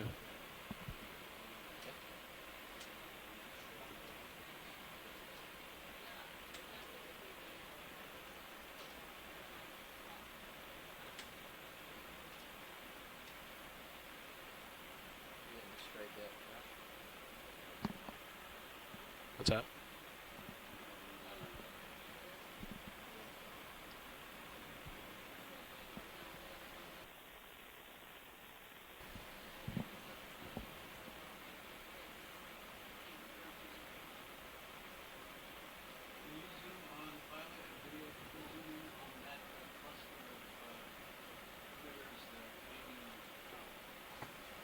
Yes, can you please? Yes, you've beaten me to the punch. You know what I'm thinking. You can zoom in on that thing. That may be a largely, if not completely, dead colony. It looks maybe overgrown with hydroids and all kinds of things. Yes, almost, if not completely dead. And there's a solitary cup coral skeleton at the base. An urchin, our first urchin. So there are a few polyps left below the urchin behind. You can see there are some polyps. And most of this fuzz is hydroid. And that urchin is, looks like it's feeding on something. Inputting now.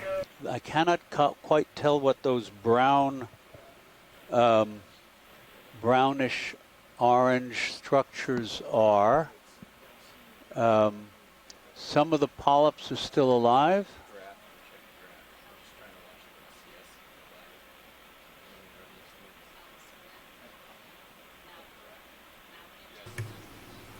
ROV nav, bridge. So this may be in the genus Gracilicinus. Just confirm a move of 30 meters bearing 115. That's another example of a twist to an original generic name, which was Echinus. And no, this is separate.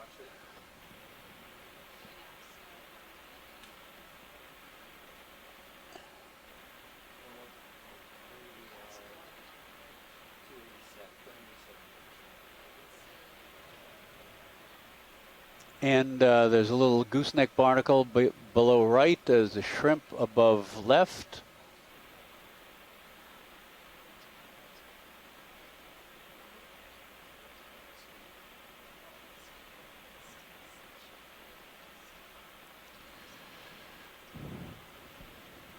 Okay, watch lead. Anything else you want to see here? And you can see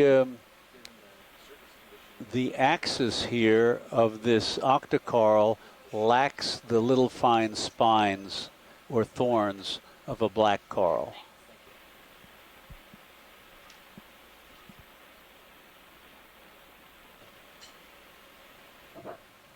So these hydroids, these little fuzzy hydrozoan colonies, seem to be very opportunistic. They overgrow any octocoral that happens to be dying, any portion of the axis. In many cases, there are a few zoanthids on this one as well. And upper right, you can see some of the living colony is still, some of the colony is still alive. I cannot quite tell what those brown, rounded oval objects are on either side of the urchin. But thank you very much, pilot and video. We can zoom out and move along.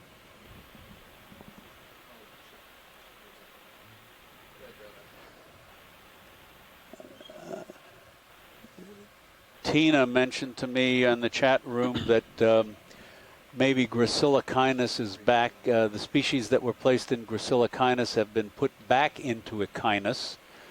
So I can remind our listeners that all taxonomic arrangements are working hypotheses.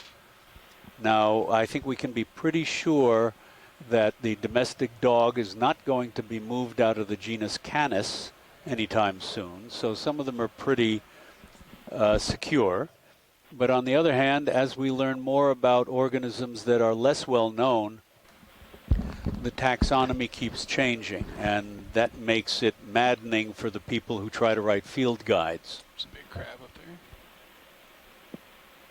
there. I noticed there's a couple of Chrysogorgia colonies there. If you haven't moved on. We're above now, but we'll grab the next one. Yep, no problem, no problem. Thank you. And there's looks like a golden crab. And is that mating?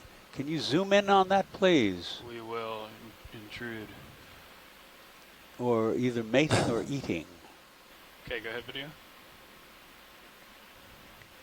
So here we have an example of copulatory behavior. The male above, the female below. And when the female molts and sheds its hard exoskeleton, it remains soft for a while, and the male takes advantage of that to inseminate her. You can also see she's got rather smaller claws. So this is Chason fenneri, the golden crab, which is commercially fished by deep traps and is named, since we were talking about naming species, it was named after the late great crustacean taxonomist Fenner Chase, C-H-A-C-E, who was at the Smithsonian for many years.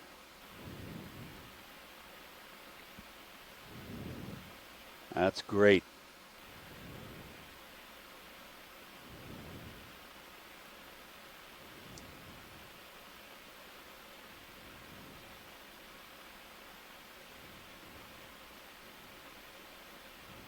And you can see the female is not even resting on the bottom, it appears. Her legs are folded up, and the male appears to be carrying her. Although I see all of his legs appear to be on the bottom, so I'm not exactly sure. One of his left legs is curled under. Or how. He's got one of his left legs curled under. He's only got 3 down on the left. Looks like. Thanks very much, pilot. Thank you, video. Sure. Yeah, you can see that. We can go back to the edge. Okay. Whenever you're clear, video. Video's clear. Come wide and give these guys some privacy.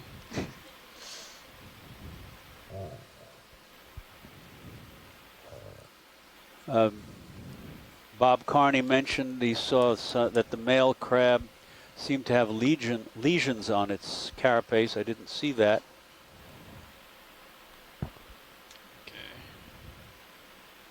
Reacquiring the edge here. ROV nav, bridge. Go ahead, bridge. I say the last move is complete, sir. Thank you, bridge. You're welcome.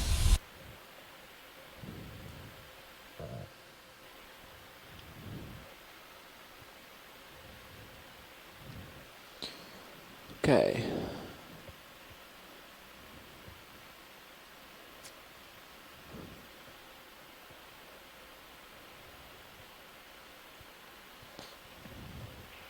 Chuck, I recall yesterday, I think it was on yesterday's dive, maybe it was the day before, but we were noting that the wire corals, these black coral whips, were much more abundant on the flat surfaces, and that's playing out here as well. But they're also kind of towards this break in the wall as opposed to farther away. Yes, you're right, and I'm guessing that that's because the sediment veneer is thinner so that they can anchor on hard substrate even if it's buried a little bit in the sediment. So here we are over the edge of the escarpment again, and we're going to be looking for another one of the chrysogorgiids to collect.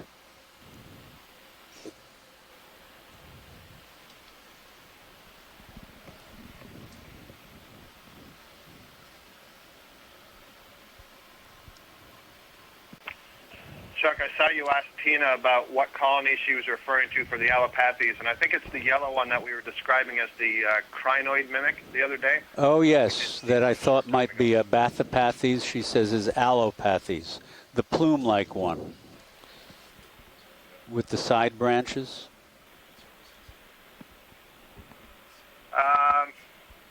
Well, now let's just wait till we see it again. Okay. Okay. One I'm thinking is the one where it had all of the branches coming out near the base, so it kind of. Oh, that one. Oh, yes. Okay. Yes, I was thinking of something else. Yes, we just saw one of those, and that's one we collected on our first dive. Correct. Yeah.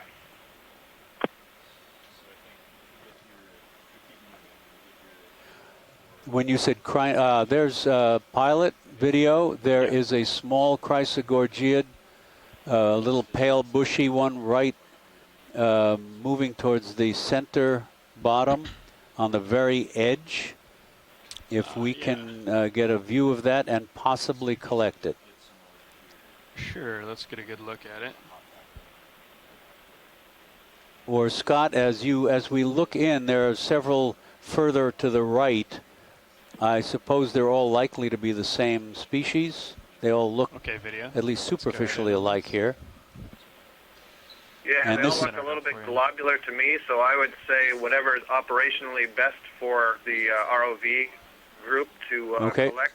And in particular, we'd like to have one, it looks like the one we're looking at now does have one of these, at least one of these crab associates. Right. And there's a lot of interest in the crabs that are living in there, these chirostylid crabs, because we believe that there's a very close host-associate relationship where only certain species of these crabs will live in certain species of coral. So when you collect them together, it's much more valuable information than if you get the crab independently, for example. So this one looks good, Chuck, if it's good for the ROV. Very good. Thanks, Scott. And there are colonial anemones at the base here. And so we'll see what comes up with this. If we can grab the entire thing, that would be wonderful. Yes? Sorry, I was going to say, before we leave, there's also interest from Tina. Just as we were zooming in above here on the flat area, there's a yellow so you guys are all set for this. which may be a yellow Sticopathes or Cirripathes. So before we leave the area anyway, we can get a look at that. Very good. Okay.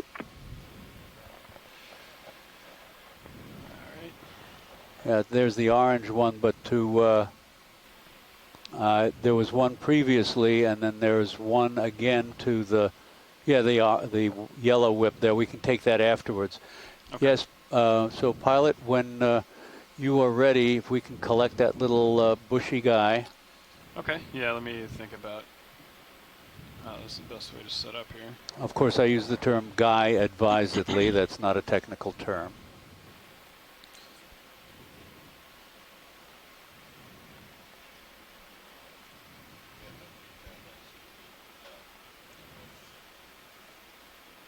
Okay. You can put your toe right next to it, reach between your legs.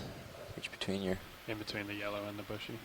Like, put your right toe in right to the right of it, yeah. Yeah. I don't know if there's enough cross current to even... I might just put in auto depth and heading and then over, but I like to be anchored, though. What's the bottom like? Is it pretty ledgy? I think it's just too far down. I don't want to reach that far up, you know what I mean? No, I just meant for the autos to hold. I was making sure it wasn't too ledgy. Oh, I'm not going to... Yeah, I'm not going to put in XY. XY, okay.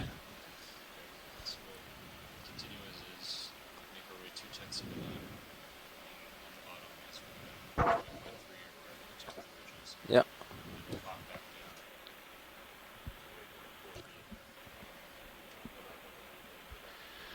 I'm going want to spin me up there, Josh? Please.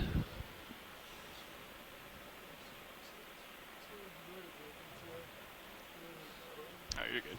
So we are hovering in place, waiting for the best opportunity to position the ROV to collect this colony.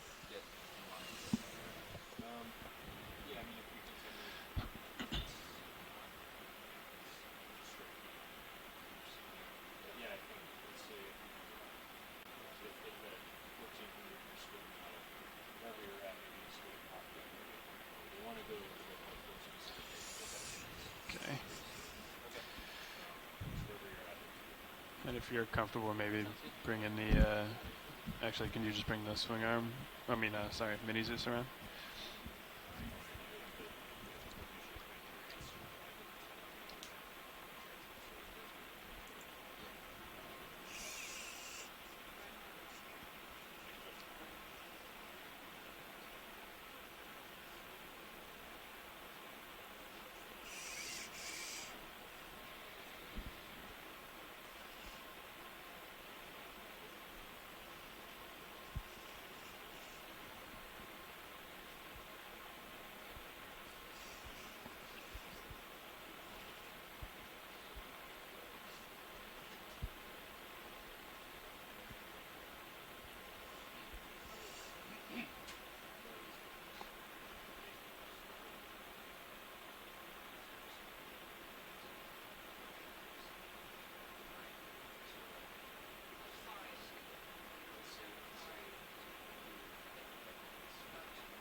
It's just a touch too far. I'm just going to inch in a little.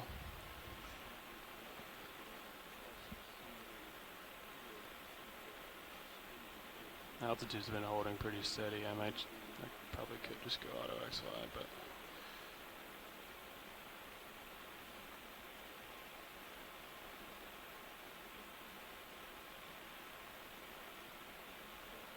hello, watch lead.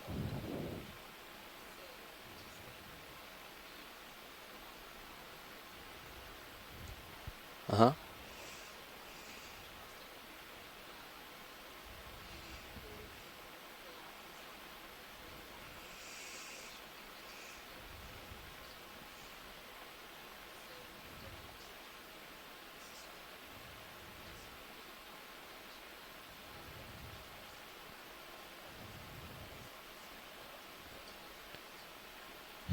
Yeah.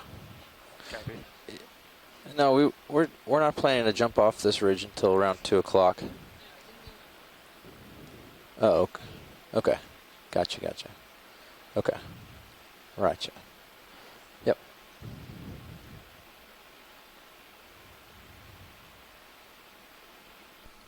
I copy that.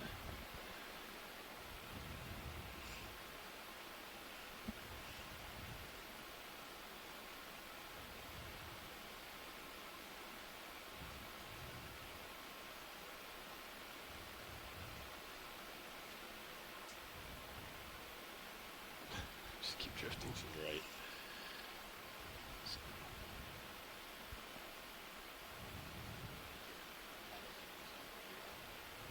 What's that?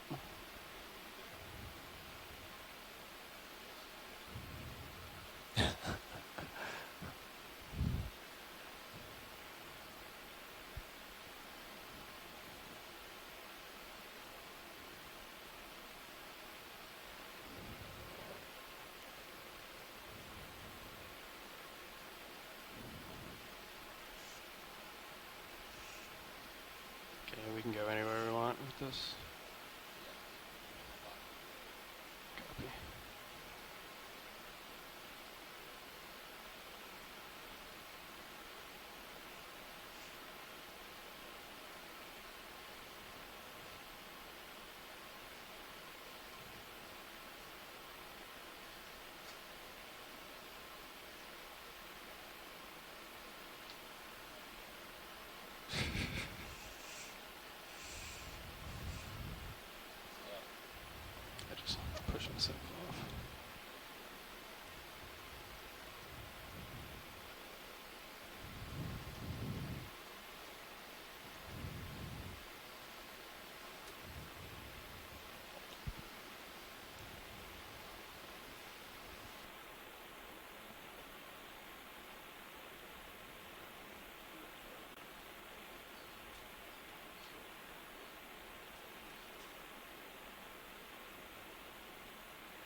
Okay, I'm ready.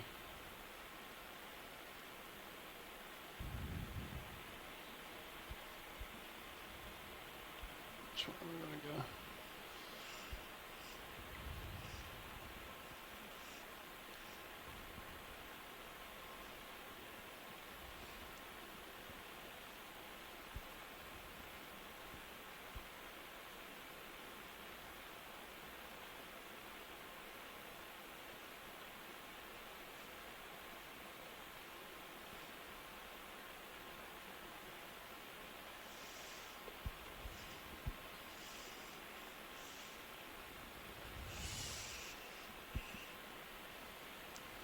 I think we've got it. Thank you very much. Yes. Okay, so now if we could zoom in pretty much directly where we were, just to the upper left of that, which is basically in the center of the screen. There were some small lumps. That was port outer, yeah. I'd like to see if they were either sponges or tunicates. And then that yellow whip above center would be the second thing that we'd like to see close up in this particular area before we take off. Okay. Thank you very much. So I copied, sorry, I was still stowing the arm there. Okay. I copied yellow whip. Before you do that, just where the lasers are, immediately to the left of the lasers. Okay. As we go in, we'll see it's above the shadow area. Okay. You want to go partial video? Hold there. Yeah, there's a couple of lumps there that our chat folks wanted to check on. That looks like the blue looks like a sponge. But if we can zoom in on that little blue one. Okay.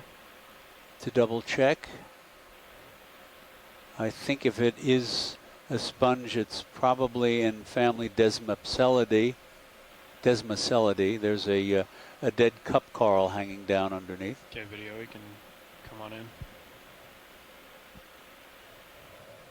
Yeah, that's definitely a sponge because it's got multiple openings, and the transparent one above it has multiple openings.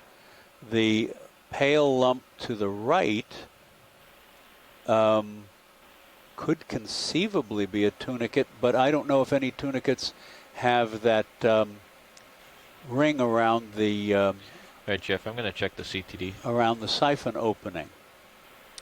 To the so at least the yeah, this is a better angle than the one we had before. I would agree this is sponge.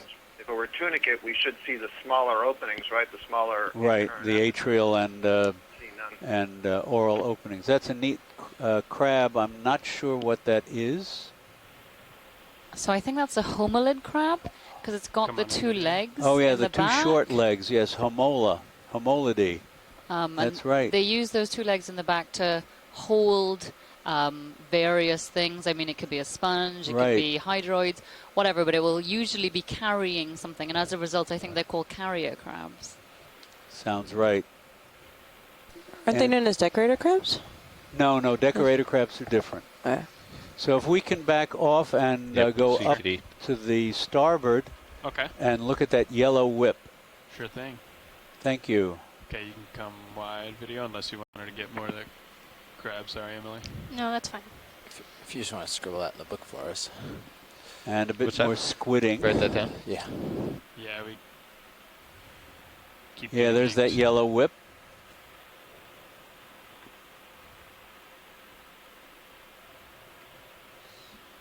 It's definitely a black coral. Once we get a closer look, we can confirm. But let's see if we can come in with a black hole in the background there. Video.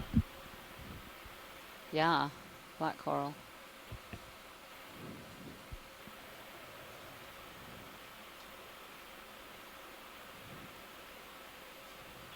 Oh, you can see the mouths of the polyps here.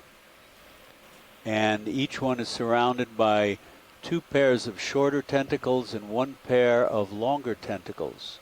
I'll work my way to the base. As close as you can get would be great. Thank you. Okay. Yeah, we'll just hold here. I'll try to Yeah, push it's a nice in. view. I think given the current taxonomy with all these polyps aligned on one side of the axis, this would be classified in the genus Stichopathes.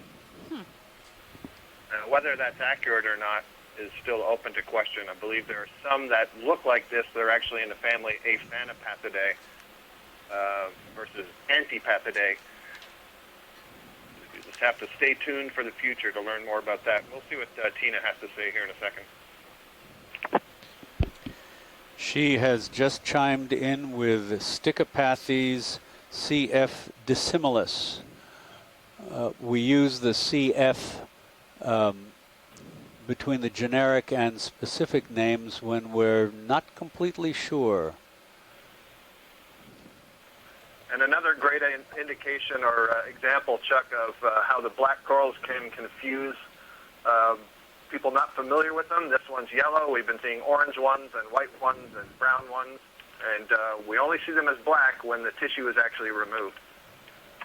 Very good observation. Thank you. Yes. Okay, well, with that, we think we have a plan. What we intend on doing is continuing along this ridge, but at a slightly faster rate.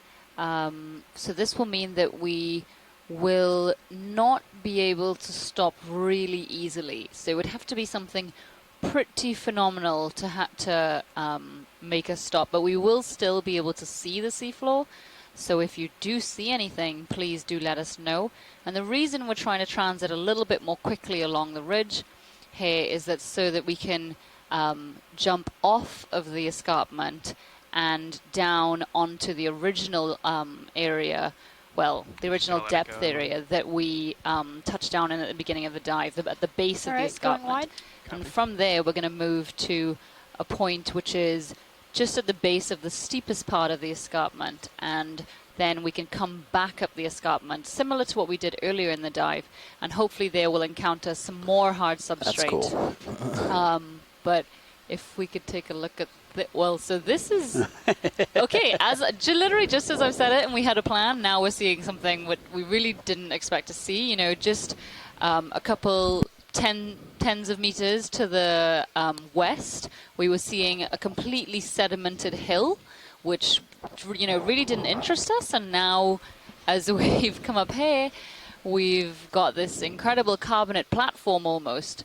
So maybe let's not zoom away quite yet, if that's still possible. Or if we could just get some camera zooms of the shelf before we leave without having to disrupt the vehicles too much. Right. Diva, Ship's still holding, so we're to make sure okay that you have observed it. I think Chuck saw it, but there's also a request for a rock sample. Yes, I was just about to say. Keep that in mind when we get back onto that escarpment face. Okay. Yes, Bill Keeney would like, if possible, to get a rock sample that has freshly broken surfaces, the white surface, and contains a variety of the borings. So we'll keep an eye out for that.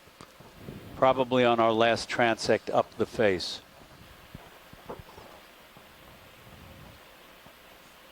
What's this? And that brown fellow, that brown thing that looks like a I was just asking about this. Softball is probably a geodeid sponge. There it is. You can do a snap zoom video. Yep. We can. Yeah, that's most likely what it is. Moving, Jeff, if you want. Yeah. What's your strike? There's a pink starfish. Ooh, yeah! Wow. A pink brittle star, and that star. sponge next to it looks like it might be Faria, and a lacy bryozoan. Do you want to take a closer look here, or? And we'd actually, just before we, pick up and move a little quicker, we would like to just get a little look at the platform just above us. Okay. Please. Yeah, I'd say 120. 120. Okay, for 50 meters. Sure. Once Once they're done looking here, we can definitely do that. Okay. Just kind of an overview. Yes, please. And if we can, I mean, I don't know how good the zoom is from here, but if we could just potentially zoom in and just get a look at the community before we move off. Yeah, sure. Platform. Okay, video, you can start to come in, and I'll just kind of pan to the right. Lateral. Yeah, I think that's good. Now, all of that lumpy detritus, not detritus, but the little lumps along the surface there, that looks like rock covered with some sediment, but difficult to say.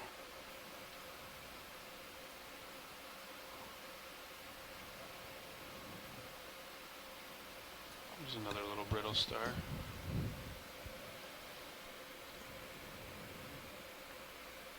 Another little colony of Madrepara, probably. And that, is this the allopathes? I can't remember. Sit in the background. So It sort of looks like a stalked crinoid from a distance. Oh, yeah. I don't know. Let's do a snap zoom here video, just on this. There's a Bryozoan. Bryozoan. And it almost looks a little similar to the one we collected on the first dive that was also very lacy like that. Okay. Little tube anemone. Yeah. Brittle star sticking its arms out of a crevice right between the laser dots. There, we could probably start that move, Jeff. Bridge, ROV nav. There's another ROV deep nav, bridge, go ahead, sponge. sir. Another ship move, please. Roger that, shoot. Small Let's do coral 50 meters, bearing 120 degrees at 2/10 knot. Eroded. All right, sir, I copy 50 meters, 120 that up? bearing, 0.2 knots. That's affirmative. Thank you, Bridge. Roger that, working on input.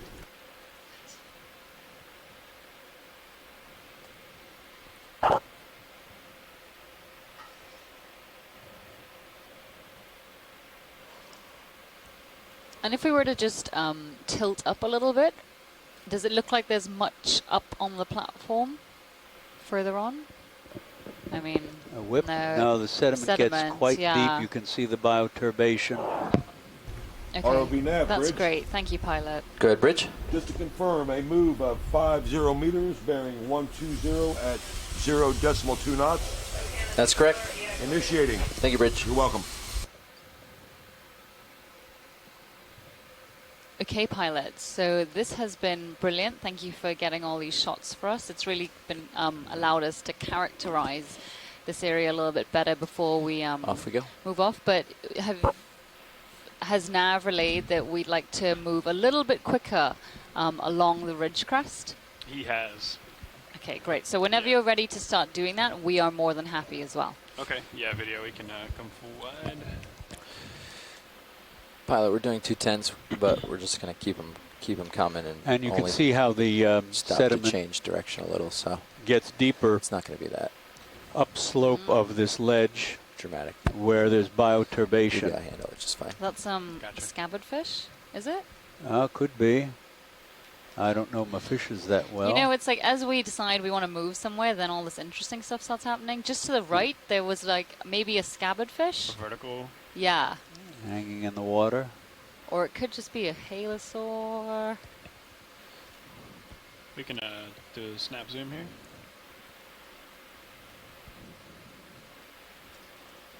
That is. Isn't it that a must be a fish? Scabbard fish. I'm not familiar. It's not a halosaur. That's Trying gorgeous. to get a broadside here. Look at that. Sort of pogo sticking along the bottom. Yeah. Give you a little more leash. Oh, perfect. No, maybe not Scabbard fish. No.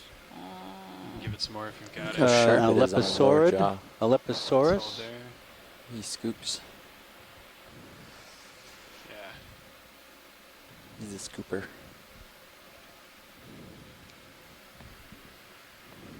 I'm on Maybe it is.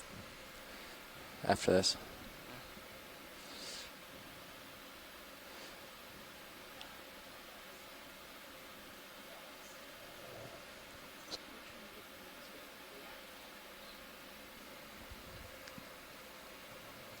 Look at the regularity of those lateral line units. They look like a row of little boxes. Can we see the caudal fin? Can you run down the body here just to get an idea of what the tail end looks like? Perfect. Boing. It's got a little bitty tail. Typical tail. But it's so reflective, so shiny. Never seen this so close to the bottom. We've seen them floating around. Cutlass fish. Yeah, he's just possibly. Really is just kind of Trichichthyes. Trichiuridae. Does that have a, let's see the tail on this fellow. Yep, it's got a little tail. That's probably what it is. And there's a little hermit crab. Ah. So black scabbard fish and cutlass fish are the same ones. There's a little squat lobster, Galatheid. That's brilliant. Thank you very much. Sure. Let me just get his whole body for a second. Just wants to get caught. Amazing. You know, it's such little movement, just like and yet it's still dangling its tail. Some crabs are like, away. oh, thanks. Thank you, pilot. Sure thing. Can't get me. Yep. Man, it's kind of...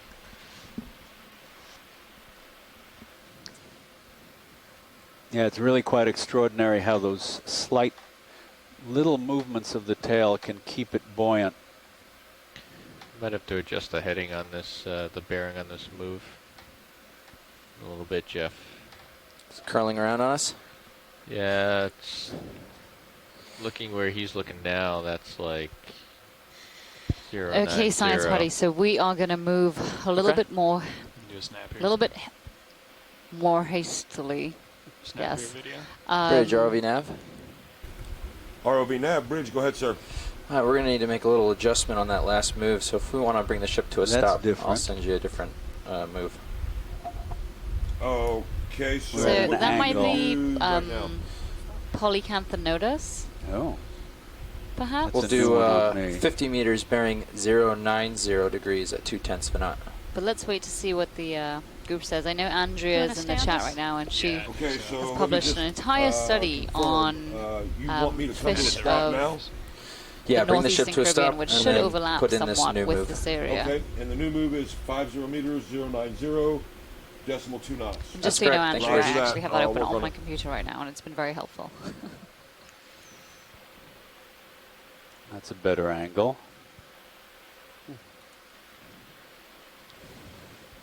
Well, this sort of video is going to put artists out of business. Not quite, because you can't catch everything, but the detail that we get in these videos is absolutely extraordinary.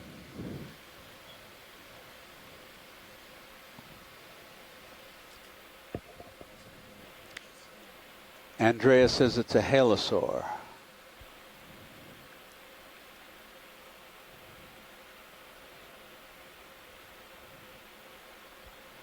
Okay, we might have to let that guy go.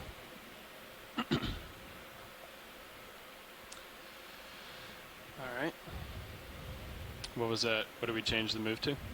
So she thinks perhaps it was an 090. Aldrovandria, just very different, didn't have that quite we had a crazy duckbill Ivan head, on you know, we've been seeing D2. previously. What is that now? And that was a pyrosome, a colonial planktonic tunicate.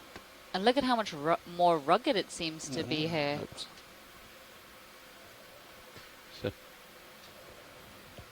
Oh, that's a big one.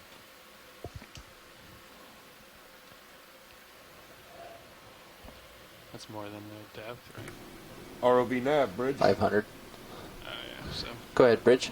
All right, got the And ship our depth stopped, is and just I have under in a 700 meters. move of 50 meters, bearing 090, speed 0 decimal 2 knots. That's affirmative. Initiating now. Thank you, Bridge. You're welcome.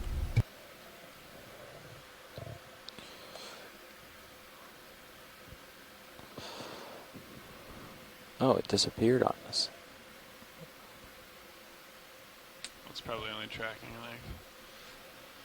Yeah, the tail's probably only like second elongated fish that was screenshot. horizontal is most likely Aldrovandia, and here, drifting by, looks like a Munopsis isopod. No? Munopsid. We can Oh, that's right. Try to get a shot of it. Go ahead, video. It's kind of coming at us, I think. Yep. Look at him use those little appendages. One pair of appendages for doing all of that swimming. They don't look very efficient very for the long water. legs. And they're the smallest. A tiny little thing. It's like a marine daddy long legs. Tired. And they're at parachutes down. So it's using those legs, I think, to slow its fall, just like the spines on a diatom or any other body extension of planktonic organisms to reduce the sinking rate.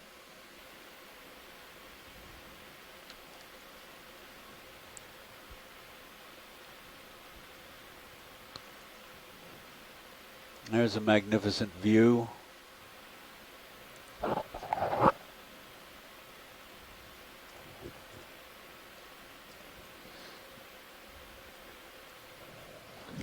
Later on in the dive, when we ascend the escarpment again, we're going to look for, you can see that white limestone below the shelf there.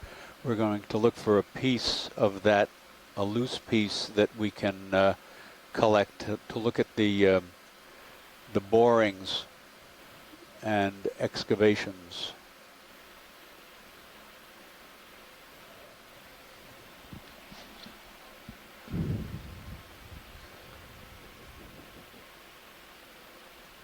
How long was that move? 50. Copy. But when we confirm that the walls go in a similar direction, we can tack on more. Wind speed is dropped to 7 knots. Oh, that's a new readout. 5 on the analog. Yeah. Cool. Basically, we lose a decimal point.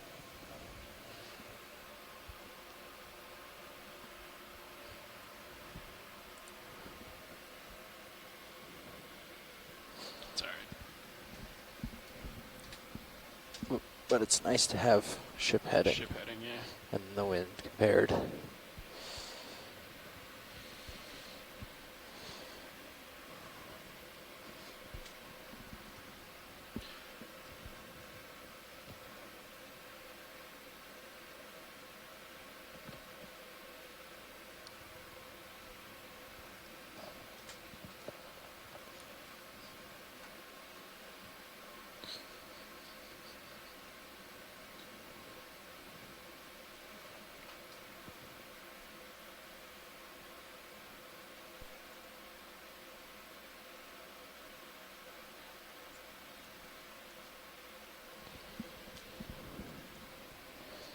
Yes, you may.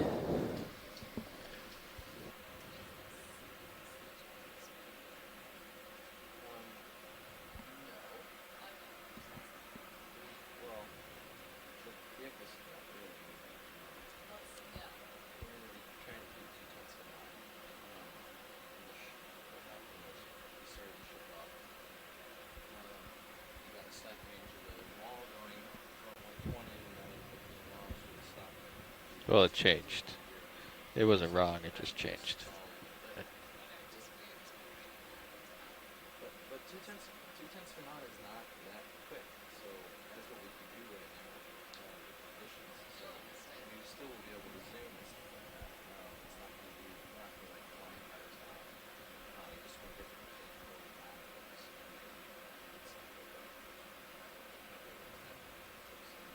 You see something really descend.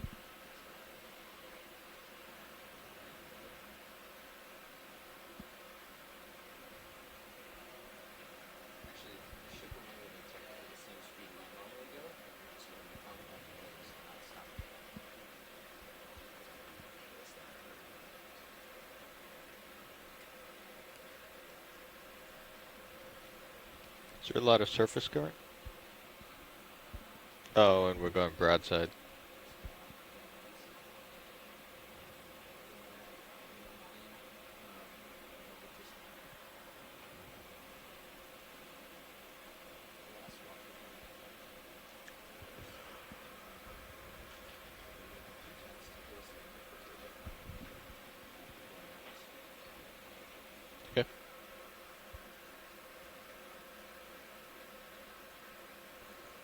So we have been setting up to make our move.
Okay, we have a little less than 10 meters left in that. What's your guess on the next direction?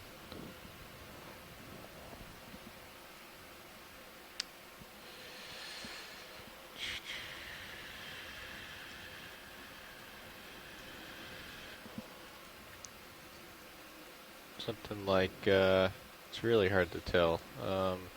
Maybe 8-0 or something to scoot you in a little closer? Or are you feeling like your distance is good? I might even say 6-0. 6-0. Another 50? Yes. I'd do 6. Let me see. Looking at the sonar.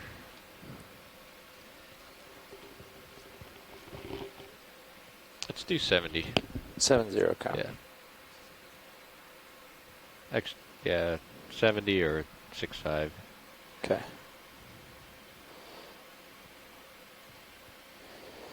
Bridge, ROV nav? ROV nav, bridge. Looks like that ship move's got 1 or 2 meters left, maybe? Yes, sir. Actually, that is a complete move, sir. Great. We'd like to tack on a little bit more here. Go ahead, sir. We'll do an additional 50 meters, bearing 070 degrees at 0.2 of a knot.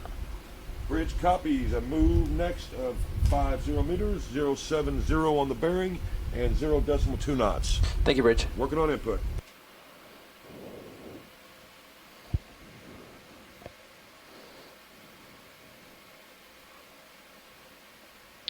So as we're coming around here, we can see we're moving from what looks like a slightly older section. You can see it's covered in this ferromanganese crust to the left, the carbonate, whereas to the right it's very brightly white. And so that means the stuff on the right is probably a little bit newer. Perhaps, you know, that carving off we saw earlier has taken place here. And so as a result, it means that there probably won't be a lot of corals and other large animals living on these cliffs. So as a result of that, we're going to be moving quite swiftly along here, potentially trying to get a look at what's on top of the escarpment as well as on the cliffside as we zoom along.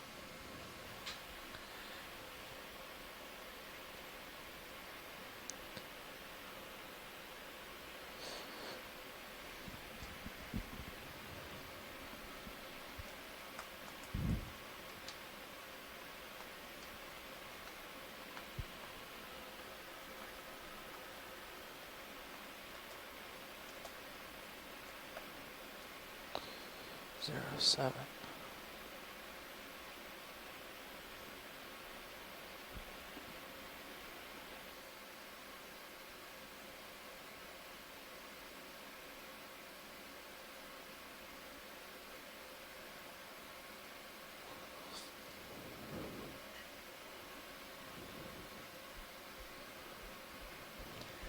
It's really interesting geology here. We're seeing a lot of pitting further up, as well as almost some, cave features and other types of depressions in these carbonates.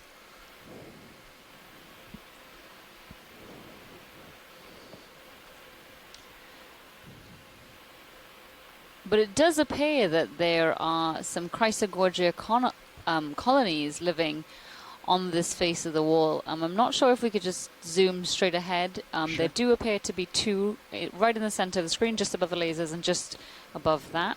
Go ahead, video. Which is quite interesting.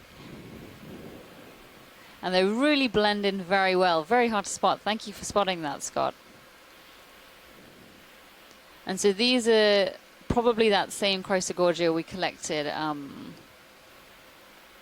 couple of minutes ago. Yeah, I agree, Diva. I just thought it was interesting, given that they're from the distance anyway, there didn't appear to be a lot of colonies here. I think I see an aplacophorine worm again at the base of that colony. Mm-hmm. But there were several of these Chrysogorgia colonies, and there are questions that are raised from that. Is it possible that the larvae of these Chrysogorgia have no problems settling on these exposed carbonates and growing, or is it something about how light and I guess I'll stick with the word light, these colonies are relative to some others, that they can grow on the vertical surface of these walls that are eroding, or do these colonies grow more quickly than some of the other colonies, and so they are maybe restricted to other places, or the habitat has to be more stable. So many different possibilities for why you see these sorts of localized distribution. Lots of science still to be done. Okay, video. I'm going to try to come up to the other one here. And that's why the exploration we're doing is so important. Being able to say what is present or absent in some places is just the first step in being able to answer those bigger questions, such as, what do certain animals eat, why are they found in certain places rather than others, how do they reproduce, and so on. And I noted a couple of cup corals as well there, Diva, as we were pulling out. So cup corals are also settling on this vertical wall. And Scott, do we know anything about the growth rates of Chrysogorgidae or cup corals? For the Chrysogorgidae, I'm not aware of any formal studies on growth rate. If there were any done in the Gulf of Mexico, I would expect that might be some of the studies that were following up from the Deepwater Horizon oil spill. And I say that because they had the opportunity to visit repeatedly the same areas, and so they could use either something like staining or marking, or just video and still imagery to look at the difference in the colonies from one visit to the next. And so you can get an estimate of what's the growth rate in terms of the thickness of the skeleton and the length of the branches. And they have most definitely been doing that for some of the Paramaricia corals, which are these yellow sea fans. Right. But I'm not aware of it being done for the Chrysogorgia. The other way that people age these coral colonies is to collect the skeleton, and then you can basically micro drill into the skeleton and look at the stable isotopes and estimate age that way. I'll stop talking because I see there's a fish here following. Right. I actually wasn't. Thank you so much for that, Scott. But I actually wasn't going to talk about the fish. I was going to talk about the geology. And just a moment ago, we could see a very clear contrast between that bright white on top and that older ferromanganese encrusted carbonate. And you can see the ferromanganese, the darker areas, have a lot more life on them. And that's probably because, as we were just saying, they're older, and so animals have had time to settle and to grow, whereas those newly exposed white areas of carbonate, animals just haven't had the chance yet. Or they did, and then that area of rock broke off and took them with it. And Bill Keeney was pointing out that you can actually see the different layers in these carbonates, and that there are actually different amount of Video's borings switching out. in within each of these layers. Yeah, Bill made a really good point there when I was talking about the different factors that might be responsible for the Chrysogorgia growing there. One is that, maybe they were the lucky colonies. They're in the appropriate area, and because the colony is relatively light in weight, there's less chance that the part of the wall that they're sitting on is breaking away. Okay. So they're just the survivors? Exactly. 15 meters, 070.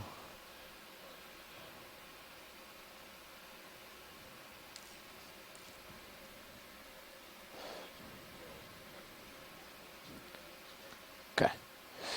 Yeah, Dan reported around 2-ish. If we haven't made it quite there in line to just jump off and go. Waypoint 4. PM. 2 o'clock, yeah. So make it at 2 o'clock. So as we're continuing to move along, just at the crest of the ridge, we can still see, several of the orange Stickopathes black corals. We'll get one more move in and we can also see the squat lobster and the purple Acanthogorgia. And many of the same players we've been seeing since we started this dive. And you can see in the vertical face here the vertical ridges and grooves that have been suggested as possible rudist fossils. Rudists, again, are extinct bivalves. They went extinct during the Cretaceous period. Yeah, what's your next And they direction? formed extensive reefs at that time, even more extensive than corals. We have 5 or so meters left, so what's your next?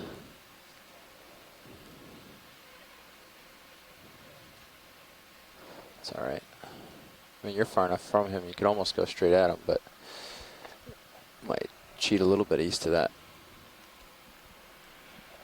We could do like a 20 or 30 meter hop to get you lined back up and then continue on. Yeah. Yeah. Okay. So I do north, maybe 30 meters, and see how that goes. Or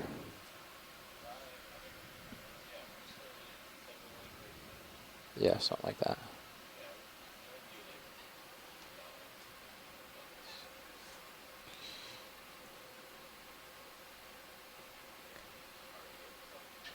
Okay, sounds good.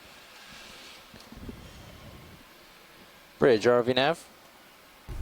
RV nav bridge, go ahead. Hi, I'm wondering if that last ship move is about done. Just completed now. Great, we'd like to get another one in.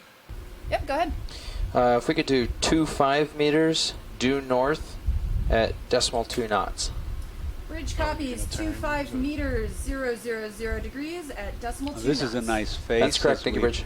All right, stand Pass by for along input. here.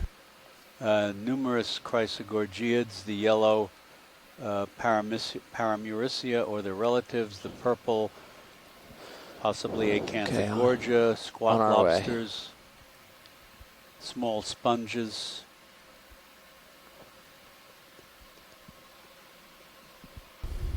RV nav bridge.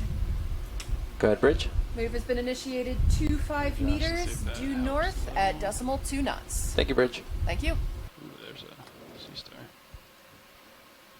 And the orange Stickopathes coiled whips at the top. So a very interesting distinction in habitat preference for the different species. Some along the wall, a few along the top. A large sea star we passed. Yeah, that helped a little. Yep.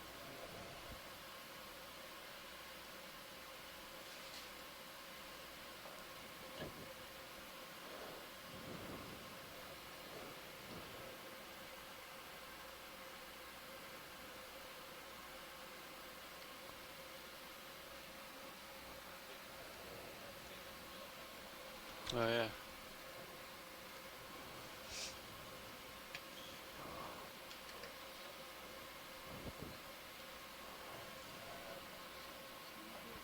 was a hole, wasn't it? Like an indentation or something? Looked like it. Yeah.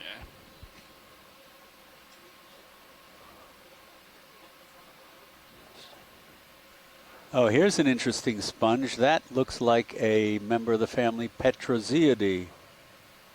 If it's anything like the ones that I've seen before. I don't know if we're sped up too much, but those pieces of white rock to the right are what Bill Keeney would like us to collect. I don't know if we can stop here, if it would take up too much time, if they are too large and couldn't be broken. But that's exactly what he's looking for. The ones that I see are too large. And we might be moving a little quick for now, right? Or no? We're actually moving northish at the moment, so he's coming right towards you. Yeah. So yeah, they do look large. I'm assuming they're too solid to break. Yeah, there is a couple below. And you could land on this skinny one with D2 skids, maybe like break it in half if it wasn't too close to the wall. Wow, but look at the Sirius view. Absolutely amazing. Boy, talk about something that just calved off. Yeah. That's amazing. If you are able to, please switch to camera 2 and have a look. Bridge, ROV nav. Phenomenal. ROV nav, bridge, go ahead. Yeah, can we get an like easy stop right here, please? Almost. Sure can. Thanks. Just like an amphitheater.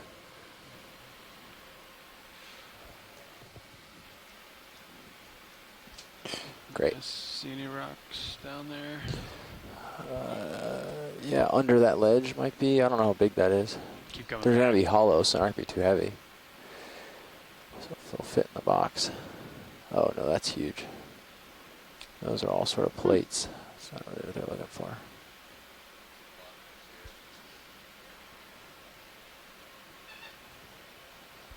It's deceptive, yeah. Kind of getting out of it now. Out of the good stuff.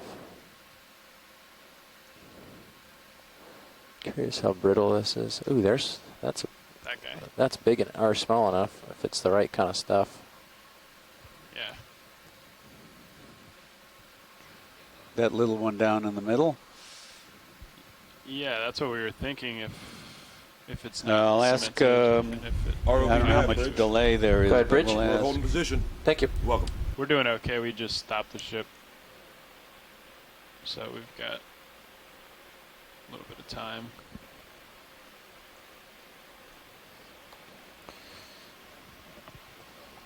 Copy.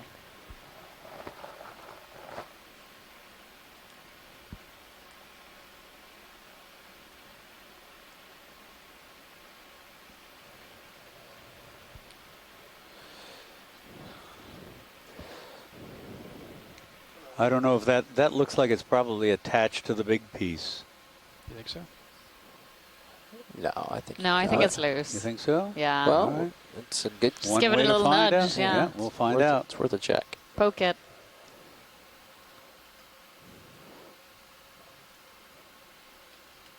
Carbonate should be fairly I mean, soft compared to a lot of rocks. Oh, like yes. soft compared to basalt and other things. So. But I don't know.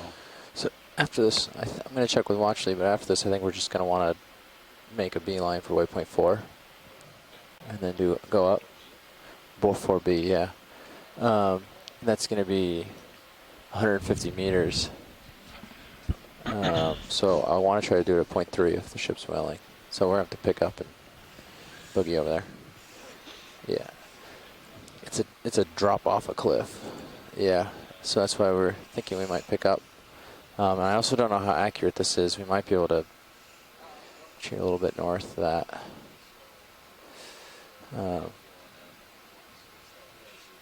Copy. So we're going to try to collect this hopefully separate small rock, maybe 20 centimeters across, if it's not attached to the rest of the outcrop. It's small enough. It's nicely bored.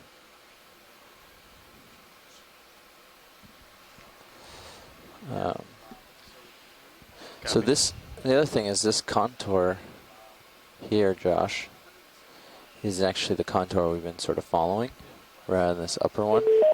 So I'm not sure where in this we actually would land, so it might even have to be a little far. I'm not sure. I'm going to put us around here, but if it doesn't look right, then... Look at that. Say I'm on. Looks like you're doing great there. Perfect. Yeah, may as well. You can just slide it in.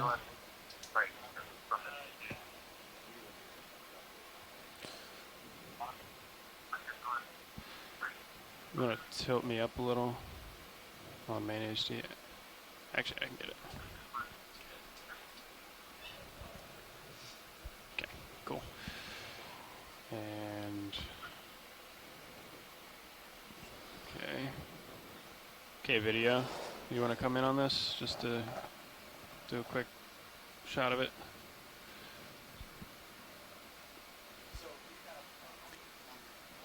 So this looks like the relatively unmodified limestone, although it's heavily bored and it's pretty friable, breakable. You can see how the claws have chewed it up, so it's a relatively soft rock. Small sponge, we're going to get a small sponge out of it. And who knows what else? We're going to go ahead and stow it. Okay, we'll let's come see. Might put it in a bio box if it's soft. I don't know. What do you guys think? We got to do something with it pretty quick. Excellent. Thank you. That's great, guys. Watch the pilot. Rock box is fine, I would think. Okay. Okay. Never mind. Other watch lead beat you. Answer that question? No problem.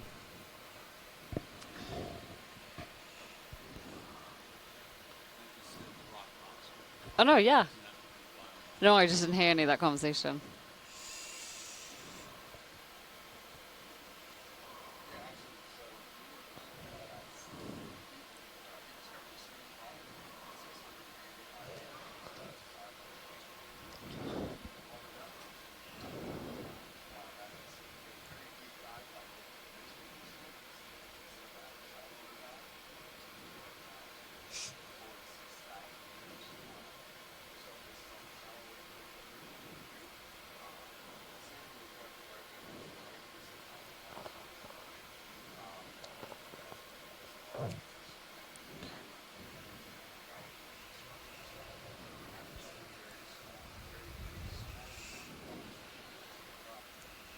Nicely done. So that is a chunk of limestone, and here comes a school of squid off to one side of us. It's retribution for the death of their friend earlier.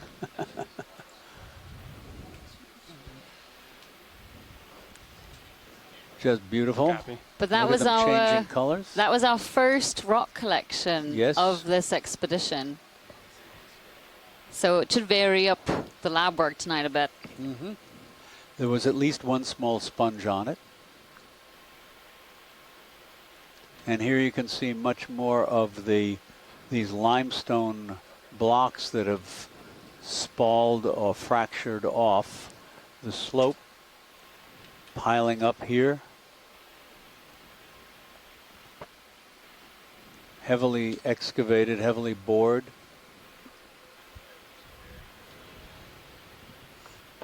Let's do a little bit more ridge work here. I just did the math, and we can afford to do another squid, 15 or 20 here. A wonderful idea of how, so if you want to sort the direction, perfectly streamlined they are.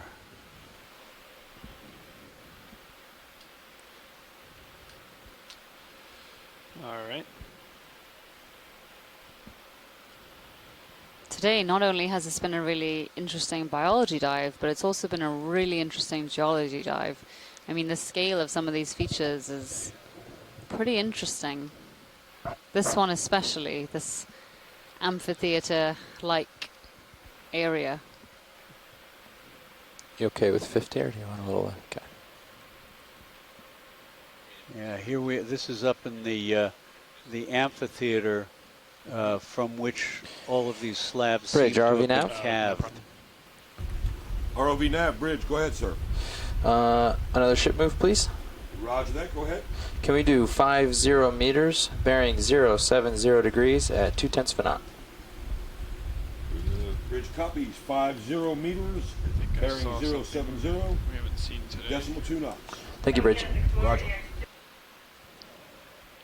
Have we seen this bio red down here? Yes, we have. We have seen the Anthomanthus, but thank you. You got it. That's at a tough angle to view closely. Yeah, agreed. Okay.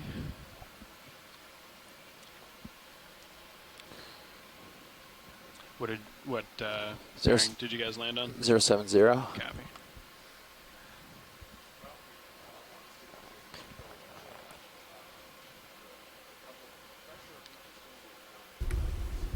ROV nav, Bridge.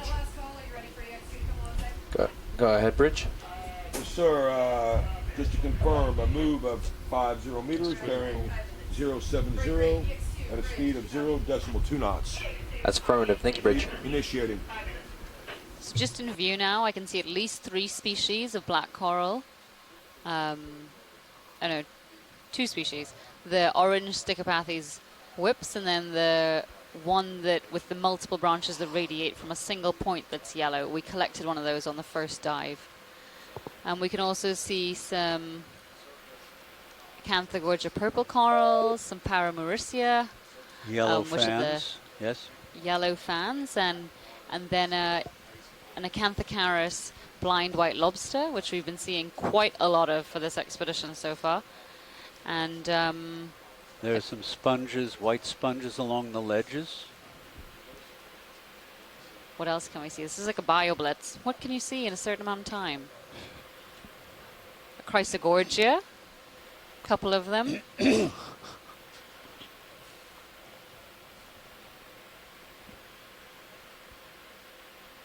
Up out on the sediment up left looks like a different black coral, but I can't quite tell, drifting out of sight. It's not important. We can keep heading along.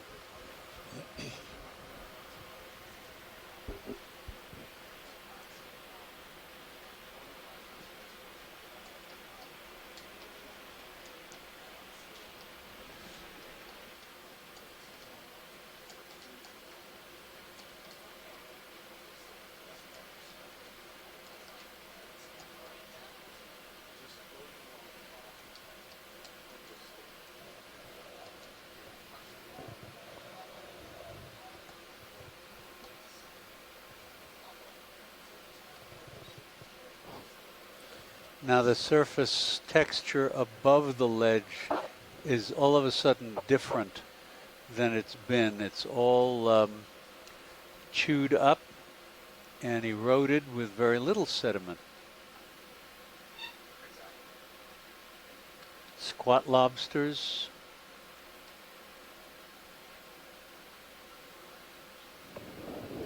And again, enormous levels of erosion here. This openings through the rock.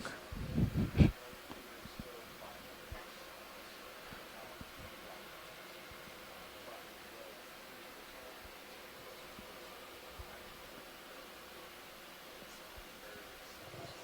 sorry. Is that a fish? What is that? Or is that coral? The purple thing? To the right? Yeah. Oh, that's coral. Yeah, it's on end.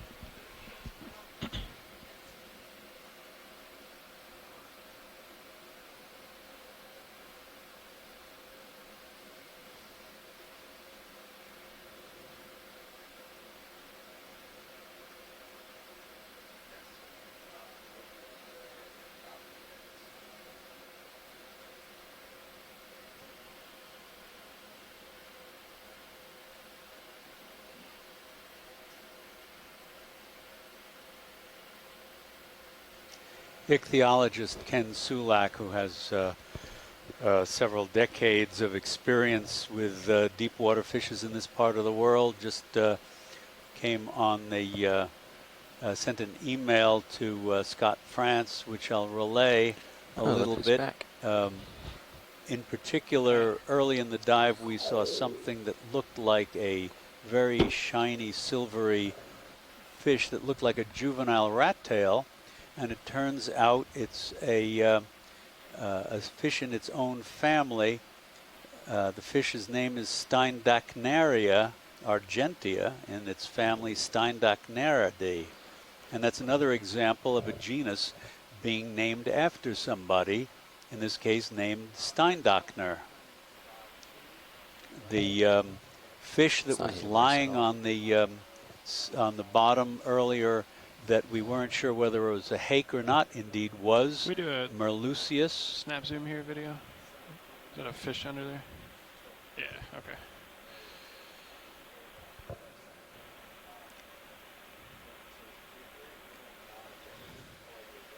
And this is another one of the cusk eels, possibly, if it's the same one we saw earlier, this may be possibly Basogygus. Okay, we can let this go here. Video. That's according to Ken.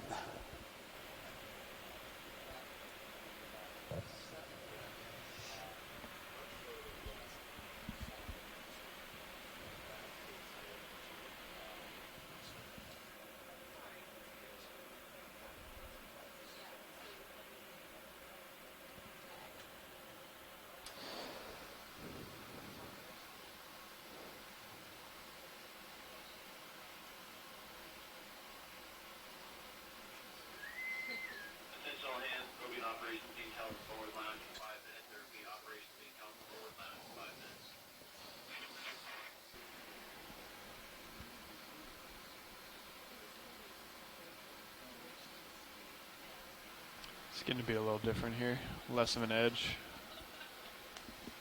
So we're back on this irregular topography on top of the escarpment, really eroded, and a lot of these projecting up into the current, so you see denser assemblages, greater abundance of the suspension feeding organisms, the black corals and the octocorals. And there's a homolid crab hanging down below the ledge center. So I think the hop's going to be about 125 meters down to below. So we don't necessarily need to get in a toe configuration, but just kind of point that way and blue water it for a second. Right here, drop back down. We have orange Stichopathes, yellow Paramuricea, we'll do that in a couple pale Chrysogorgia, purple Acanthogorgia. Yeah, that sounds good. I mean, there's the ridge sort of disappears. Sparsely branched plexaurid there. And these, starts going north can here. we video take a snap zoom of those little clusters of that's sort of what white we expect. nuts? Sure. Yeah. But stand by video. Okay, we can come in. These are the other species of carnivorous sponge, among which are dead cup corals. That's a primnoid, the gray fan to the left. There's an orange cup coral, alive and a pink one. White worm tubes, serpulids. Small gray sponges. Chuck, I just want to say, because I know I'm delayed, when you pull out, you'll see in the background there's a relatively large yellow Paramuricea fan. And it looks like there's something white in the center. I wonder if there's an urchin feeding on it. And if we aren't moving too fast and haven't moved away, maybe we can just get a quick zoom of that. Certainly, we'll give it a shot. Pilot copied that. Lower left here and coming across center, you can see a whole bunch of dead solitary coral, cup corals. There's an anemone. There's a bit of Lophelia up top. Hydroids lower left. So just within this, small area, they're probably what, 20 species? Easily. And that's not including the very small stuff. There's a feather duster worm, a serpulid lower left. Really is quite amazing how much when conditions are right, these things can just cover the bottom. Almost blossom. And a hydroid, these very delicate ferny colonies are hydroids. There's more Go ahead, Bridge. Lophelia, Thank numerous orange cup corals, and a different one that's pink with Lophelia next to it. Small gray sponges. Okay, video, when we're clear here, I'll go after that fan. Watch lead nav. Go ahead, Nav. Just checking in here. If we, I don't know if you're starting to like this ridge and want to actually stick to it, but we're getting about to the point where we want to jump off and go to the bottom to do that transect up. Can we take one quick look at that fan with the white thing in the middle of it? Maybe octocorals. Yeah. It's okay to do some zooms here. I just want to make sure we didn't want to keep going along the ridge. This is or if you still want to do probably that plan. as abundant life as we've seen so far. We've got Lophelia, the pale colonies, maybe Madrepora. There's a cutlass fish hanging in the water. Okay, video. Paramuriciids. And what is that in the center of that sea fan? That's looks like a sponge overgrowing on the center of that sea fan. I think it's one of those carrier crabs, and it's could holding. Be. Oh, yes, that's right. It could be, because I see a pair of legs there. So this is one of those crabs we saw. It's pretty unusual to see a sponge growing on a coral like this. Yeah, and a live coral at that. But it looks like, because I can see maybe a leg in the middle there, and it's a Bryozoan, I think, perhaps, maybe, or dead sponge. I'm not sure. Agree. That looks like a Bryozoan skeleton, and now you can see why those crabs carry things. Yep. Good camouflage. Excellent. So that's a homolid crab. You can see its antennae pointing down, and it's carrying this. See the difference. The polyps on the right have been retracted, and the polyps on the left are out. I mean, for the yellow sea fan. Yes, exactly. Bridge, RV nav. Thank you very much, video. RV nav, Bridge, go ahead, sir. We're getting ready to do another move. We're trying to do it a little bit quickly, so and I didn't know if, at a bearing of 105 if you thought we might be able to do 3/10. There were a couple of beige globular structures that appeared to me to be have octocoral polyps sticking out. And I wonder if they were a different morph of thank you, Bridge. Like welcome. I did notice that. It was just down to the left, Scott. We'll try and get a zoom here quickly before we shoot off. Pilots, just to the left, a little further down, if possible, to tilt a little bit more down. There was a whitey yellow circular, a little bit more down, I think. Yeah, I'm on. No, that's okay then. Never mind. Don't worry. Where you were studying in detail all those sponges and cup corals, it was off to the left of that.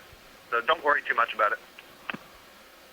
But this row here of highly irregular, eroded substrate has got denser life on it than anything we've seen before today. Do you see it here, Diva? Corals, octocorals, anemones, cup corals, hydroids,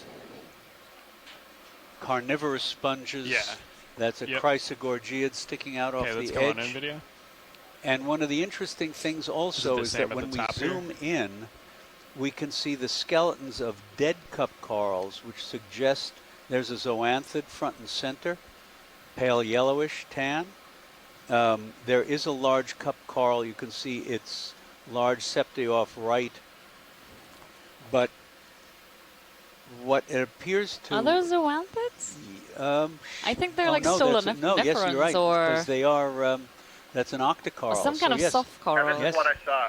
Clavulariids yeah, or so something? They're stoloniferous ones, and from a distance, it almost looks like they're in these balls, and they're growing off that way. So it must just be a reflection of the substrate that they're growing on. Because they're growing like a ribbon or a... Yes, for example, the one... forming an axial skeleton like we've been seeing for growing on a cup coral skeleton. These things just take advantage of whatever surface is there, and then will grow on it in multiple directions, again, either as a thin ribbon or as a wider mat, but this is more ribbon-like.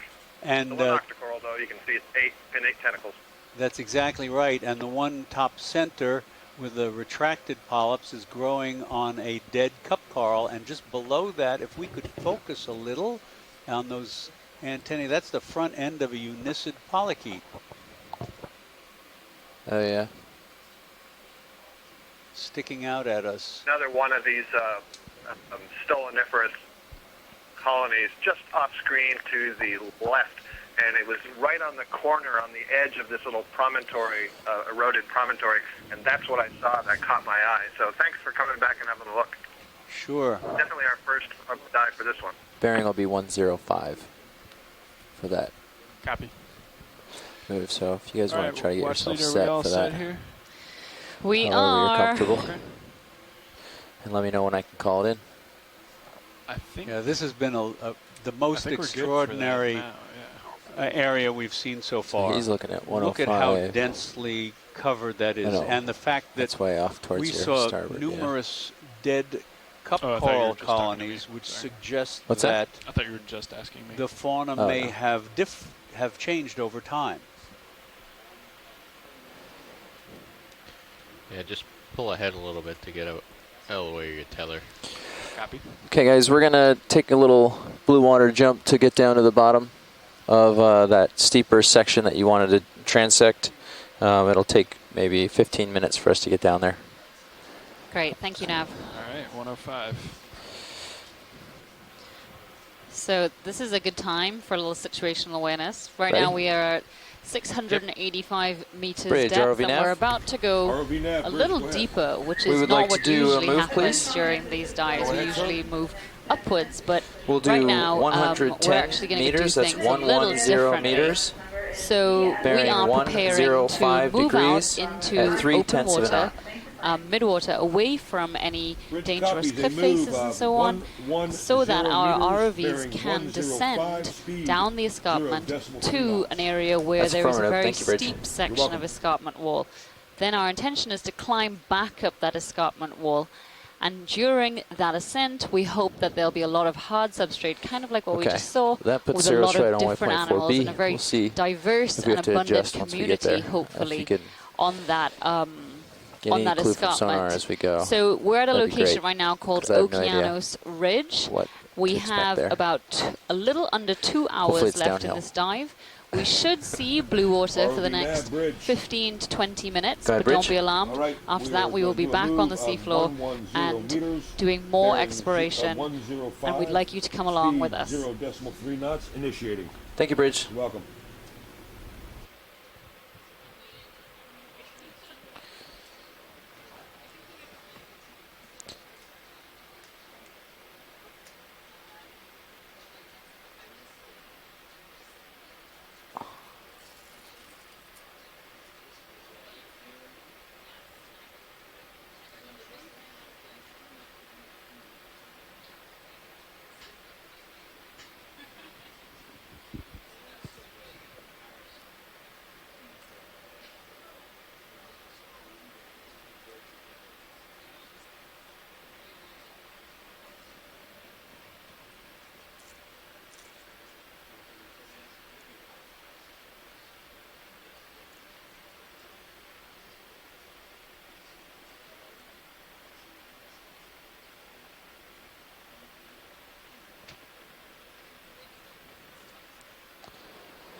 Underway.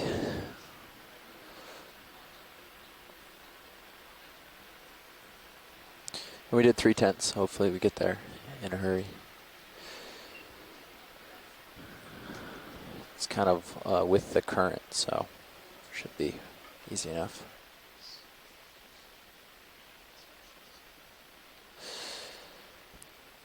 That's me.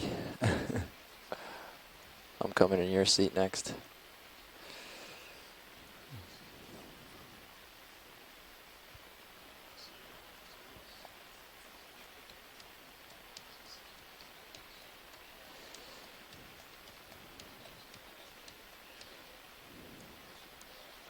Yeah, it's hard. We usually do it. It's just hard to cross lunch that way. Like, you have to give someone a lunch break. That's why we're like all fresh. But between the 2 morning and the 2 afternoon, I think Dan's been pretty much keeping one person consistent throughout, and I think that's really good. Yeah.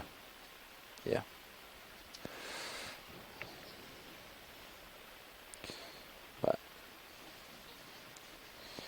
depending on who's.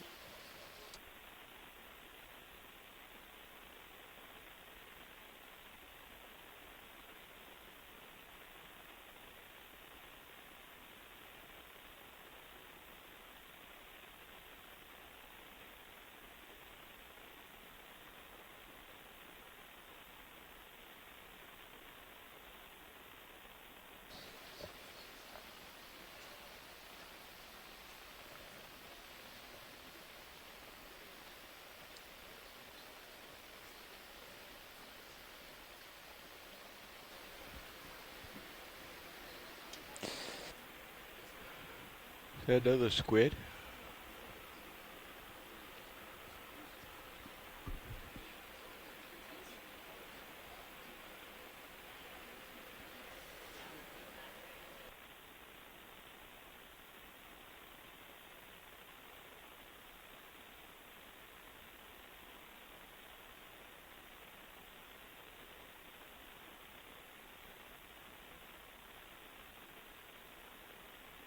You're definitely going to have to come down.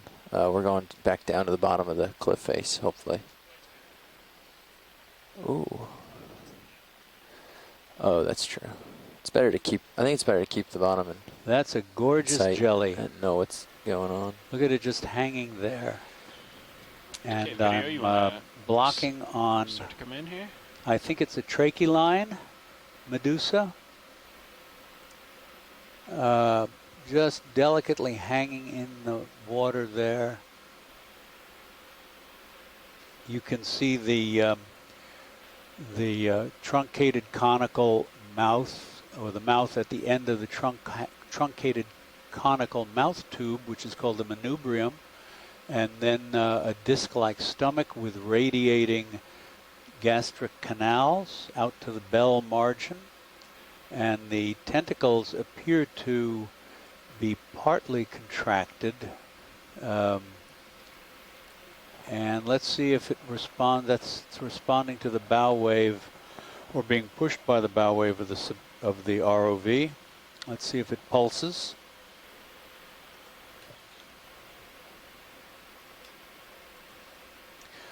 If I'm not mistaken, medusae in this group do not have a benthic polyp stage like other medusae, many other medusae do. The larvae develops directly into a medusa. And it's being tossed about by the thrusters of the ROV right now. I'm gonna let it go. And see if I can do a quick lookup. Try not to hurt it. Some ink.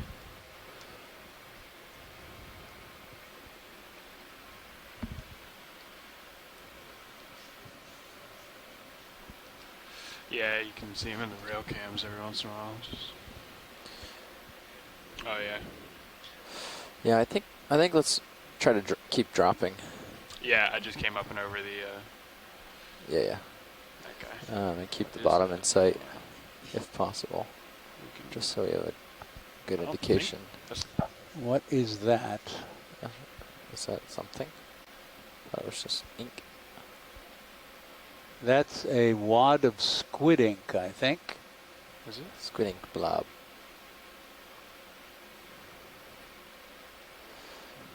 It's really holding it. Yeah, that's what that is. Very effective. So squid ink can mimic things sometimes. You got to push ahead here, Chris. You get behind me.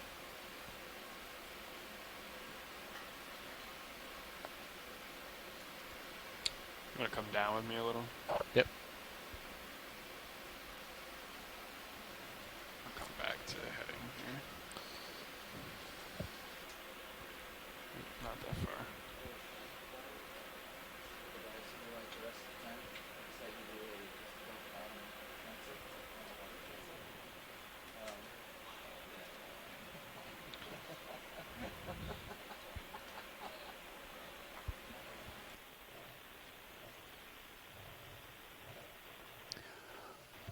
I mentioned the other day, a little over halfway on that move, that although the open ocean appears crystal clear transparent to us, when you look more closely, you can see all of these fine particles, which are called, in general, marine snow. Much of them are what we call organic detritus, either dead plankton or aggregates of organic material left from dying organisms or fecal material, as well as living plankton. You can see occasionally small crustaceans jumping past, and all of this contributes to the nutrition of the organisms on the deep sea floor. And there we're approaching the bottom again. There's one of our ilex squids. Oh, I gotcha.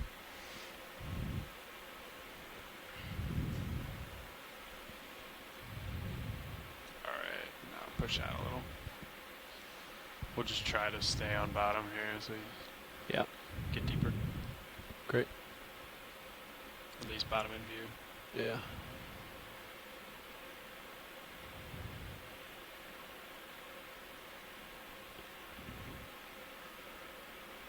Go 0.3, is that what I heard? Yeah. Looks like we're trying to get Sirius over that waypoint. Yes. 4 Bravo. So we got a little bit, maybe 50 meters left or something, 40? I think we have about 40, about 75 in, and it's 110 total. So yeah. Copy. Alright, I got a 15 meter altitude. I'm gonna not go any lower than this. Copy. Looks good.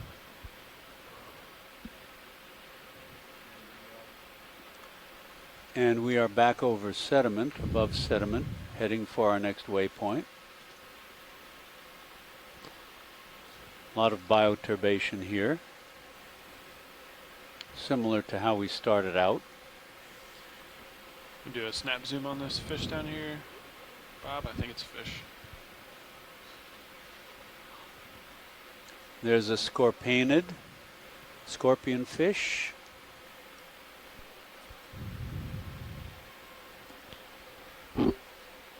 Sonar looks good.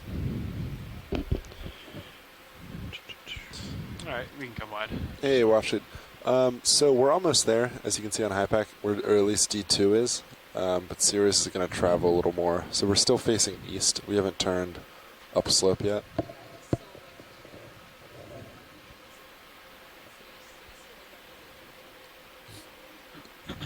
Correct, yes. No problem. You guys didn't hunt for ground faults, did you? Yeah, we did. Okay. Did you find anything? I believe the culprit was CTD.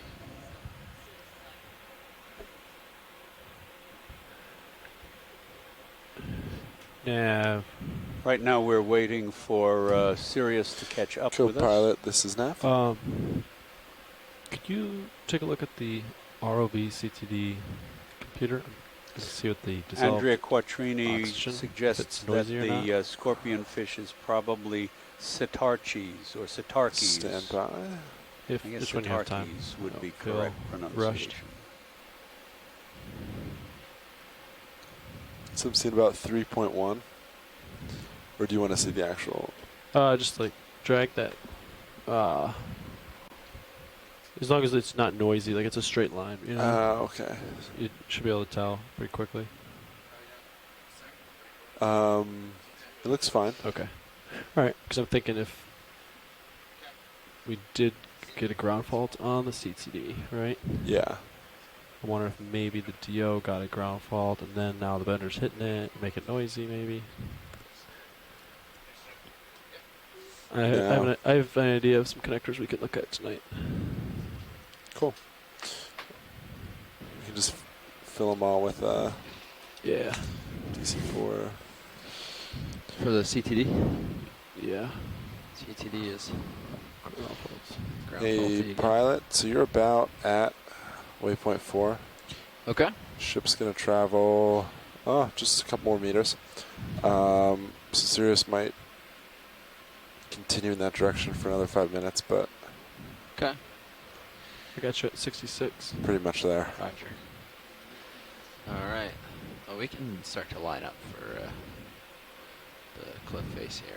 Copy. I'm going to sort of steer my way towards northwest-ish. I'll follow you, turning to port. Thanks, buddy. Let's see if we can catch anything in high pack. You've got a couple little strikes in high pack, which is promising. That's what we're hoping for. Or not high pack, in sonar. Yeah, copy. So hopefully I can catch those same strikes and get us back on the cliff face.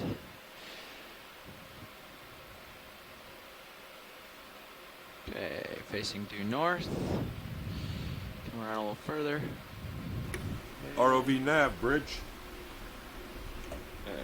There's northwest. Starting Yes, to sir. see That's a a couple complete move. outcrops. We're holding present position, and That's all of that promising. looks good. I want to bring your port lower outboard if it's okay with you. Yes, I think please. the ship likes it. Copy that. Sounds good. Thank you. You're welcome. Okay. Contours say maybe this general direction. Sonar says the same thing, so we'll head off this way. And you're lined up with some stuff. 3. Small outcrop. Okay, we're back on bottom, and we're gonna hunt for the wall and climb on up. You want to do a hop in this general direction, maybe? Oh, at least 30 meters, if not 40. Yeah. Maybe a 40-meter hop. 40-meter hop. Something like, I don't know. I've got it at 330. He's got, yeah, let's do 330. 330? Yeah. I can do that. If that's all right with you, co-pilot? Yeah. Cool. Sounds good.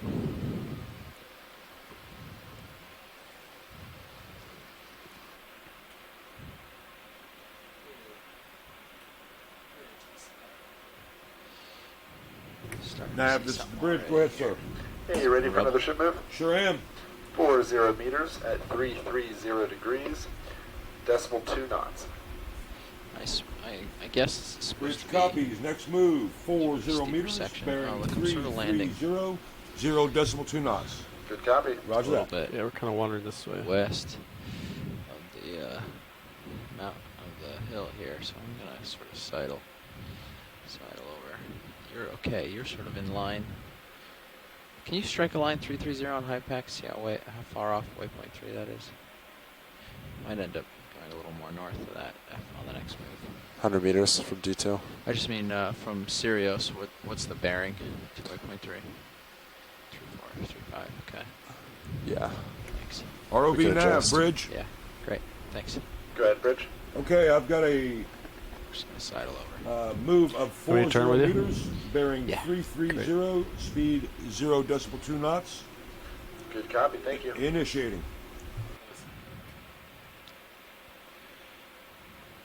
And we're moving. Copy that. Thanks. Do you want sonar suggested at all? Are you happy with 50-80? For now, that's good. We're looking for a big cliff. Copy.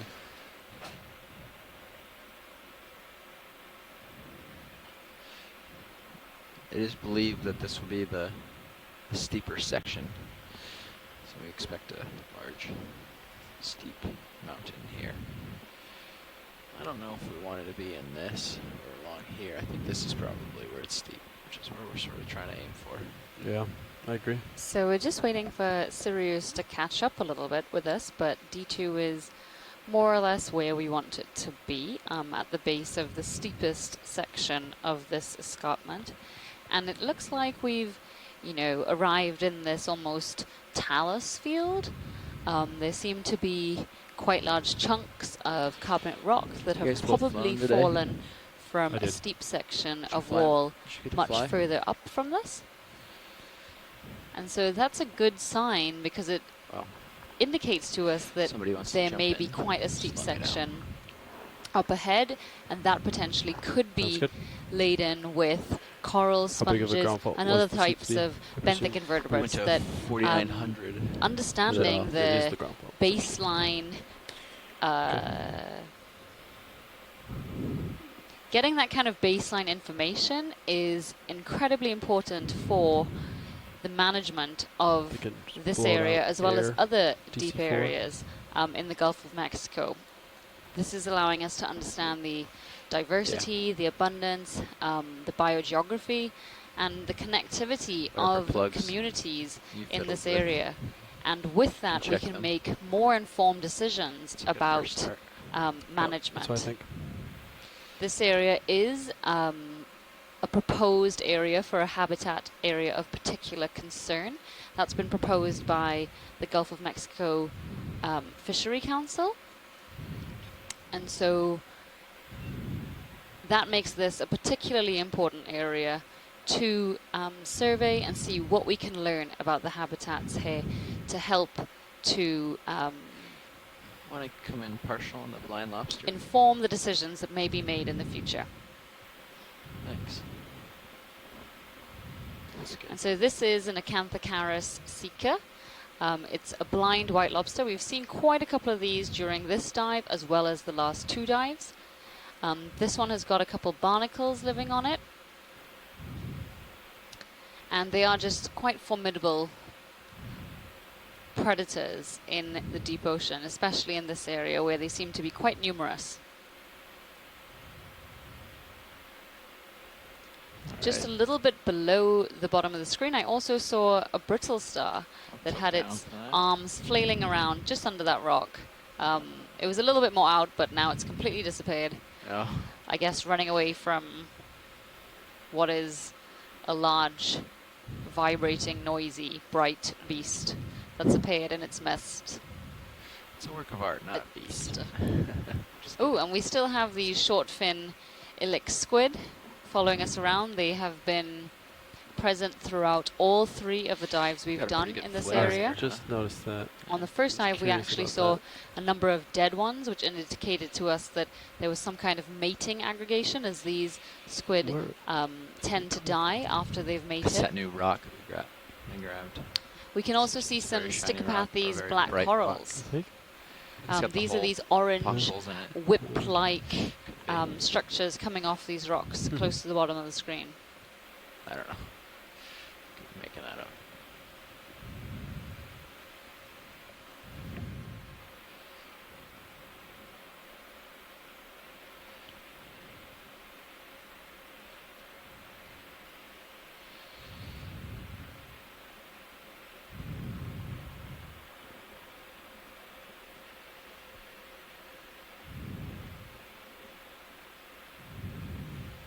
And so this crab that we're coming up to is known as, its common name is the golden crab, and the scientific name is Chasian feneri.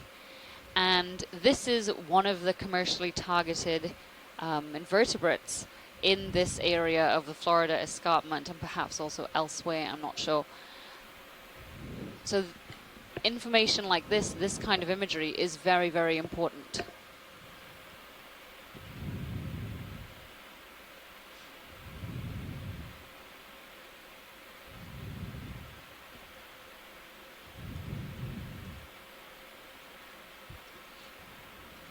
Does this one have a friend? Doesn't look like it. Seems to be a good amount of squid above you. See that? Yeah. I think they've kind of been coming in and out today. We've had a whole school with us. Or pod. I don't know. This guy does have a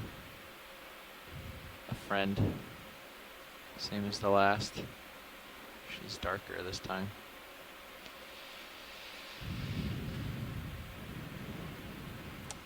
Oh, so this might actually be 2 Chasian. No, that's just the rock underneath. I think it might be. Come on in, video. We did see some a pair earlier. She's got a really that dark looked like they were in the process I think of. it is another oh no, one. yes, Yeah. it is 2. So there's ooh, and he's actually carrying her around. Oh, this is fantastic. Yeah, we saw one of these earlier, but interestingly, previously the female underneath was the same color as the male. This one's much darker. I don't know if that means she's about to molt. Exactly. Or has just recently molted. No. So that would suggest that her molt is, well, her exoskeleton is quite old. They usually darken with time. And so this one is probably about to molt, and because the molting is tied to the mating, he's probably holding on to her so that no other males can get to her to mate with her during this vulnerable time. And so once she does molt, she'll be very soft and supple, and that's usually the time that mating happens.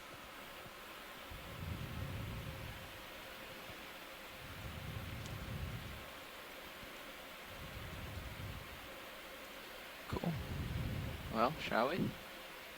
Let them be. We should probably give them some privacy, guys. Off we go.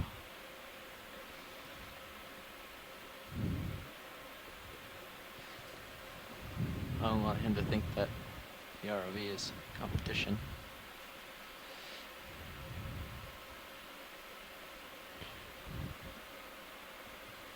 Do you want to turn more to starboard or stay where we're at? I think we're pretty much lined up with it, yeah? I mean, in terms of sonar. Yeah. Yeah, I think we're all right. Okay. I mean, we can... well, there are a lot of rocks around here. Which, Go ahead, Rich. We are holding position, sir. when we were searching for a geological sample earlier, and they seem to be in short supply, that is not the case here. And that's always what happens, right? When it rains, it pours.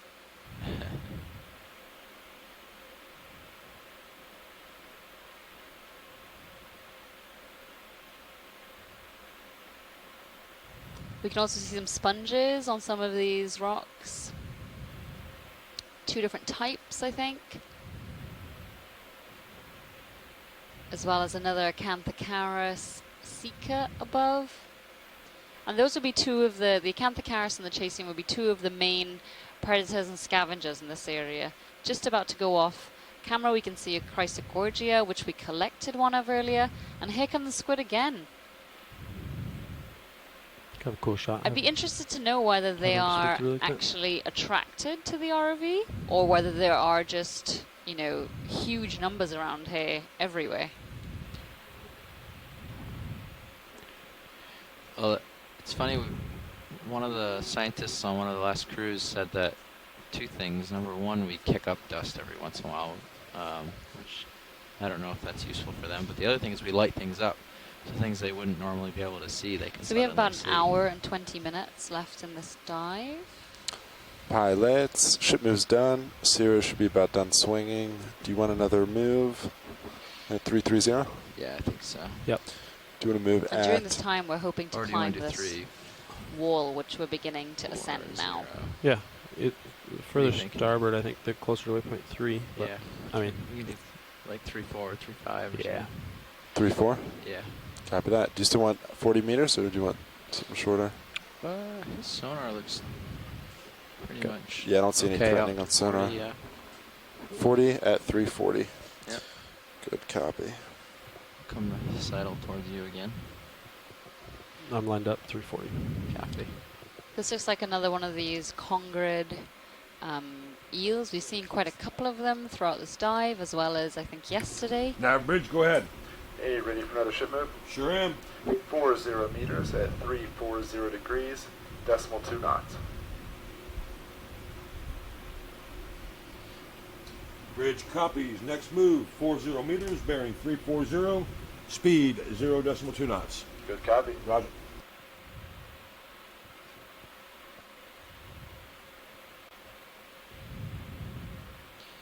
So how long do the golden crab shell last between molts?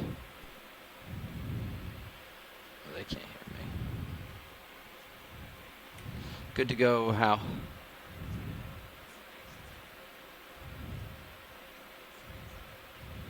We're headed up as we speak. Yeah, Cirrus is here. We've been moseying our way up. Nav bridge. Good bridge. Okay. Next move, 40 meters, bearing 340, speed 0.2 knots. Yep. Good copy. Initiating. Okay, so Sirius and D2 have arrived. They are both in position, and we are going to continue up this escarpment for the remainder of the dive. We are hoping this is quite steep, so let's see what kind of beasties call this part of the West Florida escarpment home.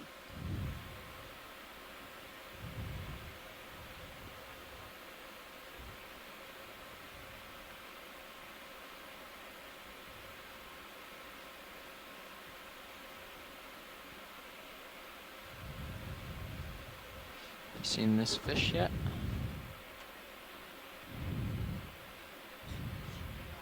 Okay. So this is like another one of these roughies, which we saw a couple of earlier in the dive. And we thought that it might be Hoplostethus. Mediterraneous. Yes, that's what we've been told. And we do not argue with our ichthyologist colleagues.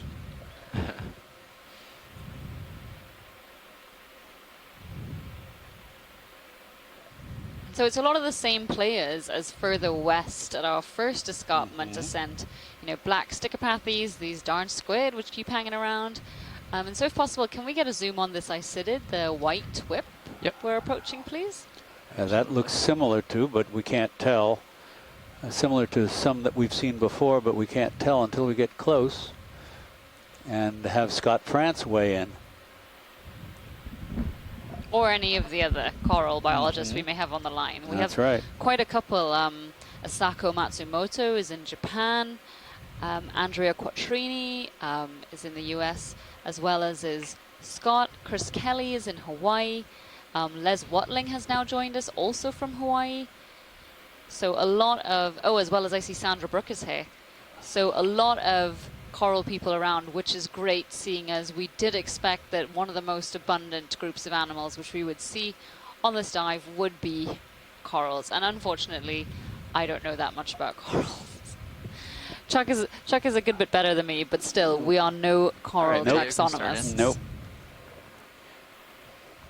I don't think that quite a couple of coral biologists escaped me, Diva. Nicely done.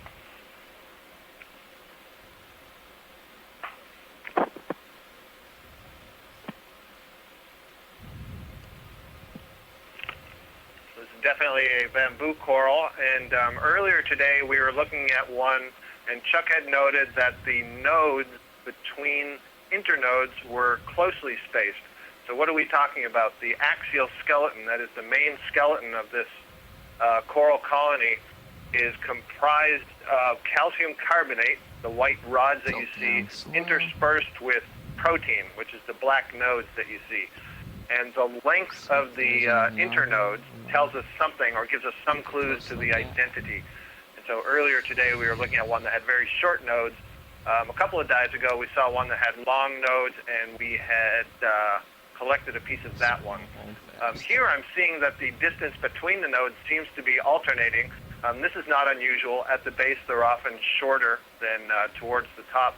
But I think as we were coming down there I saw that there were a couple of different length intervals. I think I see this deeper section here. The other characteristic that we would look at is the density of the polyps. You can see here they're relatively sparse. They seem to be coming out at least on opposite sides of the colony, perhaps on all sides of the colony. And then we would look at the sclerites, which are microscopic calcium carbonate bits inside them. You see these polyps are largely transparent, and the pinkish stuff that you see is actually the pharynx, basically the throat that leads from the mouth that is in the center of those tentacles down into the main part of the stomach, if you will, which is the transparent area. Thanks for the close-up. And this, Scott, this the distance between the nodes, those dark joints, seems to be quite large in the upper half of the colony. Almost 30 out of 40 meters. So is this more similar? Right. So we often see them large at that end, and there is a clade of bamboo corals that seems to share that characteristic. Sorry, what did you say? And Les Swatling and the student at the point have been referring to them as long bones, and so that will probably be incorporated into the new genus name. And they do seem to start their growth having shorter internodes, and then they get longer internodes as they get taller. That's stopping now. Thank you. You're welcome. Understood. Thanks very much. Let me get myself unpinned here. I had myself down in the rubble, which is not allowing me to get him yet. All right, we can proceed up. Ooh, yeah. Sonar getting pretty close, Jeff. All right, we're continuing on. 20 meters, 20 meters above you. We have the at least 8 large target in sonar, so I think we're getting close to the base. What's hiding under the rock there? Or is that just white rock under the rock? Yeah, that's just a little exposure of white rock. And we have a blind lobster and Nezumia rat tail. So here, and coming up to a larger escarpment. Pilot, over to the left, there's a small stalk. Could we take a quick look at that? In the sediment. Yep. In the sediment, yes. I see it. See if it's a carnivorous sponge or something else on it.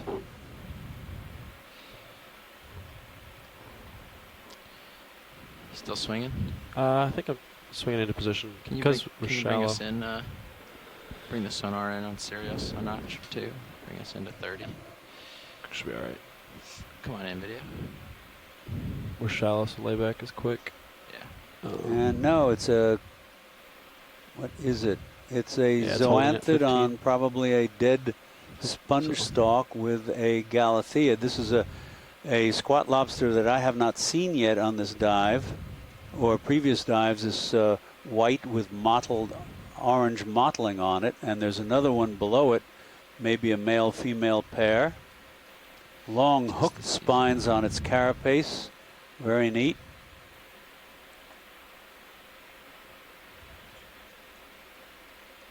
That's, yep, there's a smaller one underneath, that's right. And the large one seems to be either holding it at claw's length or making sure it doesn't crawl away. Not sure of what the marital status of these two is. Either he's henpecked or he's possessive. Yeah, Bridge. Go ahead, Bridge. That looks like all stop, sir. Copy Okay, that. that's Thank you. great. You're welcome. Thank you very much. Thanks.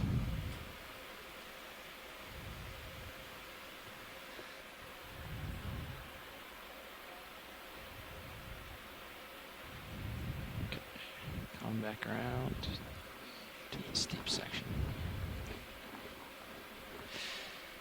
Let's bring the uppers in. Great. Stoma. Yeah.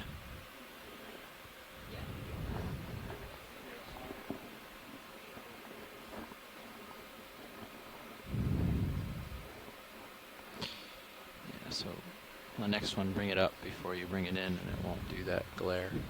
Okay.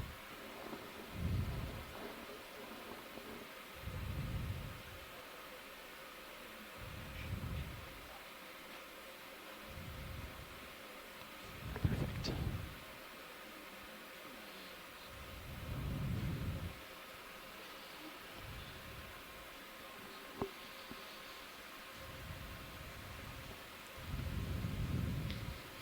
So here we've got some more Chrysogorgia, as well as some sponges, some stickopathes.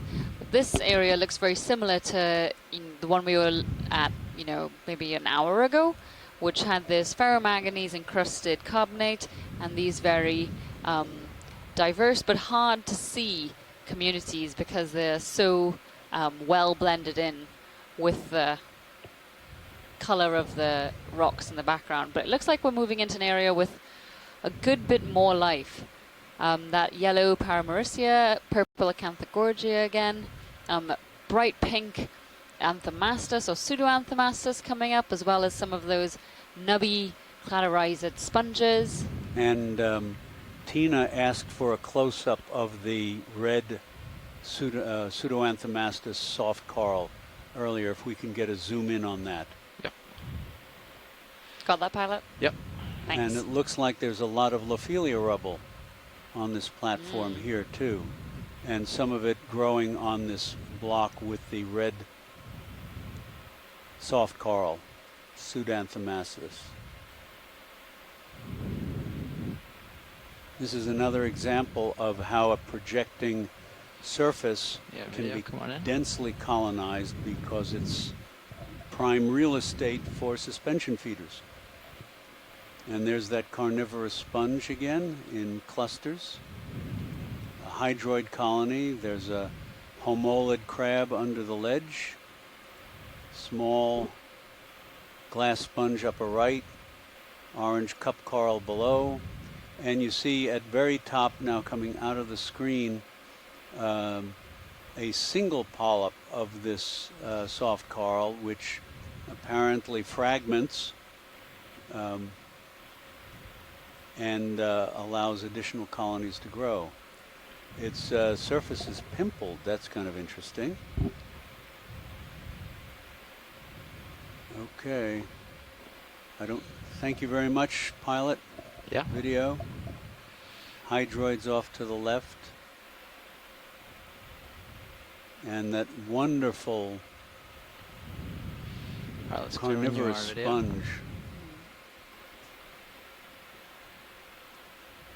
No, one of those squat lobsters we saw earlier.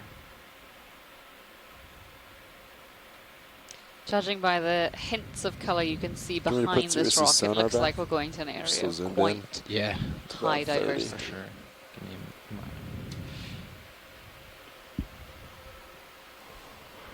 Yeah, Oh 30s, yes. 30's good. Running up some steep, more steep faces.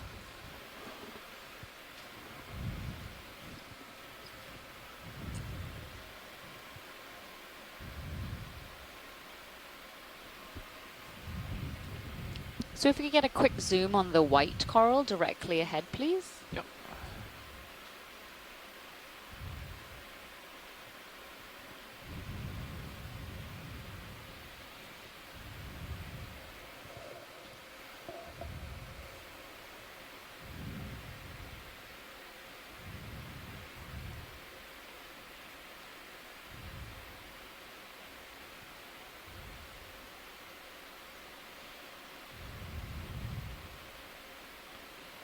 Video, you can come in on the white coral there.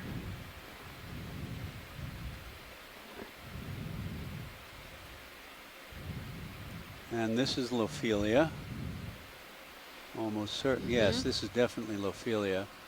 Sorry, dropping. Going back up for it. As well as that stolonifer we saw there's earlier. A yellow stoloniferan below it and a dead large cup coral underneath the Lophelia.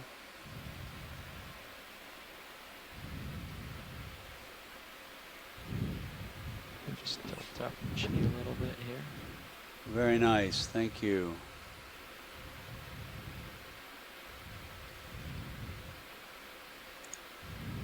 Zoanthids to the right.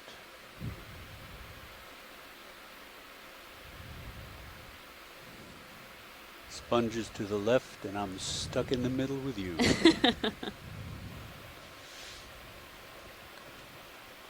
feel like having zoanthids and sponges around you is a good place to be. Yeah. Andrea Quattrini suggested this yellow might be Acanthogorgia, if that's what I think she's referring to.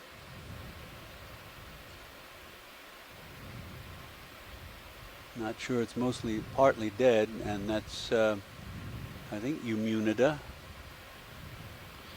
on it.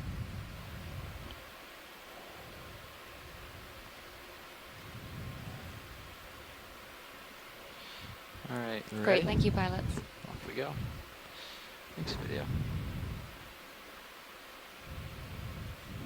What is that? And that looks like more Lophelia up on top of that boulder. It's just a big piece.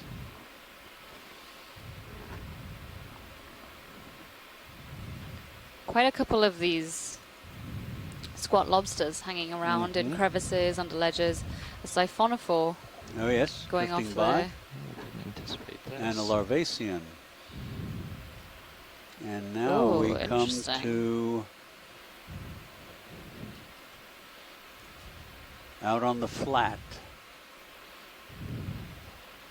This might be the top.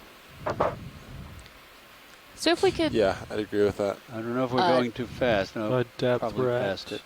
663. Yeah. It's not that far off. So I can go back to I can believe that. I mean, how much time we got left on bottom? Pilot, Sean? could we drop we've down here and got have a exactly look 1 at some of hour. these communities just in this little patch? yeah, of course. Yeah, I picked up just to get a scan with the sonar. Anything ahead? No. Nothing within 50 meters at least. Which the waypoint is what, 50 meters, 60 meters away, you said, Sean? Right now from D2, waypoint's 35 meters away. 35, yeah. So as far as on that rock is, just right of center, there looks to be some yellow. Yeah, I would suspect it's just very flat and barren. Growth about halfway up it. Yep. You want some of that? I'll zoom on that. See what that is. You want the uppers out again, or leave them? A different kind of sponge. I don't know. Depends if we're gonna dip back down in there or what. Yeah. Come in on this video.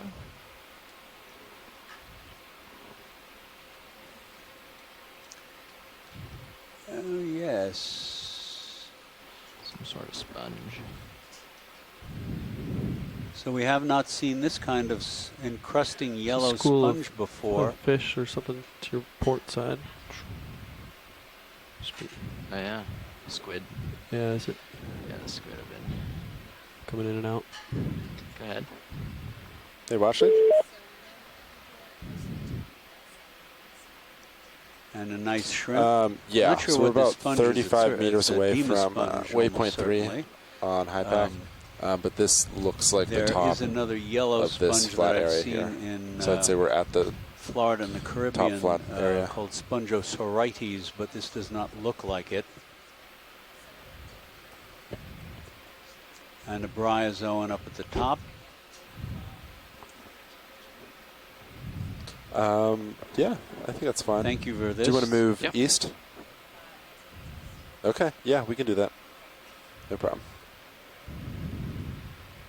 All right, Hi, pilots, Chuck, both Andrea copy. is here on the line. Move Hi. eastward. We'll follow the ridge east, the cliff. All right, come on out, video. Andrea just came on the line. Andrea, we can't hear you if you're still on the line, but please do come back. Yeah, I'm here. Can you hear me now? We can hear you now, yes. Okay, great. Okay, reversing and turning. Thanks for joining. Yes, please tell us your thoughts on the corals and fish of this area.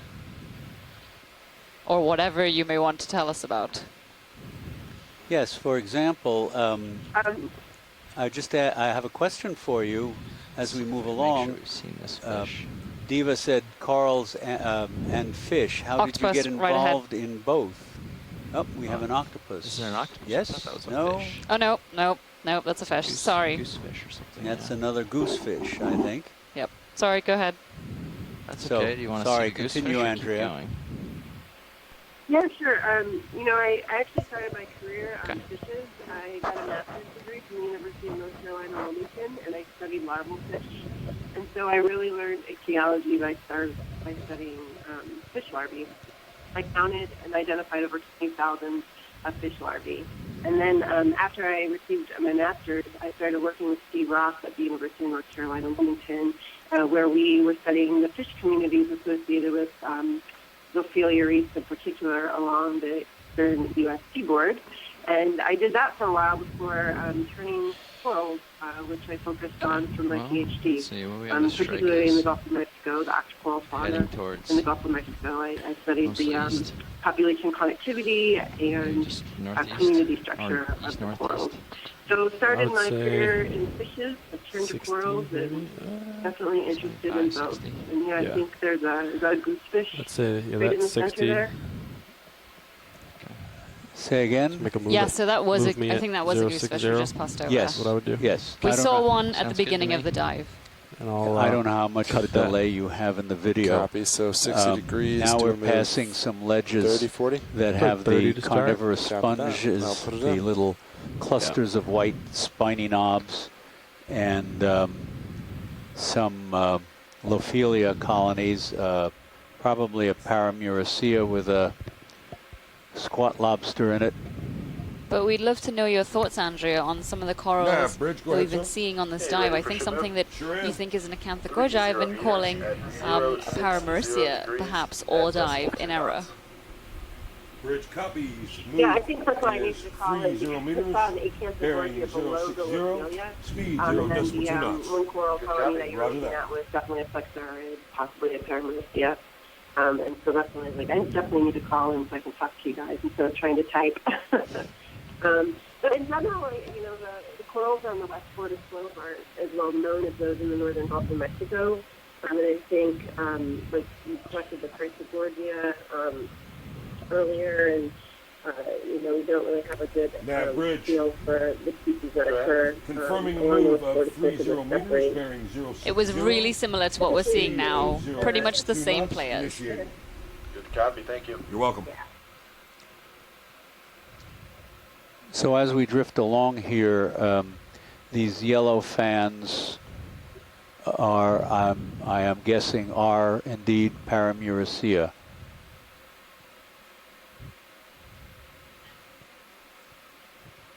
Yeah, the yellow fans are Paramuracea. Here. Thanks. Oh, yeah. So we also have a fair amount of Lophelia here, small colonies, and but then you see a pile of Lophelia debris right underneath this overhang. Whether that's been dug up by somebody making a burrow, that's what it looks like, although I can't see any residents inside there. So Andrea, are these corals that we've been seeing typical of what you'd expect at this kind of depth in this location on the West Florida escarpment?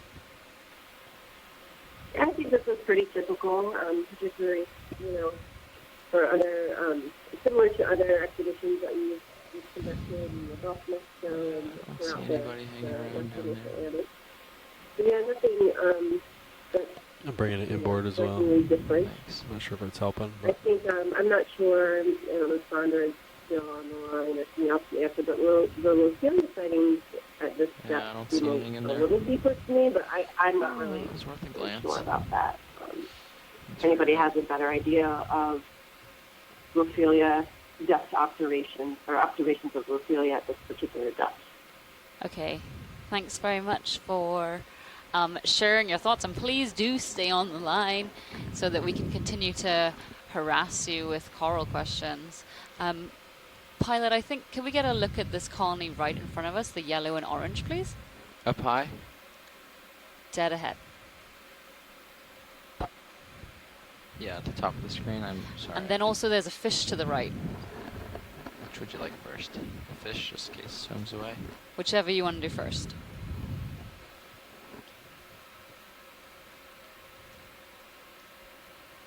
Yeah, video, come on in on the fish. We'll move lights around if that's okay. Yeah. Lasers too, maybe for a second.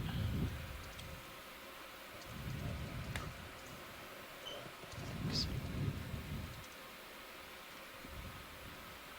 Look at how many. This wall is covered with dead cup coral skeletons.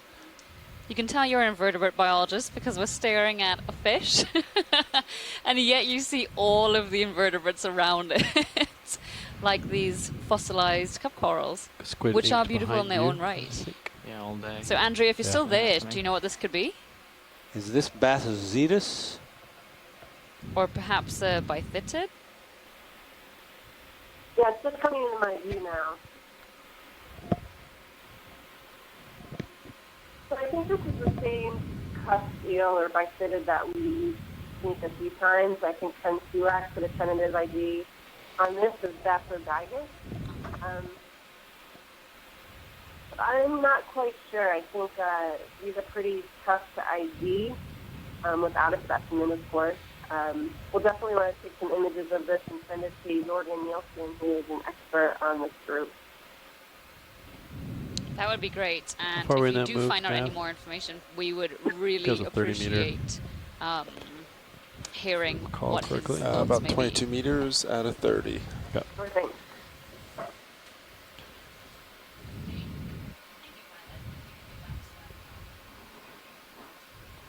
Oh, go down thank you, at Pilot. 70. If we could go back to that. Okay, we did similar. Yeah, we're going up to that. No, go ahead, Andrea. Just moseying I was my going to say, way we've across. seen a similar species Looking in down at you. Caribbean, Still a little bit of time. we were not able to get an ID even to Venus. How far was that move? It was unfamiliar 30 meters. to the So 6 or 7 now meters left and then the swing. so it could be unidentifiable right Is this now. the colony you're looking for, right? So I know you've worked, in the northern Caribbean, around Puerto Rico, the U.S. Virgin Islands, and so on. And so would you expect the fish populations or fish species to be the same between those two areas? What's the connectivity like between here and there, sorry?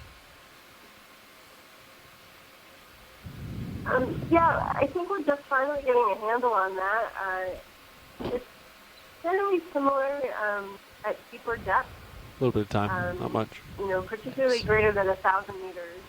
Fish fauna seems to be fairly similar throughout large basins. So the Gulf of Mexico, the Caribbean, throughout the greater western North Atlantic.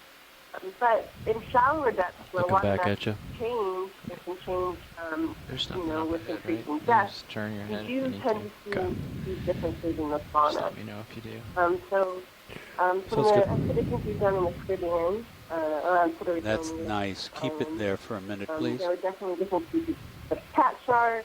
That's nice. Keep it there for a minute, please. And of course, the more deep-water reef fishes associated with some of the mesophotic reef areas. So I think there's some differences in the fish faunas, particularly at depth greater or less than 1,000 meters. So the corals we have on screen right now, which you should be seeing, that's Lophelia, and then what's the yellow one? Bunch of squid below you now. I'm just curious little buggers. Scott, just because Andrew's on the line, don't think you're off the hook.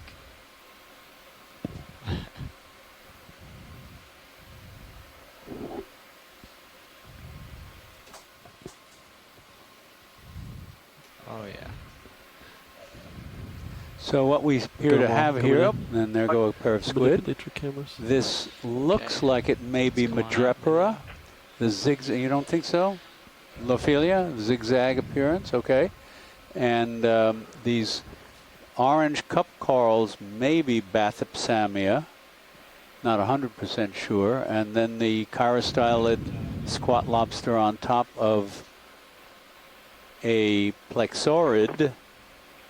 And is this most likely Paramuricea or perhaps Placagorgia?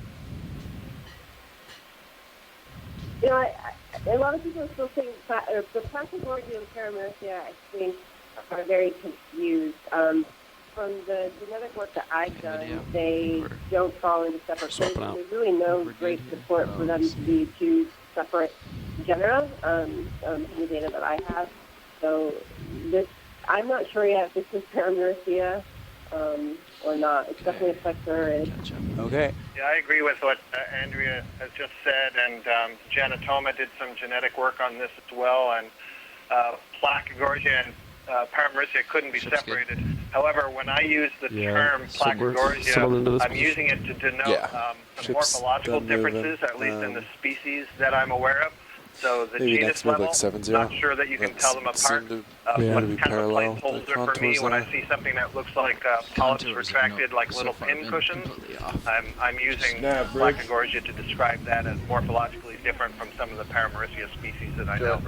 Very good. So that audience, that gives you an idea of some of the difficulties associated with trying to come up with a taxonomic scheme. Inaccurate contours check. Especially when the genetics and the morphology don't match up, because environmental managers are not going necessarily to be geneticists, and they're not going to have the leisure to take genetic samples and analyze them. They have to go out and see what appears to be growing in a place and use their best judgment in deciding, well, these populations, these communities are composed of species X, Y, and Z, and we're going to give them our best guess. Whenever you do any conservation work of any sort, when you're trying to think about this, whether it's conservation or biodiversity or ecology, knowing what's there is an important major first step, because you can't judge the ecological interactions if you don't know where one species begins and another one leaves off. I remember being told that years ago, and this is decades ago, somebody up in New England did a major 10-year study of earthworms, and that little red thing looks like a highly contracted soft coral, Pseudanthemastous. I don't know if I felt that today. With the polyps withdrawn. I thought I felt like an updraft once. Yes, because you can see the little pebbly surface. I guess it could be that. So this person did a 10-year study of earthworms in a particular area, and we got some worked on their ecology and physiology, I guess, and then afterwards it was discovered that he had more than one species. And so a lot of his information, I guess, went out the window. Same thing for when I was coming up through graduate school on the reefs of Florida. There were two species of Montastria, annularis and cavernosa. And subsequently, to all of the work that was done on Montastria annularis, a major reef builder in the Florida Keys and southeast coast, turned out to be 3 different species: Montastria annularis, franksi, and faviolata. So not sure how useful some of the earlier work has turned out to be. Okay, our crest is becoming more of a pile of rocks. Let's see if I can find it again here. Look out in the distance a little.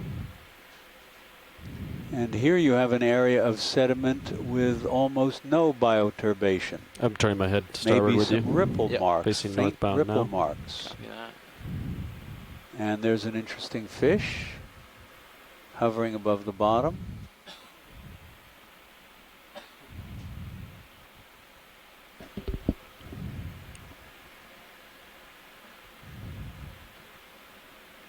And my video is frozen right now.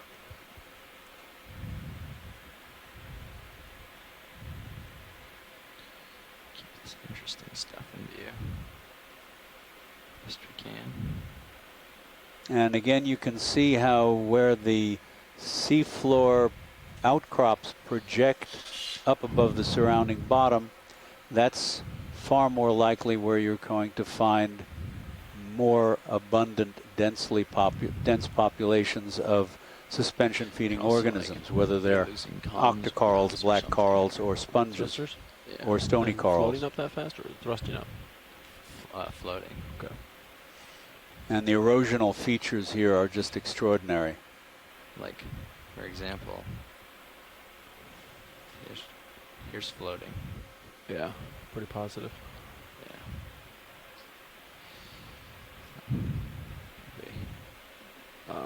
Port Bert. Large numbers of those little those clusters of little white knobs, which are the carnivorous sponge. And you can see a lot of Lophelia rubble between these outcrops.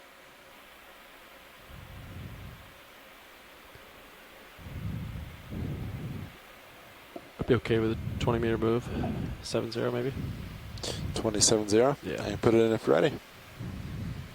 Copy that. Oh yeah. So we have about just under an hour left in this dive on Okeanos Ridge. We have climbed 2 escarpments today, the same escarpment. We actually did a little bit of a funny move today and dropped back down into another area of the escarpment and climbed a more easterly portion. And during the rest of the dive, so far we've only got about 1 collection? Yes. Yeah, which one was rock and one. oh no, 2 then. 1 rock and 1 biospecimen. So we might be able to find room. We have room, and we could certainly try to find the time to collect another. And You want the white puff or Scott blue? France has suggested one of these yellow fans, if we can find one that's not too large. Can we zoom on this black thing sticking out of this rock? At yes. about 5 o'clock, 4:30 from the crab. So this is another one of the carrier crabs, and you can see it's too Yes, modified. it's 2 legs hold up in the back, and this is the tail of a fish tucked up in the rock. Sneaking in. As hiding from us. Down. That bridge. And a bit of Lophelia and dead cup coral. And could you take a quick look at that crab up above and to the left? Initiating now. Yeah, are you sure You're this welcome. is a fish? Are we feeling pretty good about that? I think that's a fish. I can't think of anything Yeah, else. no. That's a fishtail. Agreed. Okay. I don't see a head or anything, so I'm just Yep, making sure. definitely There a it goes. fishtail. Oh, well, it goes way in there. But of what? Maybe one of the converts? But Yeah, then could. Well, I don't know. that black.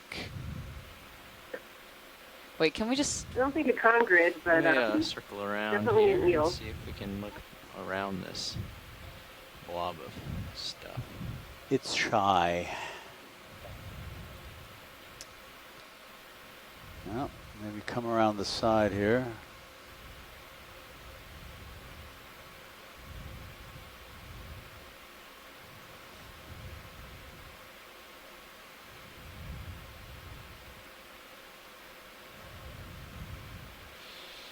About to bump into stuff, but I'm going to try to get around it. Looking up. Oh, he's tucked up in a hole. I'm guessing it's the tail of a duckbill eel, but that's just a guess so far without seeing its head. Sorry, what type of eel was that, Andrew? It's possibly a quite see in duckbill there, eel, but we have to wait until we see its There's nothing head. up above to peek down in? No. Well, I guess that's what we're going to get. He's going in further, or she. We'll let it go. We'll go for that crab. Let's take a look up at that crab briefly. Yeah. Because here, at least before, yes, you can see it's holding its two hind legs up, and that's the position they would be in if it were carrying something, but it's not carrying anything. And there's a lovely lacy bryozoan to its right. I don't think we've explained exactly what a bryozoan is. Bryozoans are often called moss animals because some of them in shallow water look like moss, but they are an entirely separate group again at the level of the mollusks or the arthropods or echinoderms. And they are colonies, and they are composed of tiny little units that are connected like polyps of a coral colony, but their organization is quite a bit more complex, and the individuals are called zooids, and each one has a little horseshoe-shaped ridge with ciliated tentacles on it that it uses for capturing food as well as respiration. The ridge with its tentacles is called the Lophephore, L-O-P-H-O-P-H-O-R-E, and it's closely related to something that looks very much like a clam called a brachiopod. Those are those were very important during the Paleozoic era before the age of dinosaurs. They have a Lophephore also, a ciliated horseshoe-shaped ridge with ciliated tentacles. And so these are a completely different organization, anatomy, and structure and life cycle from corals or hydroids, even though they look superficially similar in many respects. Their skeleton in the marine forms is usually calcium carbonate. That one certainly is. And the individual zooids are only a millimeter or so millimeter or so long. They're like little boxes or tubes, sometimes with a trap door. And Pilot and Nav, could we try to collect ROV Nav one bridge. of these two orange fans here? If we can get response from Position Andrea move or complete. Scott, which of these two or three you would like to collect? Yeah, ship's not moving. Yeah, we're not quite sure which you're referring to. They look quite similar to us. There's a bio So in if you could Port clarify Howard. which is the one. Sorry, go ahead, Scott. So the one that's on the screen now, or 7 seconds ago, that's further left, that's not what we're looking at. It's the ones that's somewhat more sparsely branched. Maybe the one that's up in the top with the, is that a homolid crab maybe on it? That could Or be the it. corostylid? Yeah, if that's not too large. Sure. That's probably easier to collect. Yeah, we certainly don't need the entire colony. You can just, clip a branch. And if that was going to be the case, this is something that you would want to get the scissors on to cut. Otherwise, it'll pull away from the base, which is fine if you want to take the whole thing if it's fit in the bio box. Oh. I don't think we'll be able to fit the whole thing, but we can certainly cut a little off. You copied that, right? About cutting versus pulling? Yes. Great. Yeah. I mean, unless you really want the whole thing, I'd prefer to cut. No, we don't. Okay.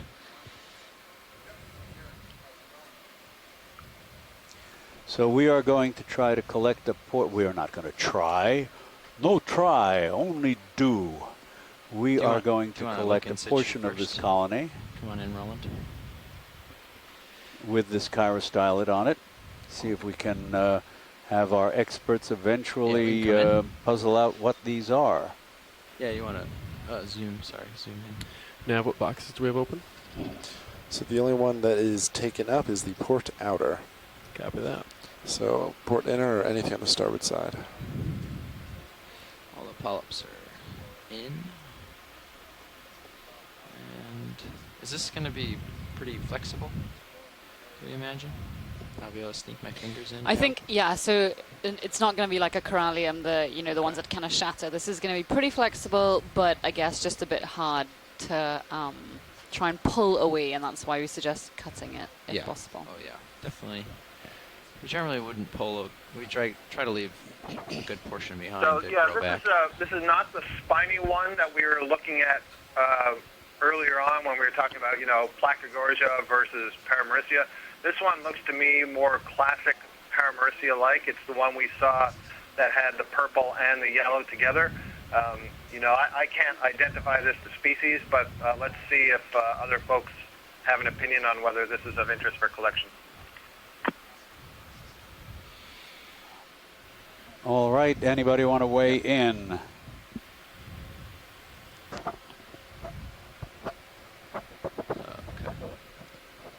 Roger.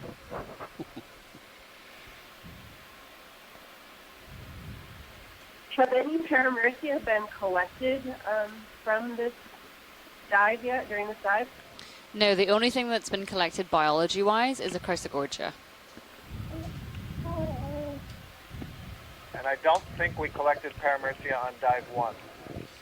No, we did not. I don't know what Daniel did in the past. I think we only collected that purple. It might not be Taking your a new record or a new species, but if it's pretty common and abundant in the depth range, and we don't have a good idea on it, it may be worth discussion whether they want Yeah, it or definitely. Not. Good enough. Getting set up just that is one of our criteria. So we will take a piece. This is only our second biological sample and third sample in total.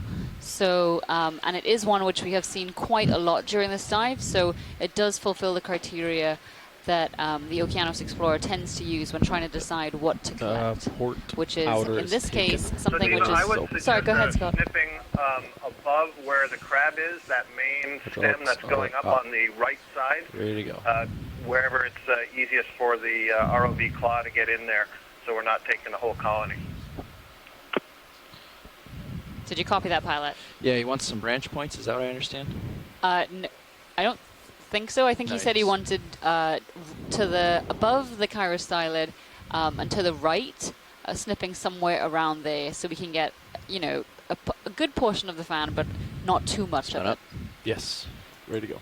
Okay, we'll get the jaws out there and about exactly. two-thirds of the way up. Like the upper third of it, just clipping through that main axis, but so you're not getting the crab, basically.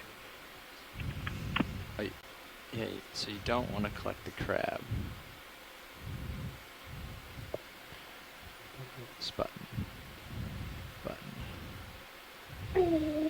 Steve and Chuck, I have to step off the line, but I'm going to still watch and participate in the chat room. Okay. Thank you so much for calling in, Andrea. It's really great to hear other voices, and we really, really do appreciate it. Come in partial on the Zeus. Yeah, sure. I'll try to do as much as I can. Thank you.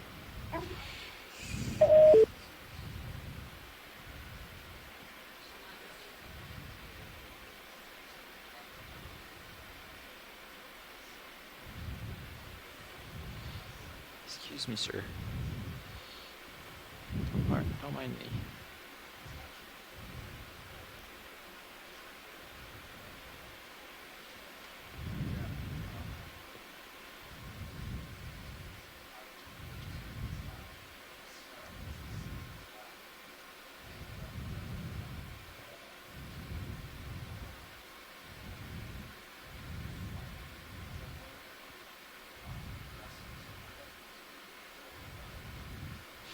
So about yay amount? That's plenty. That's fine. Yes. Okay. Just start to close the jaws slowly here. See what we can get.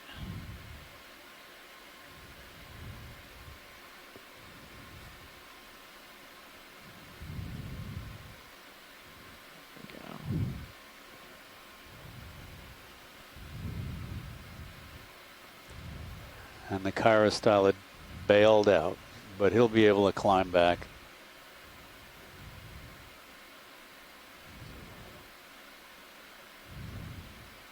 Oops. Don't want all that.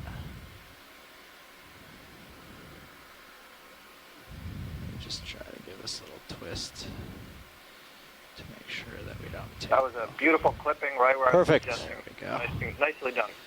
Nicely done. Okay, want to go port side with it? Sure. Sounds good. You want any zooms now that we've got it in the grip there, Roland? I think we've got it pretty good from the first. Okay.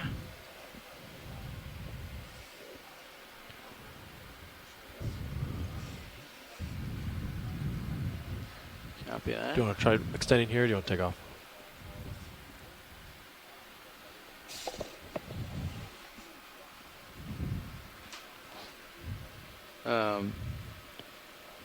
No, you can roll out.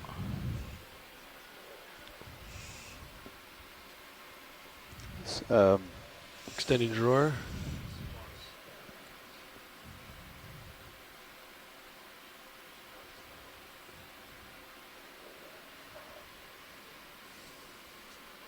There we go. I can wing in maybe. Bumping? Yeah, bump him in.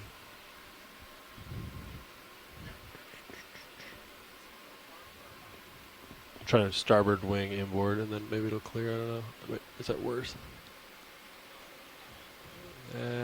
If it will help, after we collect this and preserve it, I can take, if I can find some bleach on board, I can take a small piece,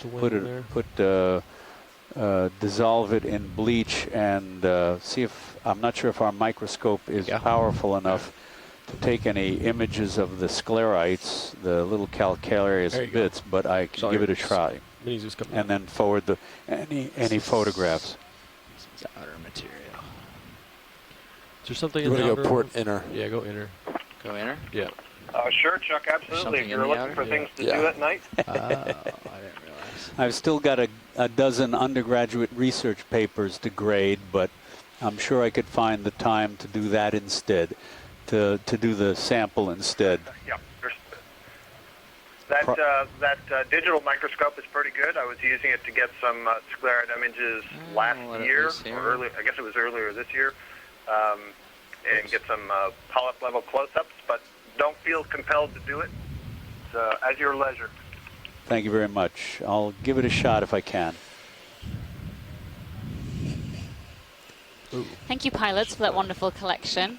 And I was hoping that, Jeff, if you have like 2 minutes, if you could just explain to listeners that you do actually have a, don't you have a cutter within the manipulators? Yeah. Yeah. Oh, we could bring it into view if you want. I mean, still on. Sure. It's just that, you know, even back here, we were hearing that you should use the scissors, and it's not necessarily obvious to listeners that we do actually have an incredible amount of capabilities with that manip. Bring out the light a little. Coral cutters. I can zoom into it. Yes. Yeah, that's probably the tilt down. Tilt up. Ah, yes. So the lower edge of that left hook, the left pincher, that's the scissor edge. That's the cutting edge, yes? Yeah. Yep. So both fingers have a cutting edge, and then both grips have a cutting edge, and both grips have that plastic tube. Plastic tube is just a soft rubber tube that when we go to grab a coral, obviously the base of the coral will be down and the top of the coral will be up, and so we would snip. That knife edge would cut the skeleton. The skeletons can be very hard, so we cut the skeleton, and then the soft rubber grip allows us to hold the coral without crushing it. So these are the inner part of this jaw is very specific, built just for collecting coral. Very nice. Thank you very much for that explanation. Yeah. Yeah, thanks for taking the time. Gonna rotate it. And there, just above the claw, is something else called a salp. And a salp is a different kind of planktonic relative of sea squirts. You missed them. And they are little barrels with ring-like muscles that propel them through the water, filtering as they go. And that little string behind was a chain of buds. Salps have some of the most complicated life histories of any planktonic invertebrate. In fact, any invertebrate. They go through an alternation of sexual and asexual generations, some of them each one producing buds. When I teach invertebrate zoology, I just say, yep, they have a complex life history. I'll show a picture and won't go into it in any greater detail. That's pretty funny, Chuck, because All right, pilots, we have Wednesday just in my over class. 20 minutes of bottom time left. Copy that.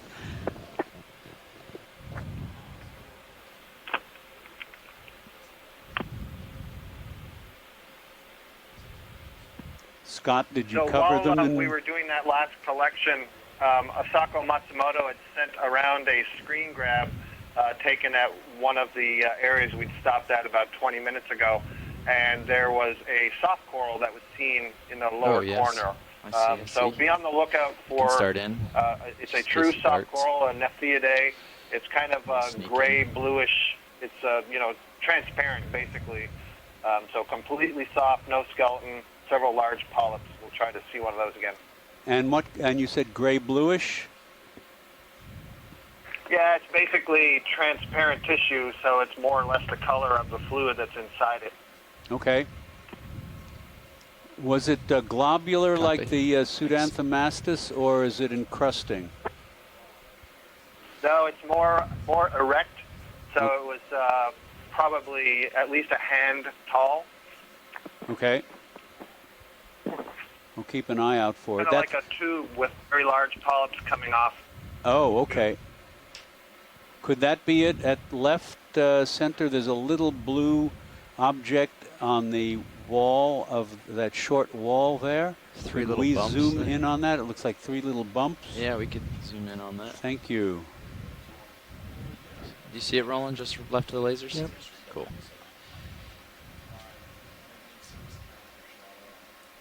Oh, that's going to be some And big sponge. I'll wait for the close-up, but just to be clear, this was some time ago. I don't mean it was in the area we were collecting. So I don't know that there's any right here.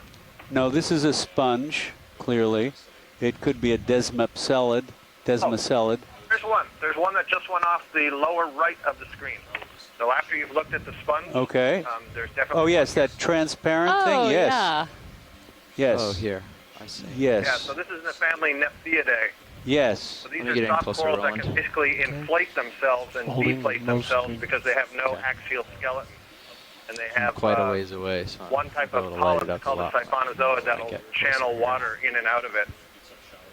You can otherwise see it has a branching structure as the polyps, but the overall colony like the light, configuration is quite different. And is this something you want us to try to collect? Down, much like sea anemones. Scott, I would not say this is blue. But, okay, well, we will set up, well, once we're doing a watch change right now of the ROV pilots. So once they are set up, they do their introductions. Oh, no, maybe they're not doing a watch change, actually. They're not. Take that back. They're just chatting. They're busy. When they are ready to proceed, do you want the whole thing of this? I mean, how would you go about collecting this soft coral? How much of it would you want? Could take a little more. I was not suggesting a collection, only that we hadn't had a close-up of it. Okay. Oh, okay. All right. Well, we will get a little bit closer if we can. Yeah, no, this is good. This is much better than we saw before. So it's just to make sure we had a note of it. Okay, very good.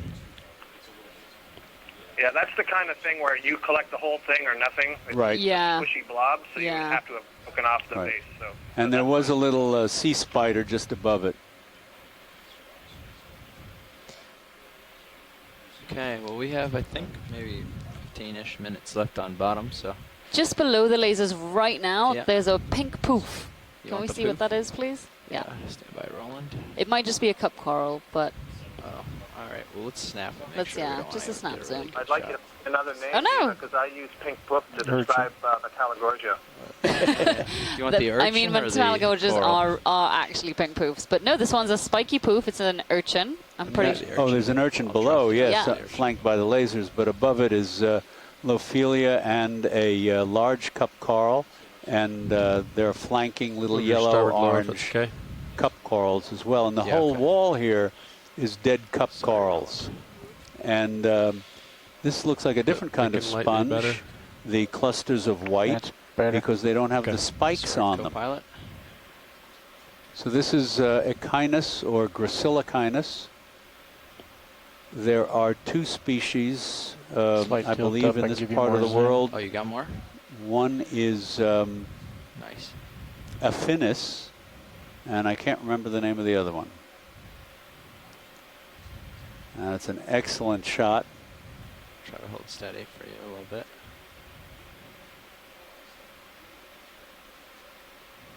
And a little feather duster worm below it. Yep. Okay, video's clear. Okay. Pilot's clear. Co-pilot is clear. Thanks. Hydroids off left. Yeah. And I think, yes, someone, Tina suggested that that large cup coral might be Desmophyllum. Despacito. An alternative is Javania. I'm not. And They do some, look wide shots looking somewhat for our similar. octopus. I'm not sure of the It's Saturday, isn't it? the distinctions.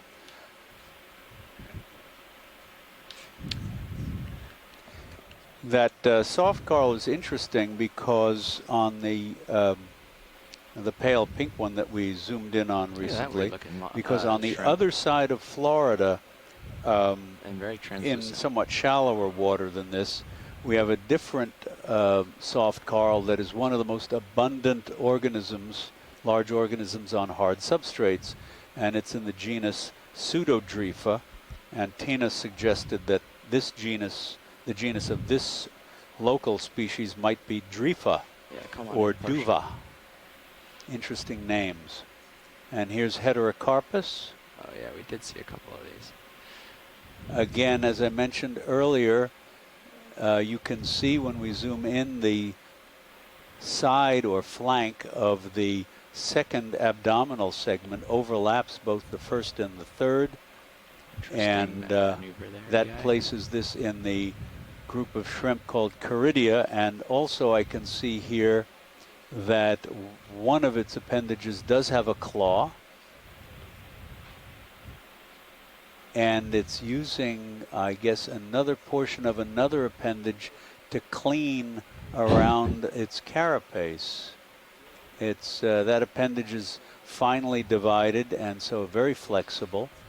And he's sort of brushing his eyes there, sort of preening.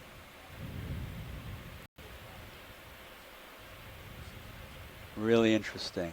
Look at that. There's a tiny little claw at the tip of that leg that's used for general Just cleaning. Maintenance. Yes, Mouth maintenance. I was checking out, it's basically the shrimp version of dental floss and hairbrush in a single tool. Oh, it reaches all the way to the other side. Yes, even. look at that. Jeff, you want one of those, don't you? Yeah. Make life easier. And we need that. Happy when you are, video. Thank you very much. I could sit there all day. I know. The subdivision of that appendage into many fine segments that allow that flexibility is characteristic of a particular group of shrimps. Is that a plastic bag? That looks like garbage. Garbage. So that's actually the first bit of garbage we've seen on this dive so far. Whereas yesterday, where we were a little further south, we did see a huge number of different pieces of trash or marine debris, as we say. So this is the first of this dive, which is better than yesterday. 10 minutes of bottom time left. Do you want me to put another move? Sure.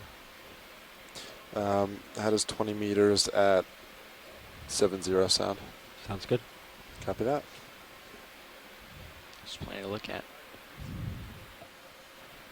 That's cool. Look at that. That's rock. What about that above left? There's a yellow colony with just a few branches. Okay. And I don't know whether that is, Scott, if you can help out, or Les, if when we zoom in to see if that's just a young colony with a few branches or something that is sparsely branched normally. Standing by. Yeah, okay, video you can start in. And that erosion underneath makes just, it's extraordinary how that's eroded. Partial. Copy. You have to be able to see the polyps, so let me settle. Nav bridge. Okay. Go ahead. Come on a little Okay, move tighter. initiated, range 20 meters, bearing 070, speed 0.2 knots. Contrast is not great, but what do you think? I count 8 polyps. Yeah, from this distance, I still can't quite tell if that's a plexaurid or an... Well, actually, to be aware, we've just centered 10 minutes of bottom time left. Plexaurid. It's just sparsely branched. I don't think it's the same as the one we just collected. That one had more purple, a very subtle purple color associated with the smooth axis. No, we're coming up off at 2102. Okay. Same family, though, I would imagine. Not sure what's going on at the top there. So we got their 2 and 0 backwards. Sort of transparent. Yes, I see that. I'm not sure what that is. Something perhaps planktonic that's hooked on it. What are they going for? So we look at the top left, translucent I'm item. not 100% convinced myself that it's not an acantogorgiid, Let me get closer. but I'm favoring that it's in the family Plexauridae. Okay. There's an interesting, I don't know if it's a sponge on the right side, just behind. Looks like it has some sort of greenish-yellow openings into a gray blob body. Yeah, I saw a couple of sponges there. I must have missed that one. So we have just over 8 minutes left in the dive. So if we'd like to, keep moving, please let me know, or stay here and get some more great shots. Really up to you guys on shore what you would like to do for this final little chunk of time left on the seafloor. So I'm not sure if you saw the discussion earlier and, how realistic this is, but earlier we saw the stoloniferous octocoral overgrowing the edge of some rock, and we were wondering if we could find a piece of friable rock, if it would be possible to see, could the claw just break off an edge that had some of all this stuff like the In more detail, what they were talking about, some sponge in this area. Corals and all that growing. So I'm not sure where. if that's thought to be a possibility, maybe we could just explore right around the edges of these weird pedestals. They look like they have different bits that maybe a claw could get around. Choppy But if control. that's seen as unreasonable, then I would say just continue to go forward and explore a little farther. So let me chat to the pilot. Yeah.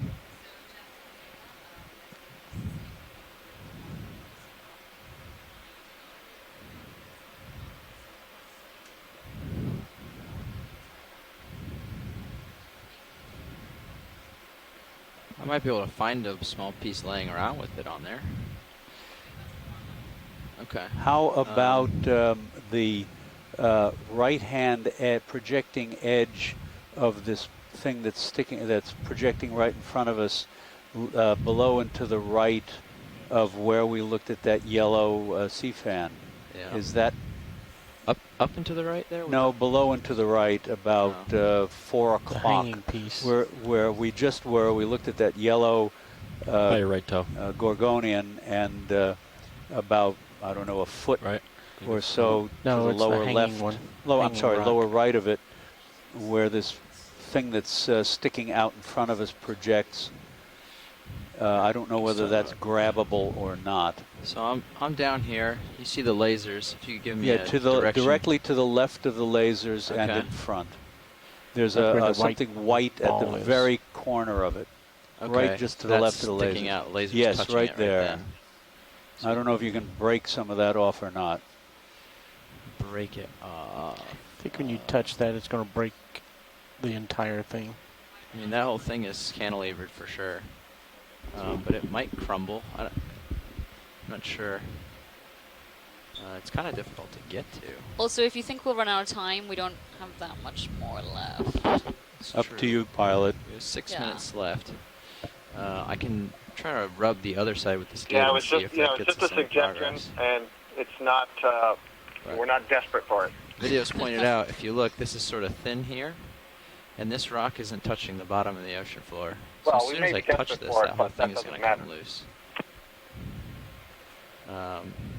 It's really up to you, pilot. If you feel like it's something you can accomplish in the time before we leave bottom, that is not me trying to bait you into attempting it. There's a chunk above the lasers. Genuinely, if it's something you think you can do in the amount of time we have left, please do. But if not, do not worry. So you want to Yeah, and I can bump say this at with the least for skid here, I and see haven't if seen something the falls in the close-up sand and then of pick it up. this particular Is that rock, what so I you're don't looking know if it has what we were looking at Or you're before. trying to grab it with the jaw. Right, but it's got all that's kinds another of issue. stuff on it. They were wanting you to break it with a claw. Well, we'll see. Yeah, so we generally don't try to break things with the jaws. Yeah. We Okay. generally try to bump things with skids. To be honest, I think let's not. We'll probably see a great deal more of this kind of limestone. Yeah, and okay. we are. It's we're in the last 4 minutes of the dive, and this is something which we're not necessarily totally comfortable doing. So let's just not. Okay. So no. But thank you. No bump with the skid. If you look off screen top, there's a rock I approximately feel like the if size you were you to can bump with pick the up skid, in the things would just sand. go everywhere, and And it'll take a while to pick something up in Yes. any case. yeah. Next time we'll just leave it a little bit more time for this activity. And with any luck, if you bump that thing with the squid, the whole squid with One on the left there. with the skid, Diagonal up to left from the laser. Oh yeah, you but got I don't think there's invertebrates on anything the on brain. there The that whole they- thing none would of the fall stuff off. The living whole on it is there. promontory would break off. None of this would work, right? Video pointed it out. If we were to try to grab one of these, maybe they were loose. No, I mean, Yeah, it doesn't have any of this stuff don't on worry. it. Yeah. Okay. Thank you, though. Yeah. Moving on. Let's get Somebody's living under Let's it. get some good parting shots. Let's get. Whoa. Where are we headed? Something living on it. Oh, up and to the right. Bottom Oh. left. Oh, I'm being commanded. This looks cool. I'm going with what I think looks cool with the two. Yes, that's fine. options. What are those? That's a whole cluster of sponges, I think, down near the base, to the right, lower right of the lasers. Oh yeah. Haven't seen that translucent coral before. at the top. Or there's just there's another one of the soft corals near the top, and a large cup coral. It looks like a little mouth.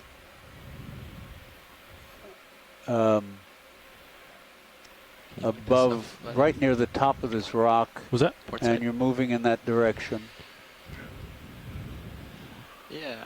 If there's anything you want to take a closer look at. Yeah, just up holler. up to the right, about Which 2 one? o'clock Port Lower? from the Stars? lasers. Mm-hmm. Keep Yeah. going past that soft coral, Oh, you want then the there's a little gray sponge, Swing light in there. and then there's that Meaty looking cup. meaty looking thing that's a cup coral, but Yeah. Come on. it's going to be a nice one. Quicker than I wanted to. So scientists on the live? chat and on the Looks like line, a skeleton. we're going to aim to have our post-dive call at about 4:10 Eastern time. So that's 10 minutes from now.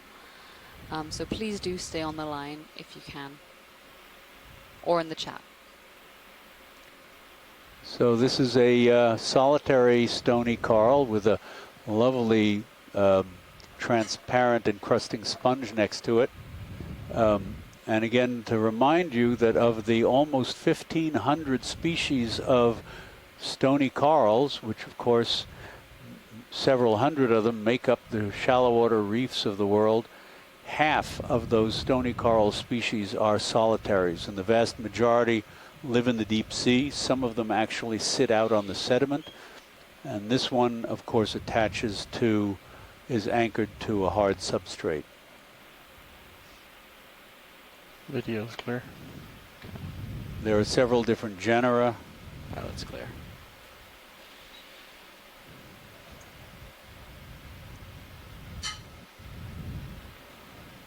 Copilot's clear. Oh, we seen this black coral.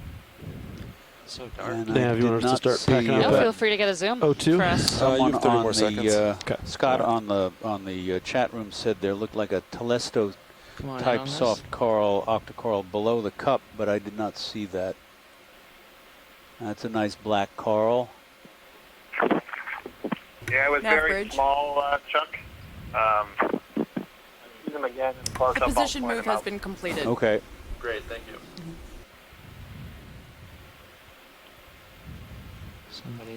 Somebody's home. All right, everyone, that finishes up our bottom time for today's dive. Great, thank you, Scott. Thanks, Jeff. Oh my God. Good job, Sean. Sorry, thanks, Sean.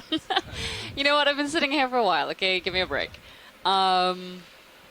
So with that, we are wrapping up our dive at Okeanos Ridge.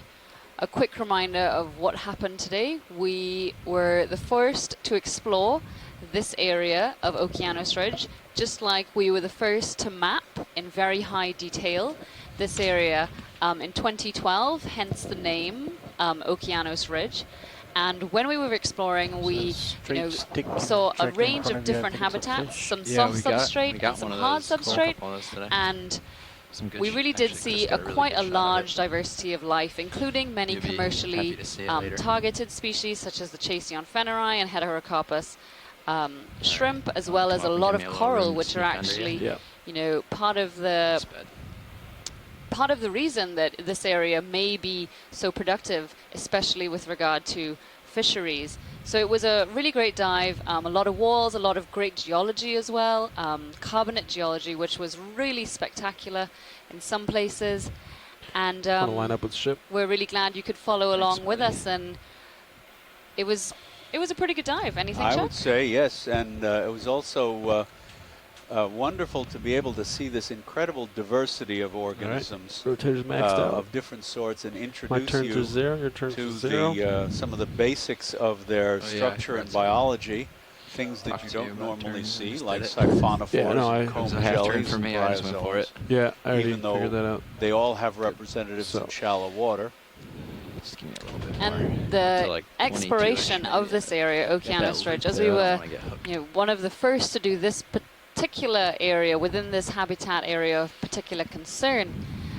Again, it's really important to collect this kind of baseline information so that we can understand what lives here, in what numbers, where exactly in this area do they live, and almost answer the questions of why do they live here, so that we can make more informed decisions about how we should use these types of areas in the future. So with that, we will talk to you in 6 minutes and chat about our dive tomorrow as well as the day after. Thanks, everyone. Diva, can I just add one more thing to what you said about the wrap-up? Of course, please do. I thought one thing that we had a really nice opportunity today to do is to look very closely at this extremely rugged surface. And by rugged, I mean the microtopography of this old eroded coral. And when we looked really close, we were offered the chance to see the remarkable diversity at a small scale that you don't tend to see if you're just passing over a meter or 2 meters above the bottom. And so it was a lot of fun looking at that stuff today as well. Right, absolutely. Okay, so chat in 5 minutes. Thanks, everyone. Any moment. Piloto. You can take your auto heading out. Auto heading out? Thanks, bud. Mark. All right.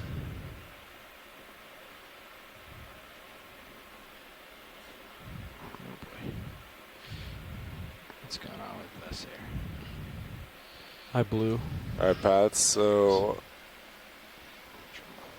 Yep. There you go. There you are. So what we're going to do, we're going to stay in tow like this, and we're going to keep the ship stationary for now. Okay. Unless we start to swing perpendicular on either side, and then we might move forward ahead. Okay. But the thought is we get to the surface, current's in good position, put us in good streaming for recovery. Up, when you are, pilot. Yep.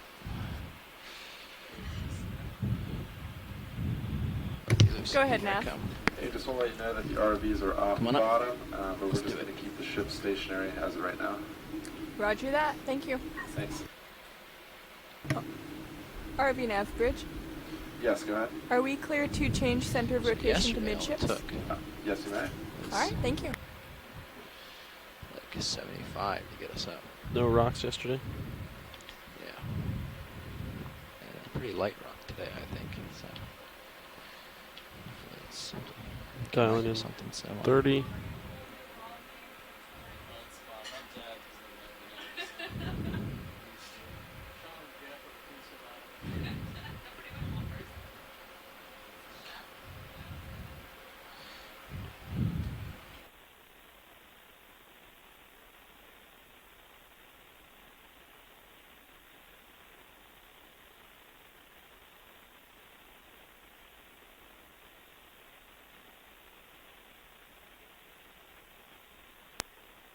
That's partial squid, I believe. I'm going to push out a little, it seems.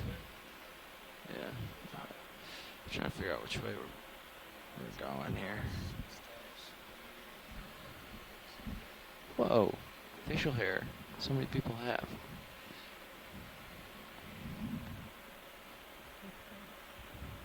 It's just how cool we are.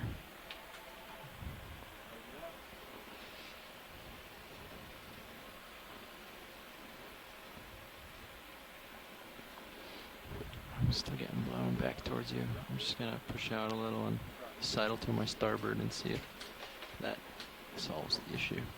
Pilots beware, we're going to come out of auto position into joystick mode, and they're going to attempt to hold position. So we'll just keep an eye on ship location. I'm going to push out. All right. Surface current 1.1 from the northwest to the southeast. Wind low 5 knots. Starboard beam. Okay.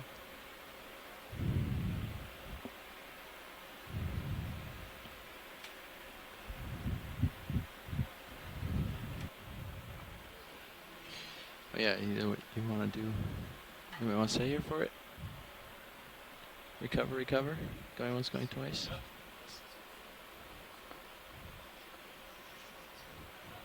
Yeah, I understand.